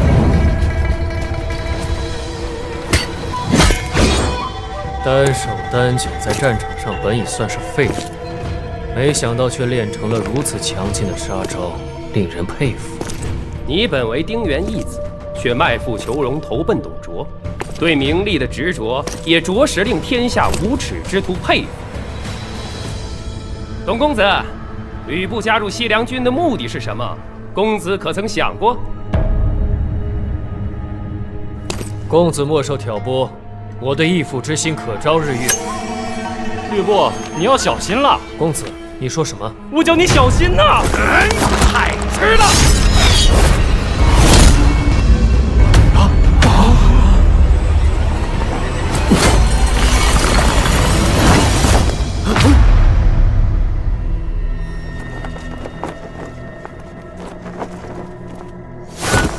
好，好一招声东击西。雷，这家伙很棘手啊！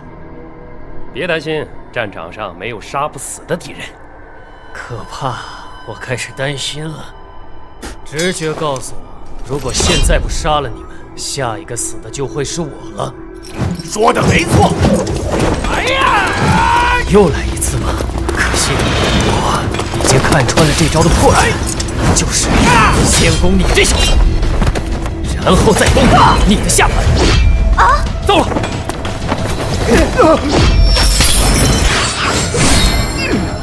强敌当前也不弃自救，你太愚蠢了！放屁！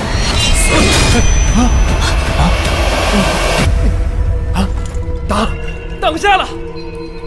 可惜，我站不起来了。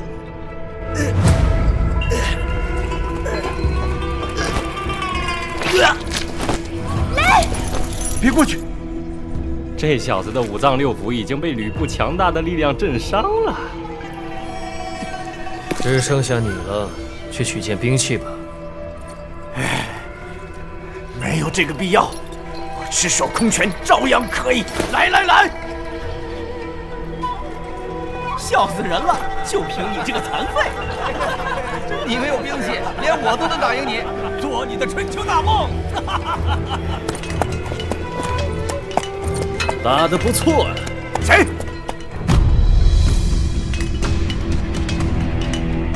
哼！啊！将军，刚才为何不下令阻拦？你们没看见他肩上扛着的是什么吗？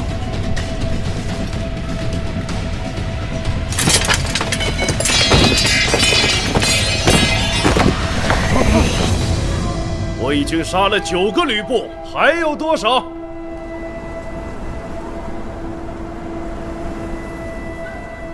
看来这里的西凉人全都聋了。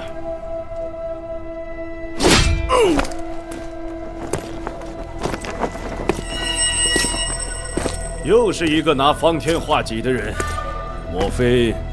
对，碰巧我也叫吕布。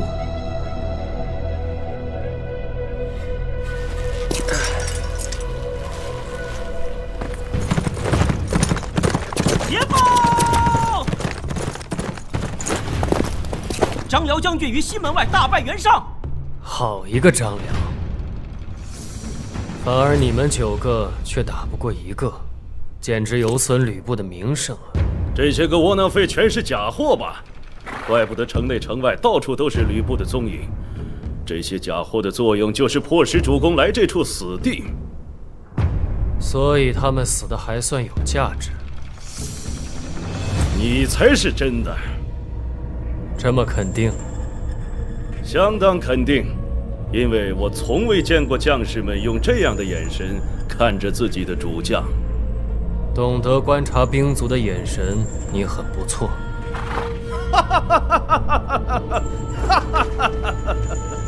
都死到临头了，为何发笑啊？人说吕布有勇无谋，今日一见，令我恍然大悟。悟出什么？悟出水镜先生士气论的精髓。士气论，就是那篇天下第一谬论呐。说说看。贬敌台己，其法有3：其一，敌将出胜者，贬己方武将鲁马；其二，敌将多胜者，贬己方军师择地失当，其后天时预判失误；其三，敌将常胜者，贬其有勇无谋。常胜者被贬为有勇无谋，那不正是敌人对吕将军使用的手段吗？这就是敌人维持士气的法子呀！原来如此。今日得遇西凉军的常胜将军，在下倍感荣幸。过奖了。主将虽勇，赢得战争却还是要靠每一位将士一刀一枪去拼。归根结底，战争就是两军士气间的一场较量，对领军者名声的一场吹嘘。能被称为有勇无谋者，天下不出几人。你是其中之一。自黄巾之乱后，河北袁绍的势力迅速拓展，也是2个被称为有勇无谋者的功劳。你是颜良还是文丑？在下袁绍麾下上将军及6军军师文丑。这人便是鼎鼎大名的文丑，被称为有勇无谋却战无不胜的大将。他单枪匹马到此，莫非有诈？安静，别乱！文丑兄果然厉害，几句话就令我方乱了军心。既然军心已乱，阁下有何对策？别无他法，唯有一战。不错，请备马。几句话已令我骑虎难下，对于将军这样的人，吕某深感敬畏，成军美意。好敌难求，请。这就是武将的豪迈啊！为将者当如是啊！董某受教了。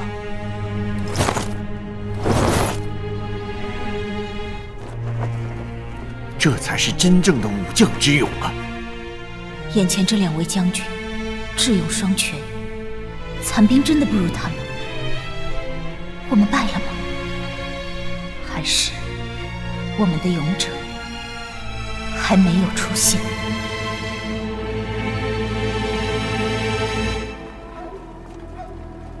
大伙快呀！钟兄，王城里真的有密道可出城吗？我也是听别人说的，现在唯有走一步算一步了。哟，那位小兄弟怎么样了？没事吧？血还没止住，可是饼真的能止血吗？没错，拿来。哎，你干什么？血，不可白留啊！留多少，我便吃多少。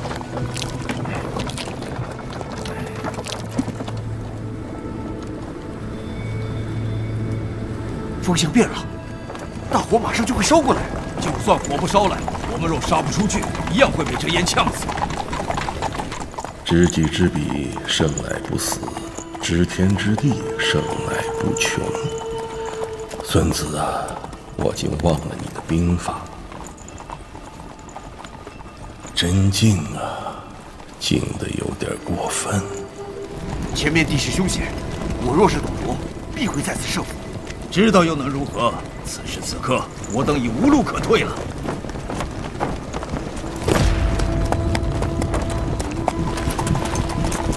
少问众将士，你们怕死吗？不怕。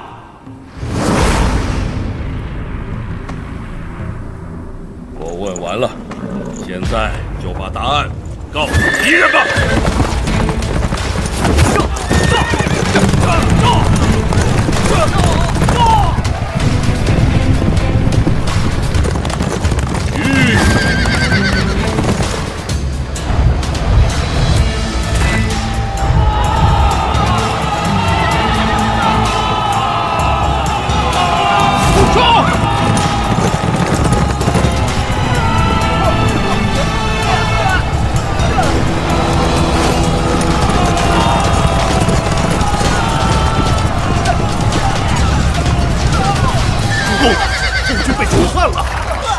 王俊、马洪、郑杰，在。刚才的问题，你们三人还未曾回答我。即使主公被吓得屁滚尿流，末将还是顾我；即使主公向董贼投降，末将还是坚持己忠；即使主公下令退兵，末将还是会坚守到最后。诸君的回答，少铭记于心。对，就算是要死，也不可失了袁家的颜面。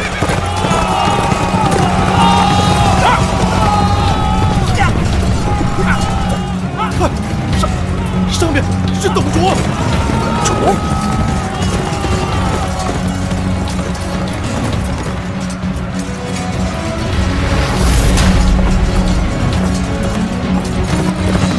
好，就在前方相见吧。上天，你赐予我一个华丽的牧场，让我死得漂亮。误主而死，天下传颂，袁家千秋，颜面有光啊！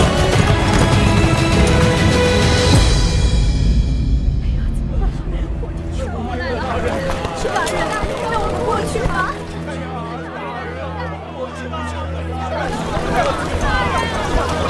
退下，退下！别逼我们动火！大人，怎么办？前面是董相国特别为袁绍设下的死地，不可以被这些贱民扰乱。传令下去，无恶不对，格杀勿论。别过来！退下，退下！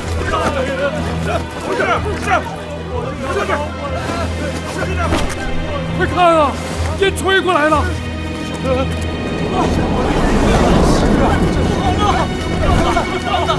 既然进去都是死，大伙儿不如拼了！对，那怎么拼了？退下！别过来！弓箭手！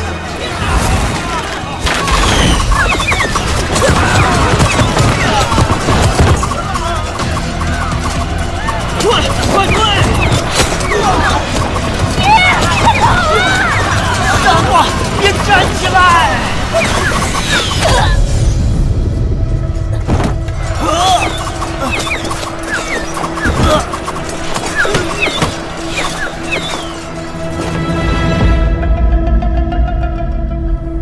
战争为的是什么？为的是天下太平，为的是国泰民安，为的是兴仁义、复孝慈。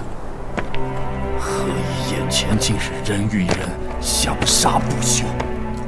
如果这就是苍天安排的命运，那么苍天已死。黄金贼张角说的没错，达成匡扶汉室的梦想，而踏上杀戮之路。我和董卓又有什么分别？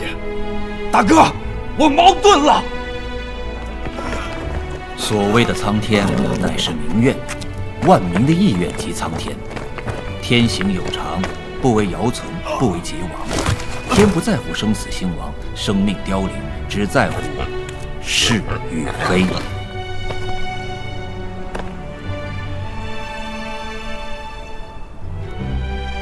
你意向不决，只因你怕祸及无辜，坏了大哥的名声。但是，一个视自己颜面重于是非的人，根本成不了大事。董卓视颜面如粪土，成一代霸主。只是，这人不顾民怨，不分是非，无异于逆天而行，必将走上灭亡之路。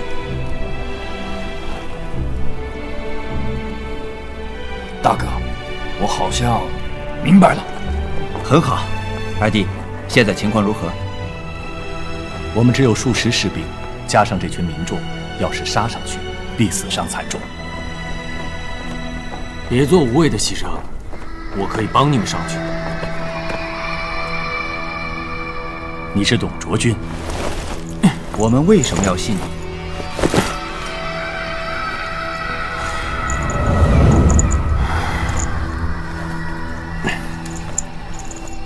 因为你们没有选择。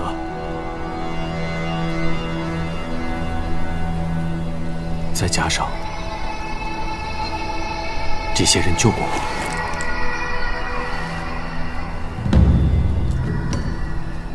好，我信你。大哥，我一进城门便会发难，你们就趁势冲进来。大哥，这人可信吗？你大哥我从没看错过人呐。小兄弟，小心乱箭，别过去啊！大人，这人很面熟啊。是赵校尉，他还活着，快让他进来。这人是西凉军，我们刚才救过他。西凉狗，不能好死，我走鬼也不放过你。不重颜面，是非分明，有趣的小子。大哥，你不怕被骗吗？忘了敌人给三弟的评语吗？100万军中，取上将首级如探囊取物。你看，他准备发出警告了。姓赵的，报上名来！来！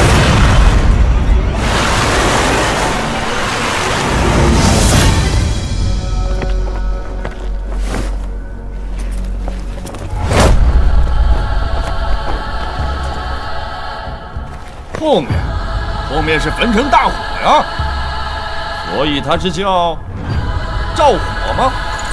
我看他是在指上面的天吧。那么是赵天，还是叫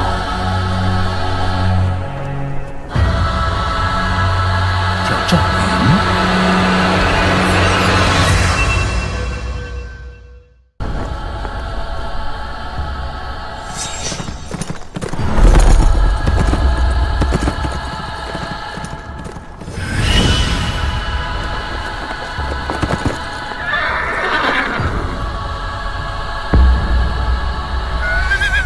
郑将军，你可曾想过，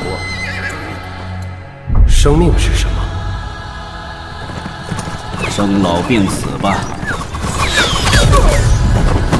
不，我问的是武将的生命。老爹生前说过，15从军征，80誓得归。归？应是马革裹尸还吧。身为武将，若胜，还有永无休止的战事在等着你；若败，死者家眷咒骂你，军法处置你。若临阵退缩，史书上定会贬义你，你的后人也一生都抬不起头来。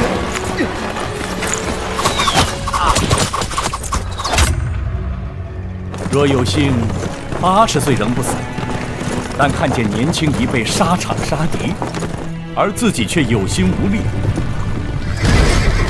那时只怕比死更难受。武将的生命就是如此无奈和荒谬，选择了这样一条路，你后悔吗？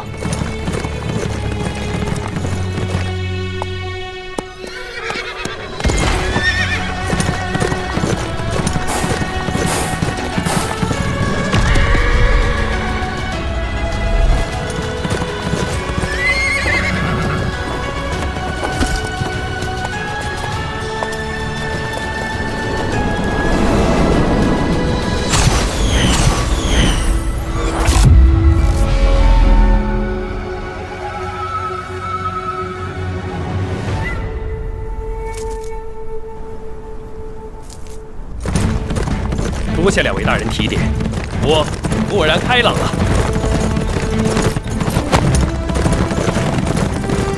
今日我们的武将之路就要终结，那么就不留一丝遗憾地将它走完吧。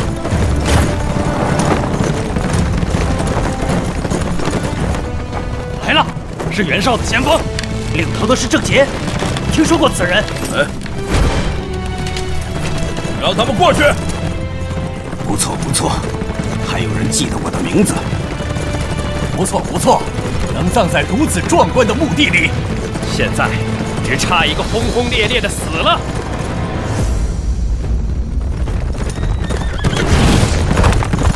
啊，这是袁绍军的先锋。关东的援军来了。文丑大人还活着。文丑大人，我等奉主公之命前来驰援。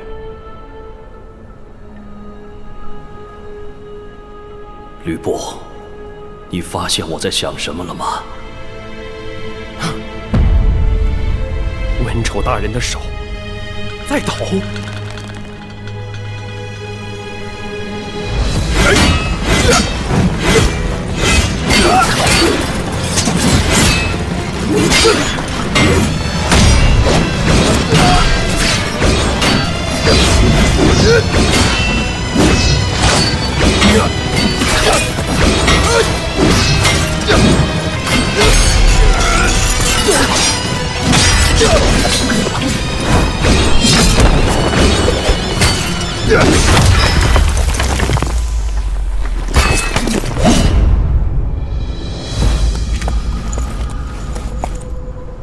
这人难道就是能让文丑大人如此紧张的对手？看来他就是。又来了3个送死的。黄俊，以打头阵，探探对方虚实。正有此意。文丑大人会发抖，只因身为主将，在求生与求死之间下不了决心。不似我等身为先锋，早已抱定必死之决心，反倒无需纠结。敌将，报上名来。吕布，果真是吕布。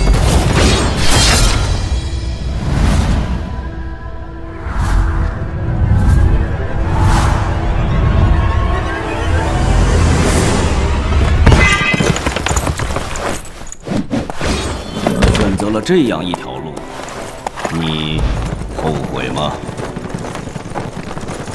今日我们的武将之路就要终结，那么就不留一丝遗憾地将它走完吧。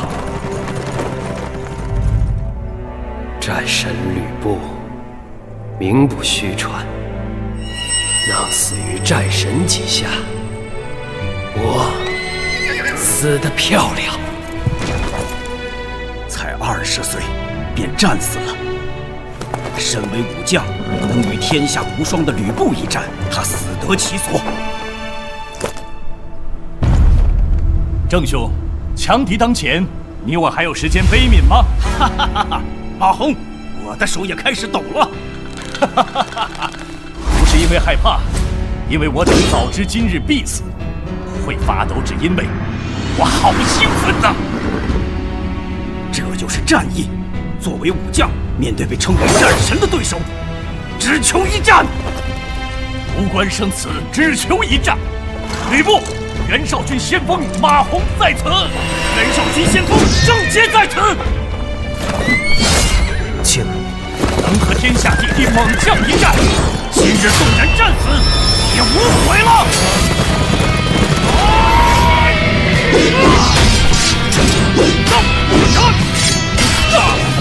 袁绍军还真是勇猛。小马，这两个一起上，有希望吗？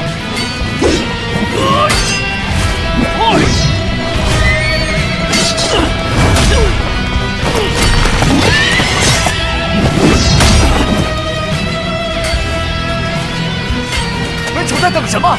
一起上啊！安静！痛快，好痛快！吕布，来接我一招！我懂了，这种感觉，这样肆意忘我，无所顾忌，仿佛自己已是天下无敌，只是徒有一刹那的快感，却失去了临阵必须的冷静。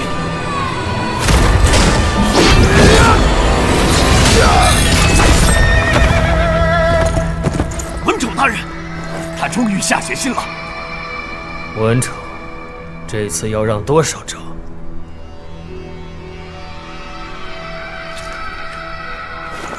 我们有3个人，请让30招。文丑大人，这好好感受吧。吕布的恐怖不仅仅在于他的武力。吕布，你知道我在想什么吗？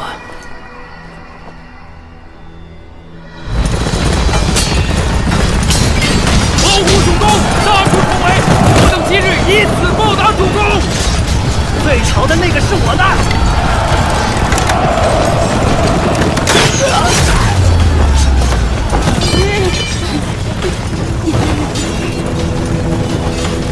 董卓来了。华雄，在。我们下去。终于要来了。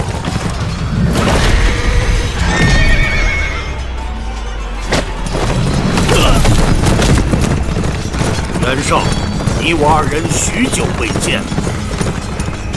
想不到几年前的一个西凉太守，如今摇身一变成了挟持天子的恶贼。变革的步伐是停不了的。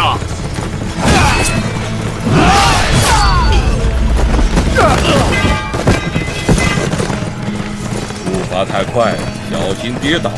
人生起落无常，今日会跌倒的却是阁下。18路诸侯跌下了1个，还有17个。可惜群雄无首，将来亦只会自相残杀。你把他们看得太简单了。没错，人性绝不简单，正如阁下的野心一样。我心中只有天子。天子是什么？国之魂魄。没有天子，何来有国？那么天子何来？万民拥戴，顺天而来。袁绍，如今万民还拥戴皇帝吗？废话，只恨一人，祸国殃民。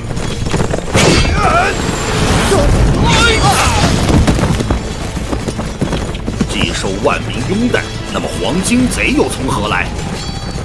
世间疾苦，民不聊生，诸侯们何以养尊处优，视而不见？董卓，你也一样，没有资格说我。我做过什么？你又做过什么？你挟天子以令诸侯，而我以天下义师抗贼。住口！我们在塞外对抗羌胡数10年，大小战役过百，为国除外患。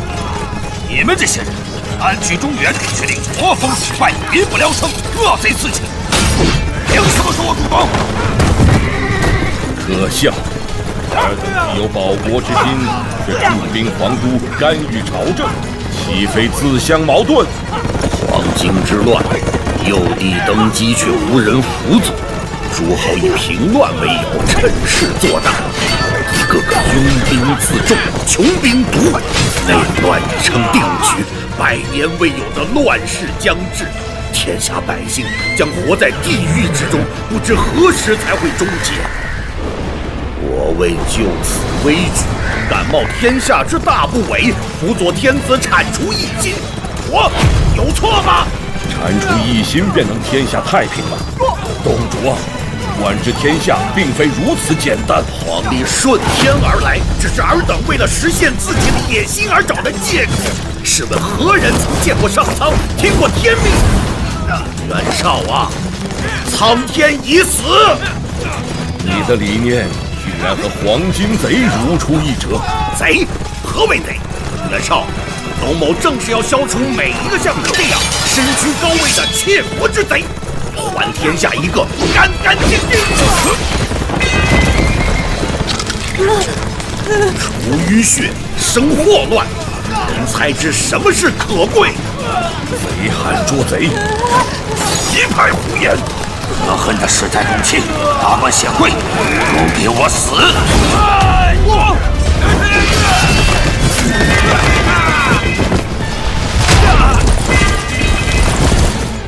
天真的死了。董卓，你管治天下的理念，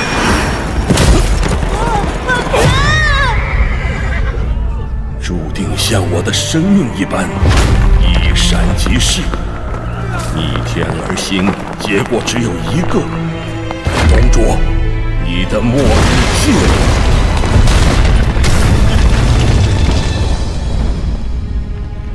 袁绍死了，这就是所谓的顺应天意吧？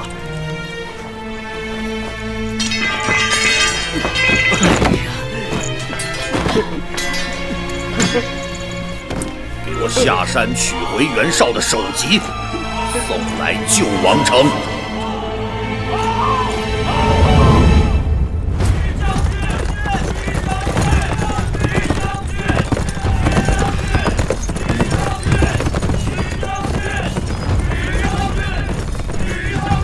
发生了什么事？华兄，看来吕布比我更受欢迎啊！董卓来了，难道袁绍大人？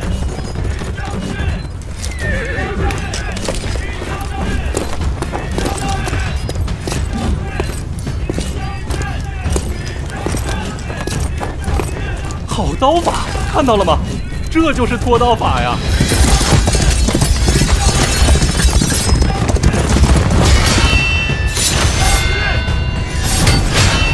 这记翻身真是妙绝。看来大家已忘了城下一句之意。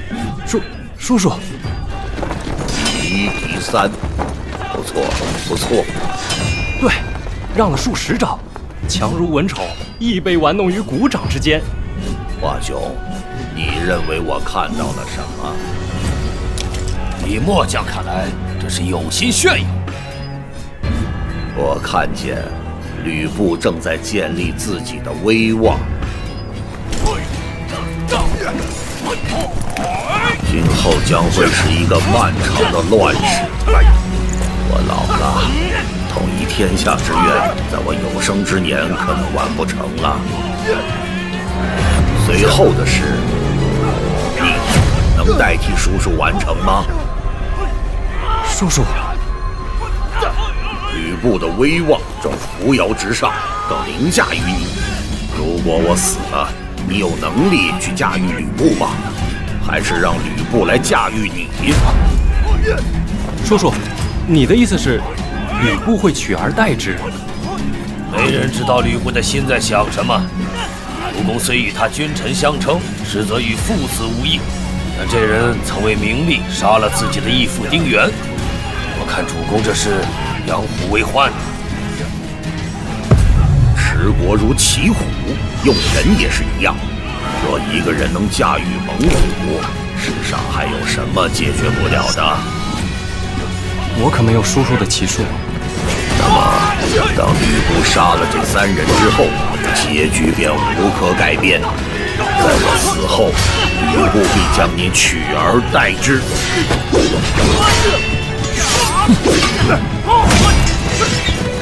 30招，快到！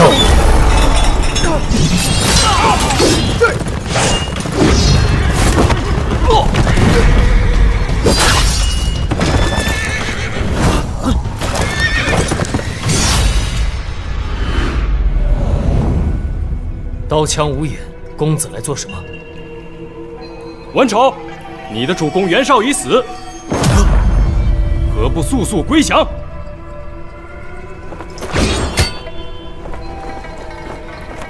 袁绍已死，袁绍已死吧！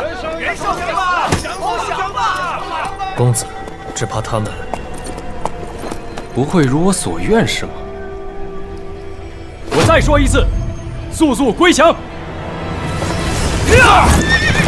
这里只有断头将军，没有生平的将军。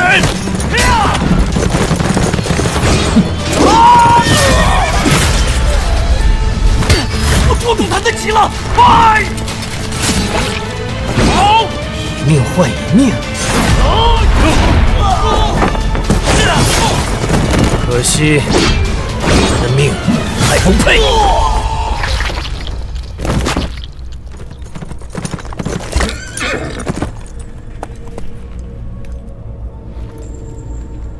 文丑，30招已让完了，你在想什么？他能看穿我的心，战又不战，降又不降。皇儿，你终于出手了吗？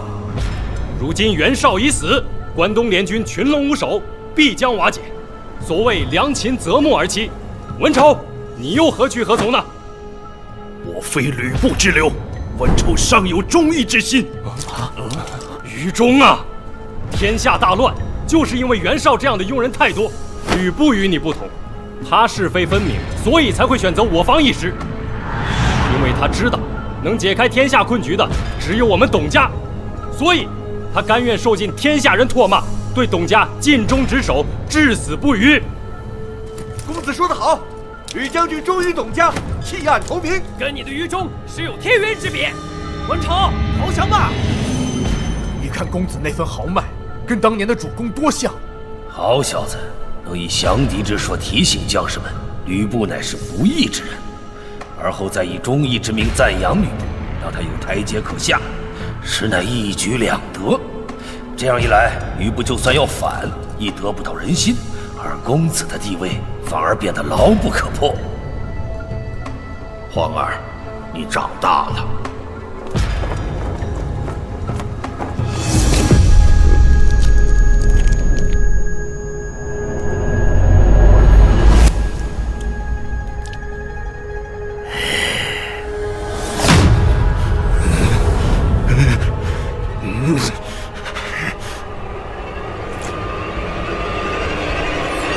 誓死不降！董卓，还我主公命来！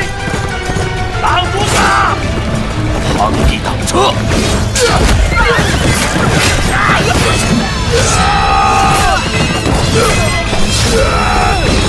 这人好厉害，全员不行了！喂，怕什么？给我拿下！西凉人除了吕布，全都是废物，当我者死！文丑，我来会你！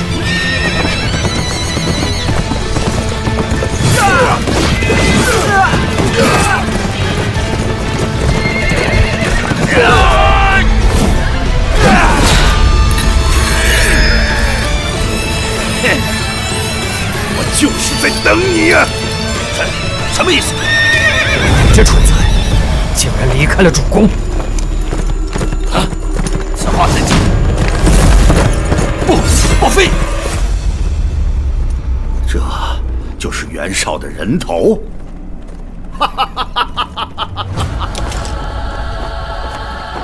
死得不漂亮啊！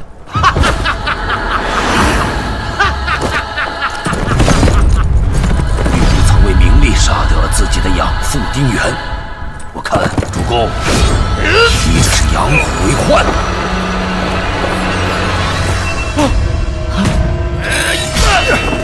好。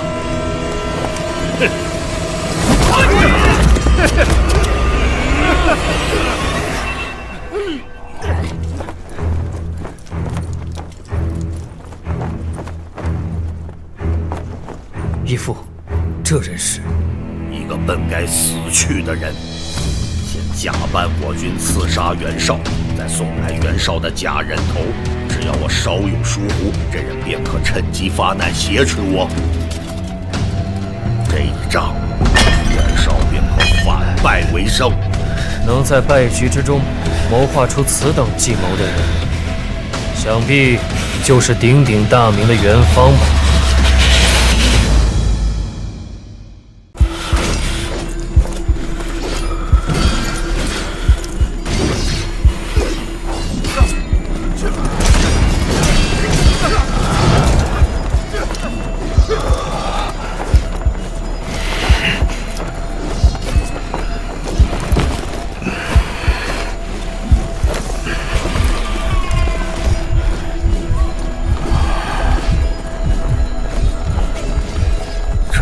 袁绍的人头，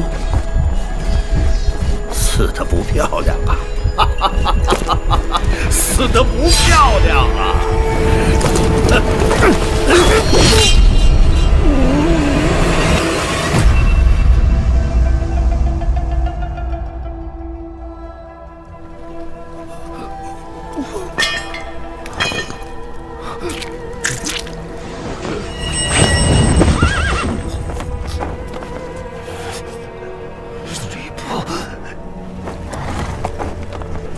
与水镜八奇相比，奉先你还是棋高一招啊！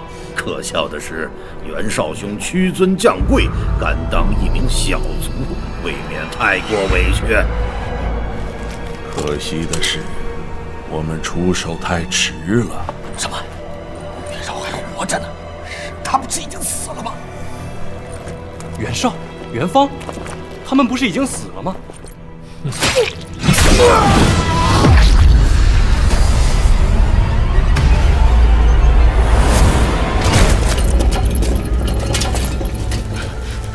公子，袁方谋划的本是一条起死回生的绝妙好计，可惜却败在了文丑手上。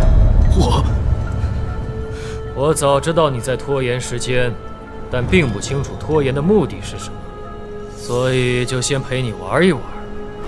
袁绍帐下皆乃忠勇之人，方才一听到袁绍的死讯，这两人便疯了一般向我扑来，一心殉主。而你却没有这么做，是你文丑的忠勇之心不及此二人吗？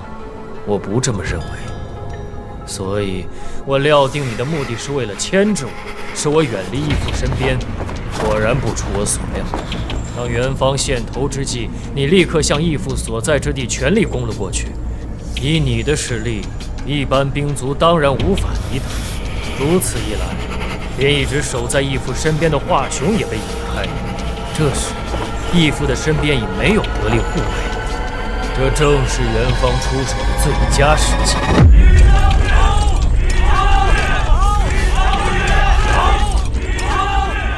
这家伙不是人呢！文丑，安排了这里了，这一切都是我的疏忽，公子。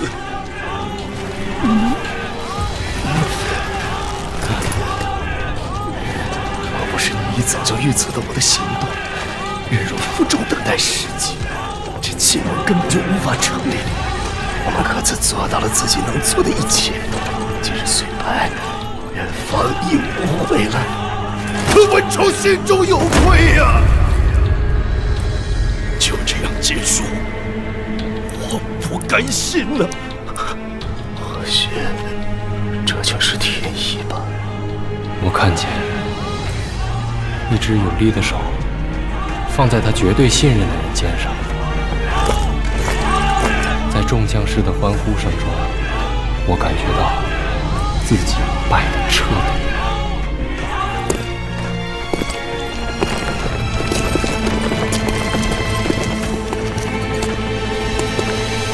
大人的状况看起来有些不妙啊！大人无需惊慌，还有我们兄弟在。上面的是谁？给我出来！这个声音是……哦，差点忘了。来人，给我抓住那家伙！我军还有一支无法驾驭的骑兵。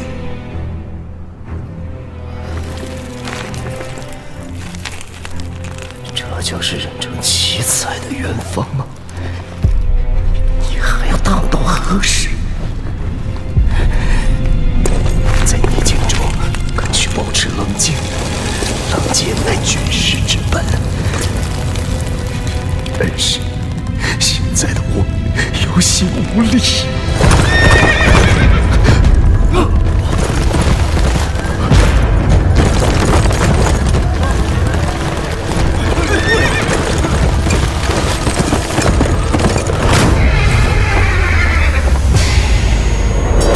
这不是传说中的吕将军，吕将军，这人就是赵火，杀许大人和我父亲的凶手啊！这么说，此人就是残兵之首。这小子不是死了吗？一切真的是莫名其妙。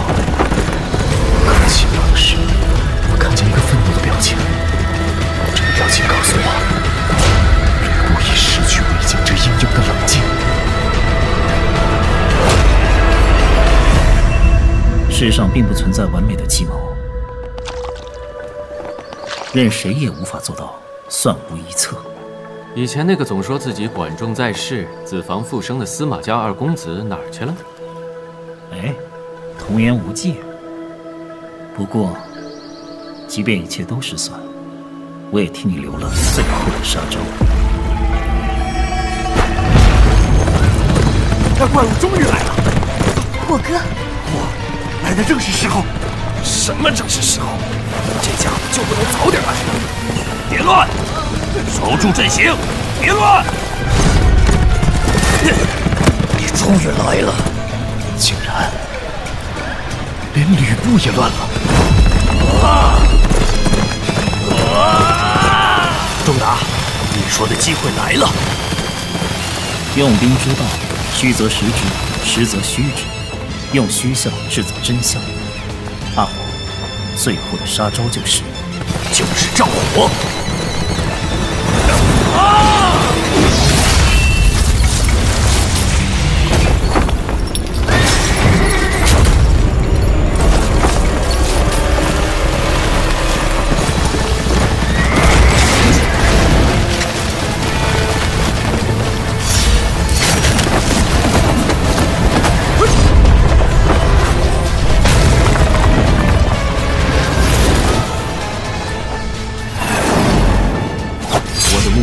从一开始就不是吕布。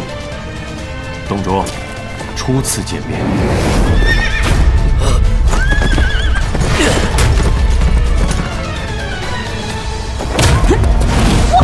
后面！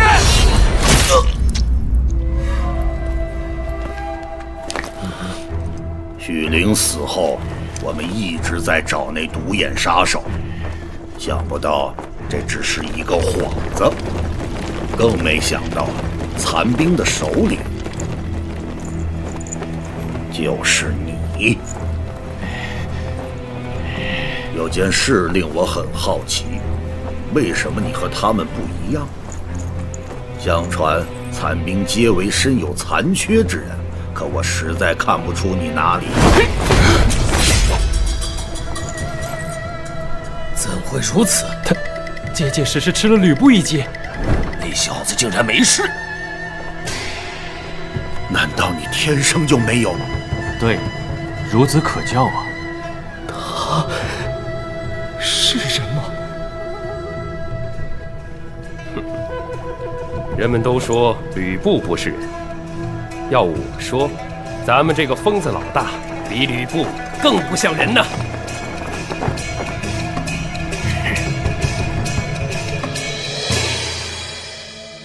你喝了？啊，这不是酒吗？傻瓜，这可是四叔特制的川城破肚芥辣油。是吗？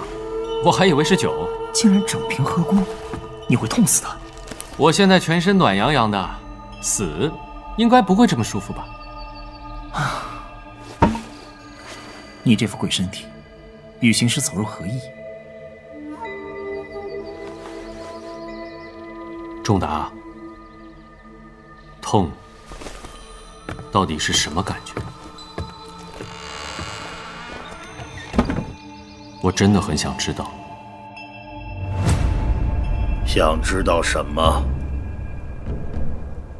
想知道一个像你这样的人也会怕死吗？哼，当然。那事情就简单多了。用你这条命换这里所有人的命，怎样？这买卖很划算吧？的确很划算，只是董某也很想知道。想知道什么？有你在这里制住我，其他人方可脱身。那么你自己又要如何脱身呢？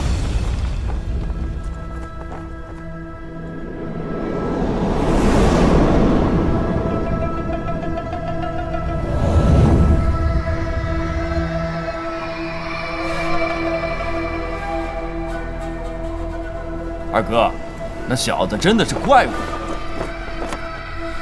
大哥看人最准，绝不会错。以命换命，这就是残兵吗？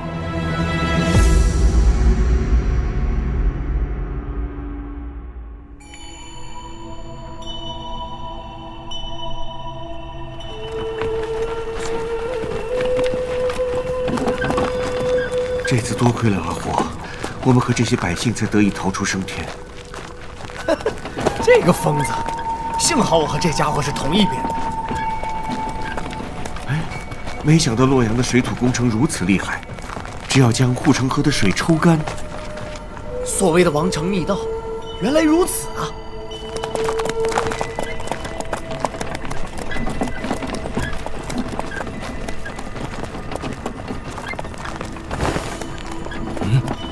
那几人不是？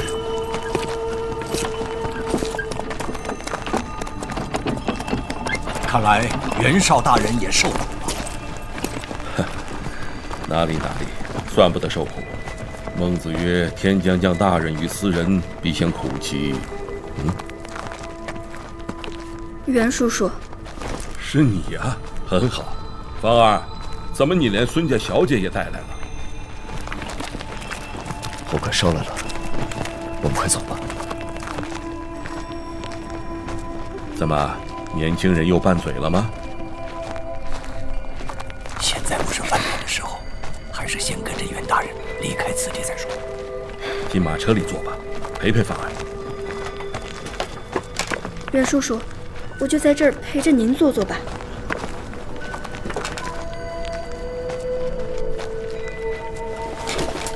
2年不见，出落得越发漂亮。芳儿有福啊！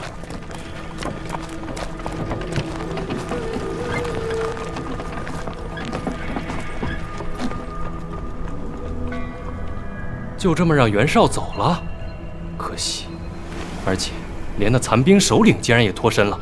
姓赵的，老子誓要将你碎尸万段！这3个怪人哪里冒出来的？竟甘愿以身犯险换那残兵首领一命，真是始料未及啊！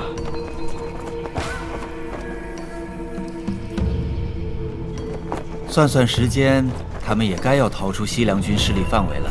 大哥，那姓赵的真了不起，你果然没看错人。哈哈，能让3弟夸上一句了不起的人，天下间也没有几个呀。你刚才说自己叫刘备？惭愧，不过无名之辈罢了。刘备，你这样做没想过后果吗？后果就是袁绍和洛阳的百姓都保住了性命。那你们自己的性命呢？保得住吗？大哥敢这么做，自然是已经有了脱身的办法。是吗？其实你们只要挟持你去到城外，如此一来，既可逃脱洛阳，又可取你性命，天下第一大功啊！那你们还在等什么？可是，咱们这位脑子古怪的大哥，似乎并没有这样的打算。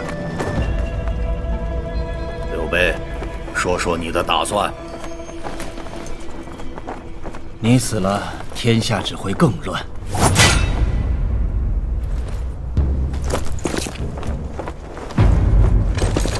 群雄失去眼前共同的目标，必会互相争斗吞并，整个天下都将被卷入无休无止的兵祸之中。到那时，百姓受的苦，恐怕比现在更甚100倍。就为了这样的理由，你甘愿放弃立下盖世奇功的机会？没错，就为了这样的理由，你才能保住自己的人头，董卓。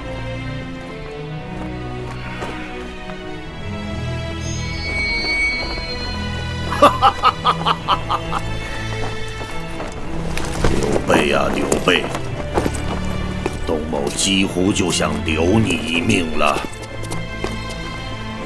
看看你这个无名之辈，还能做到何时？我不杀你，你也不杀我，礼尚往来，有借有还，方是大丈夫所为。况且，吕布不在这里，你想杀我，也并非易事吧？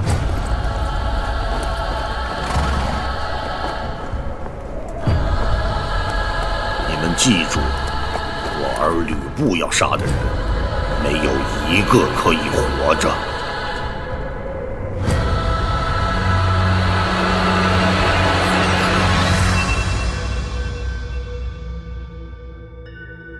今年可真奇怪啊，到今天才下了这第1场雪。换作往年，祭祖节前都下了4、5场了。还不都怪那董贼逆天而行，倒行逆施，惹得苍天震怒。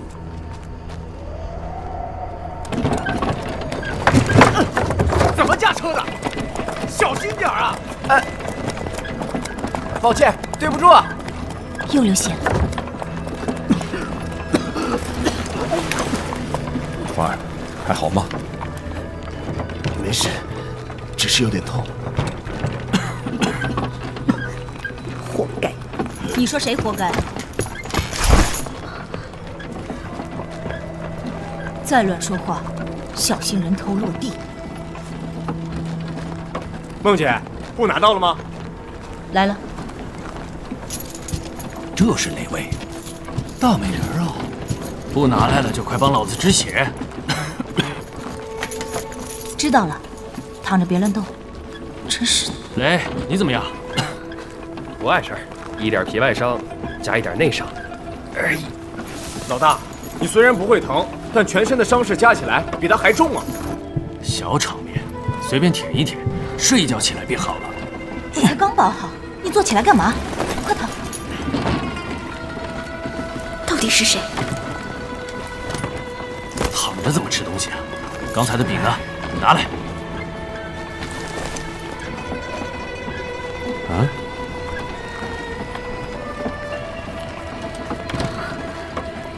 啊！怎么又是你啊？鬼啊！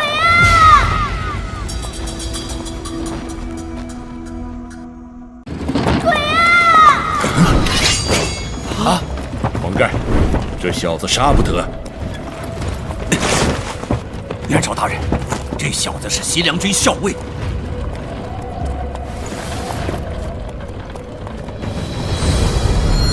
谁杀谁还不一定。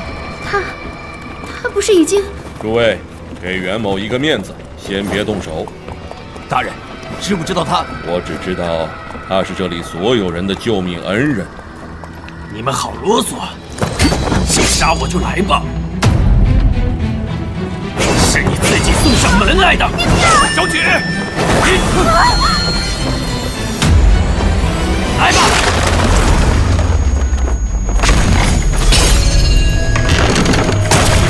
啊！自产不休的家伙！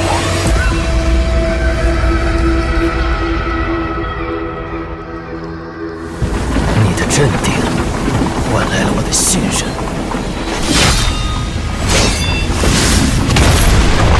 和我的不智！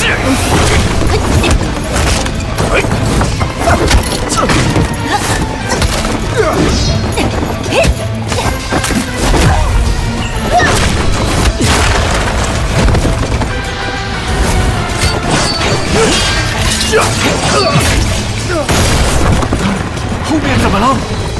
敌人追上来了，快走啊！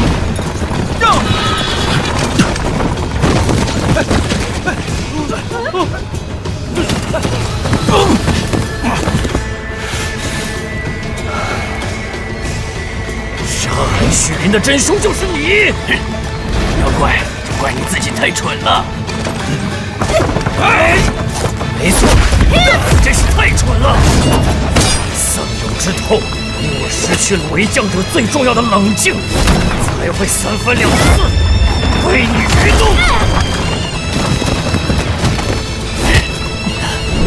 吕布，只差一步啊！对，就欠着最后一击。别忘了，还有我，快动手！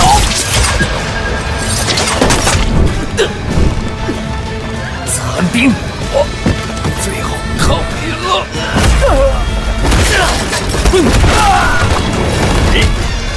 你们护送大公子先走，像以前一样，没有我的命令不准回头，有请小梦。明白，和以前一样，无论对手多强，最后的工作总是留给我的。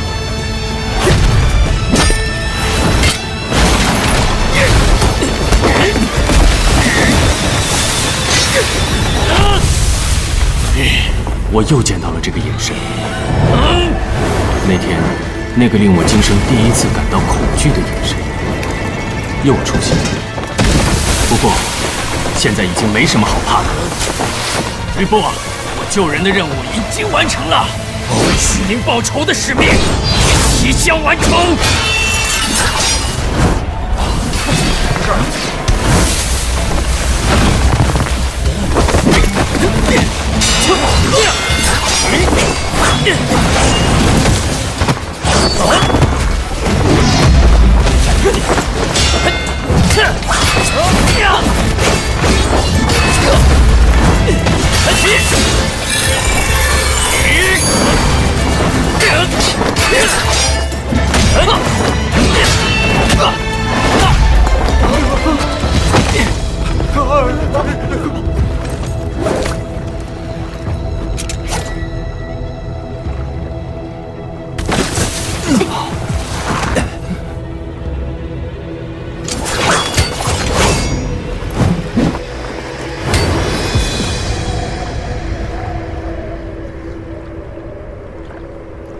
要死的终归要死，要活的还是活下来。徐林生前常说这句话，他正在下面等你。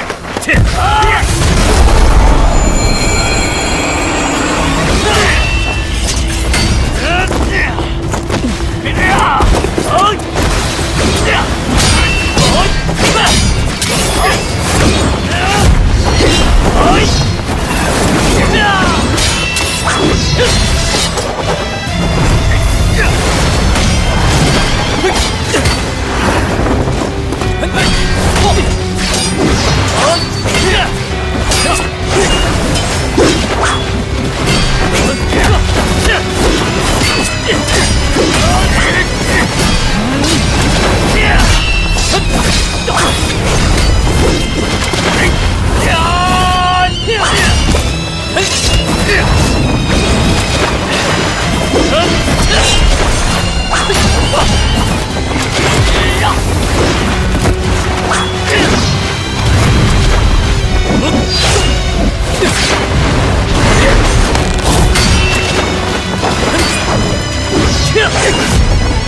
完呢，你还没死呢，还能再战？天下竟有这样的武将！他真的是怪物。你和我不一样，吕布啊，你现在很痛吧？痛不重要，痛痛快才最重要。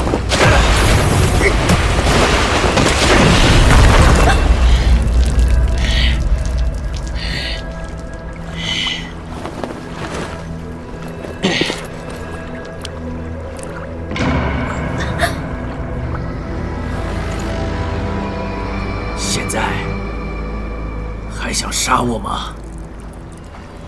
我……小毒妇，看到这个了吗？什么？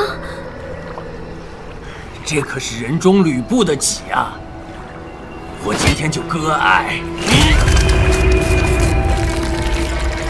用它来换你手上的剑吧。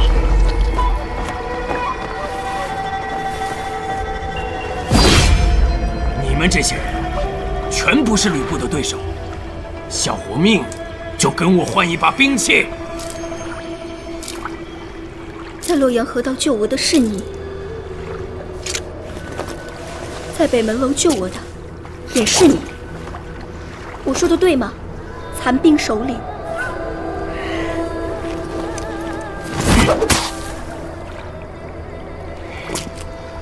你这婆娘，打从见面起，不是抓我就是杀我，我怎么可能救你？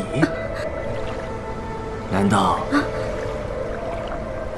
我贪图你孙家的权势，想借此亲近你，图谋不轨？你们这些当大小姐的，怎么总爱胡思乱想？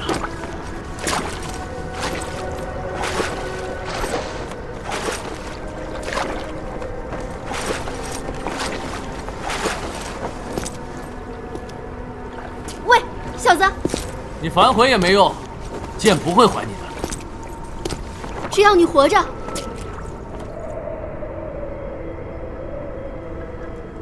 我就答应你。小姐，你答应他什么？真啰嗦。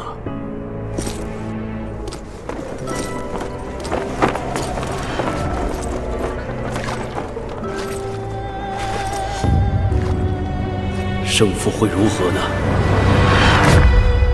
无数武将死于吕布旗下，只怕那位年轻人也。战争就是如此冷酷无情，多少心怀壮志的年轻人，终将像流星般一闪即逝。残存一物。残兵。傻瓜，哭什么？我的命一点都不重要。你我都是残兵，记住，今后无论遇到什么情况，都无需在意我的生死，任务优先。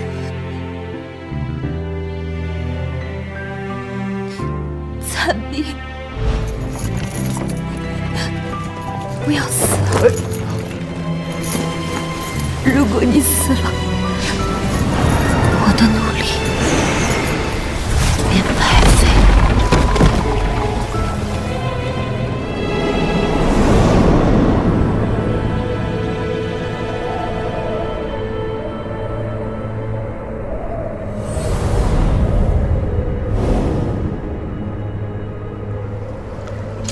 他说的对，在北门楼杀我15员将官的人，一定是你。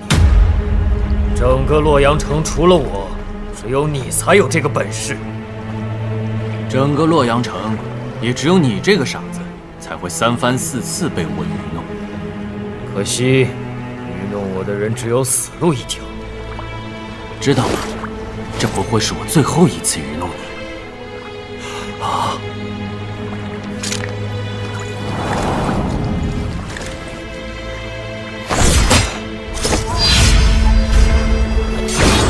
是时候上路了。虚无在下面等你很久了。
痛，痛，乃是源自内心的恐惧，又或者，跟这个怪物相比，我忽然像个人了。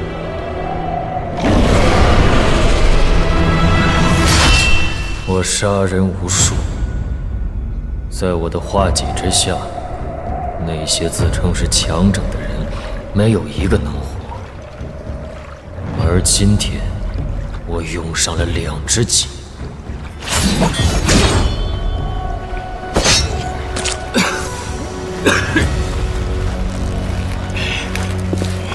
这个人绝非一般的刺客。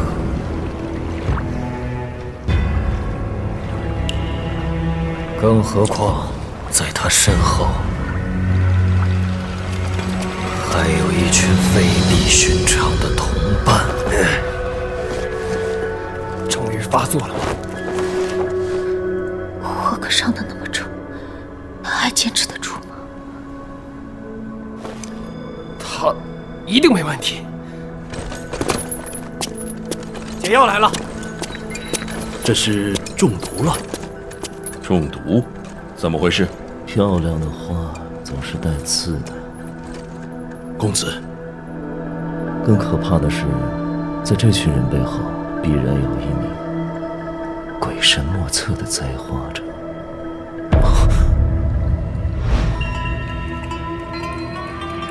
毒药竟藏在口中，我真的被愚弄了。吕布，你现在相信了吗？幸好，毒性似乎不深。你若太早中毒，我们挟持董卓救出所有人的大计便难以成功。此计的精髓就在于，你若执意追杀，途中必会毒发。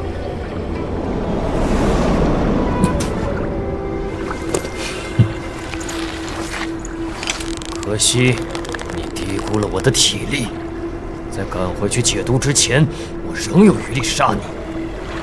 毒是迟了一点才发作，但是你也低估了一件事，在你身后是一群被你们害得家破人亡的人。当你是狼时，他们是羊；当你变成羊时，只要杀了吕布，关东联军必有重赏。有了赏金，他们就可以重建家园。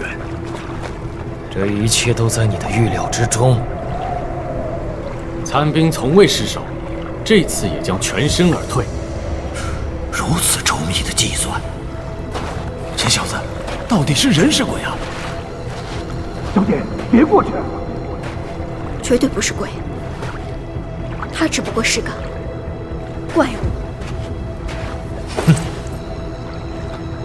万人我都不怕，难道会怕这区区几百人？那么，在这群满腔怒气的人之外，再加上一个挡你几百招也不会倒下的臭小子吧？打不死，他果真是打不死的。我是刺客，早已将生死置之度外，所以无论到什么时候，我都会一直纠缠下去，直到你毒发倒下，直到我们之中有一人彻底死去。你的话太多了，无非是想我知难而退，因为你已经怕了。怕？我怎会怕你这卖夫求荣的人渣？这小子疯了吗？为何要如此不留余地的激怒吕布？他真的是要拼命了呀！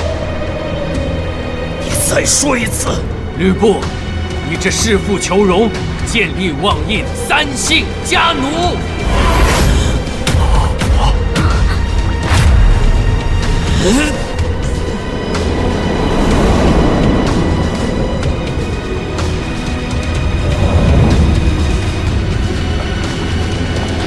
追去，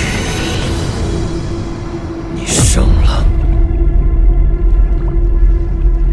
你真是一个可怕的人，在这样的情形之下，还可以冷静地权衡利弊，而你最终做出的，依然是一个令自己臭名远播的选择。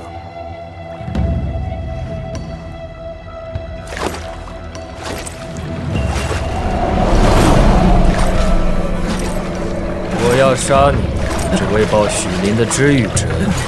若当真与你同归于尽，未免太过愚蠢。吕布，你给我站住！我们可没说要放你走。对。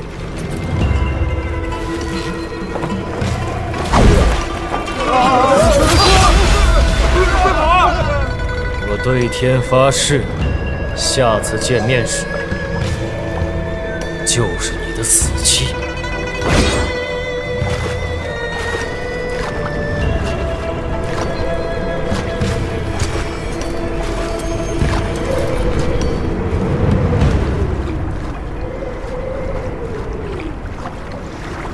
继续走，别回头。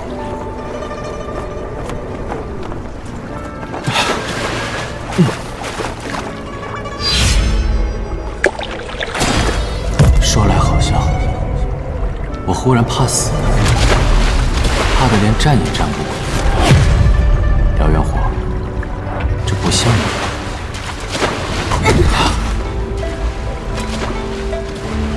错。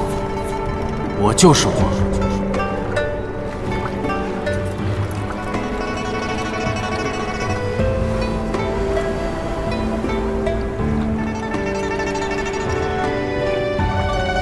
我在等待，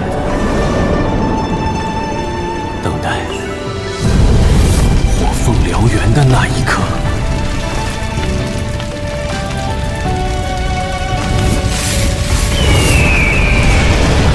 是我活在梦中，还是梦活在我的人生中？刚才的是幻觉，还是这场洛阳大火给我的启示？二公子，他们来了，马车里还有其他人。燎原火，你这个爱多管闲事的家伙，我已背你。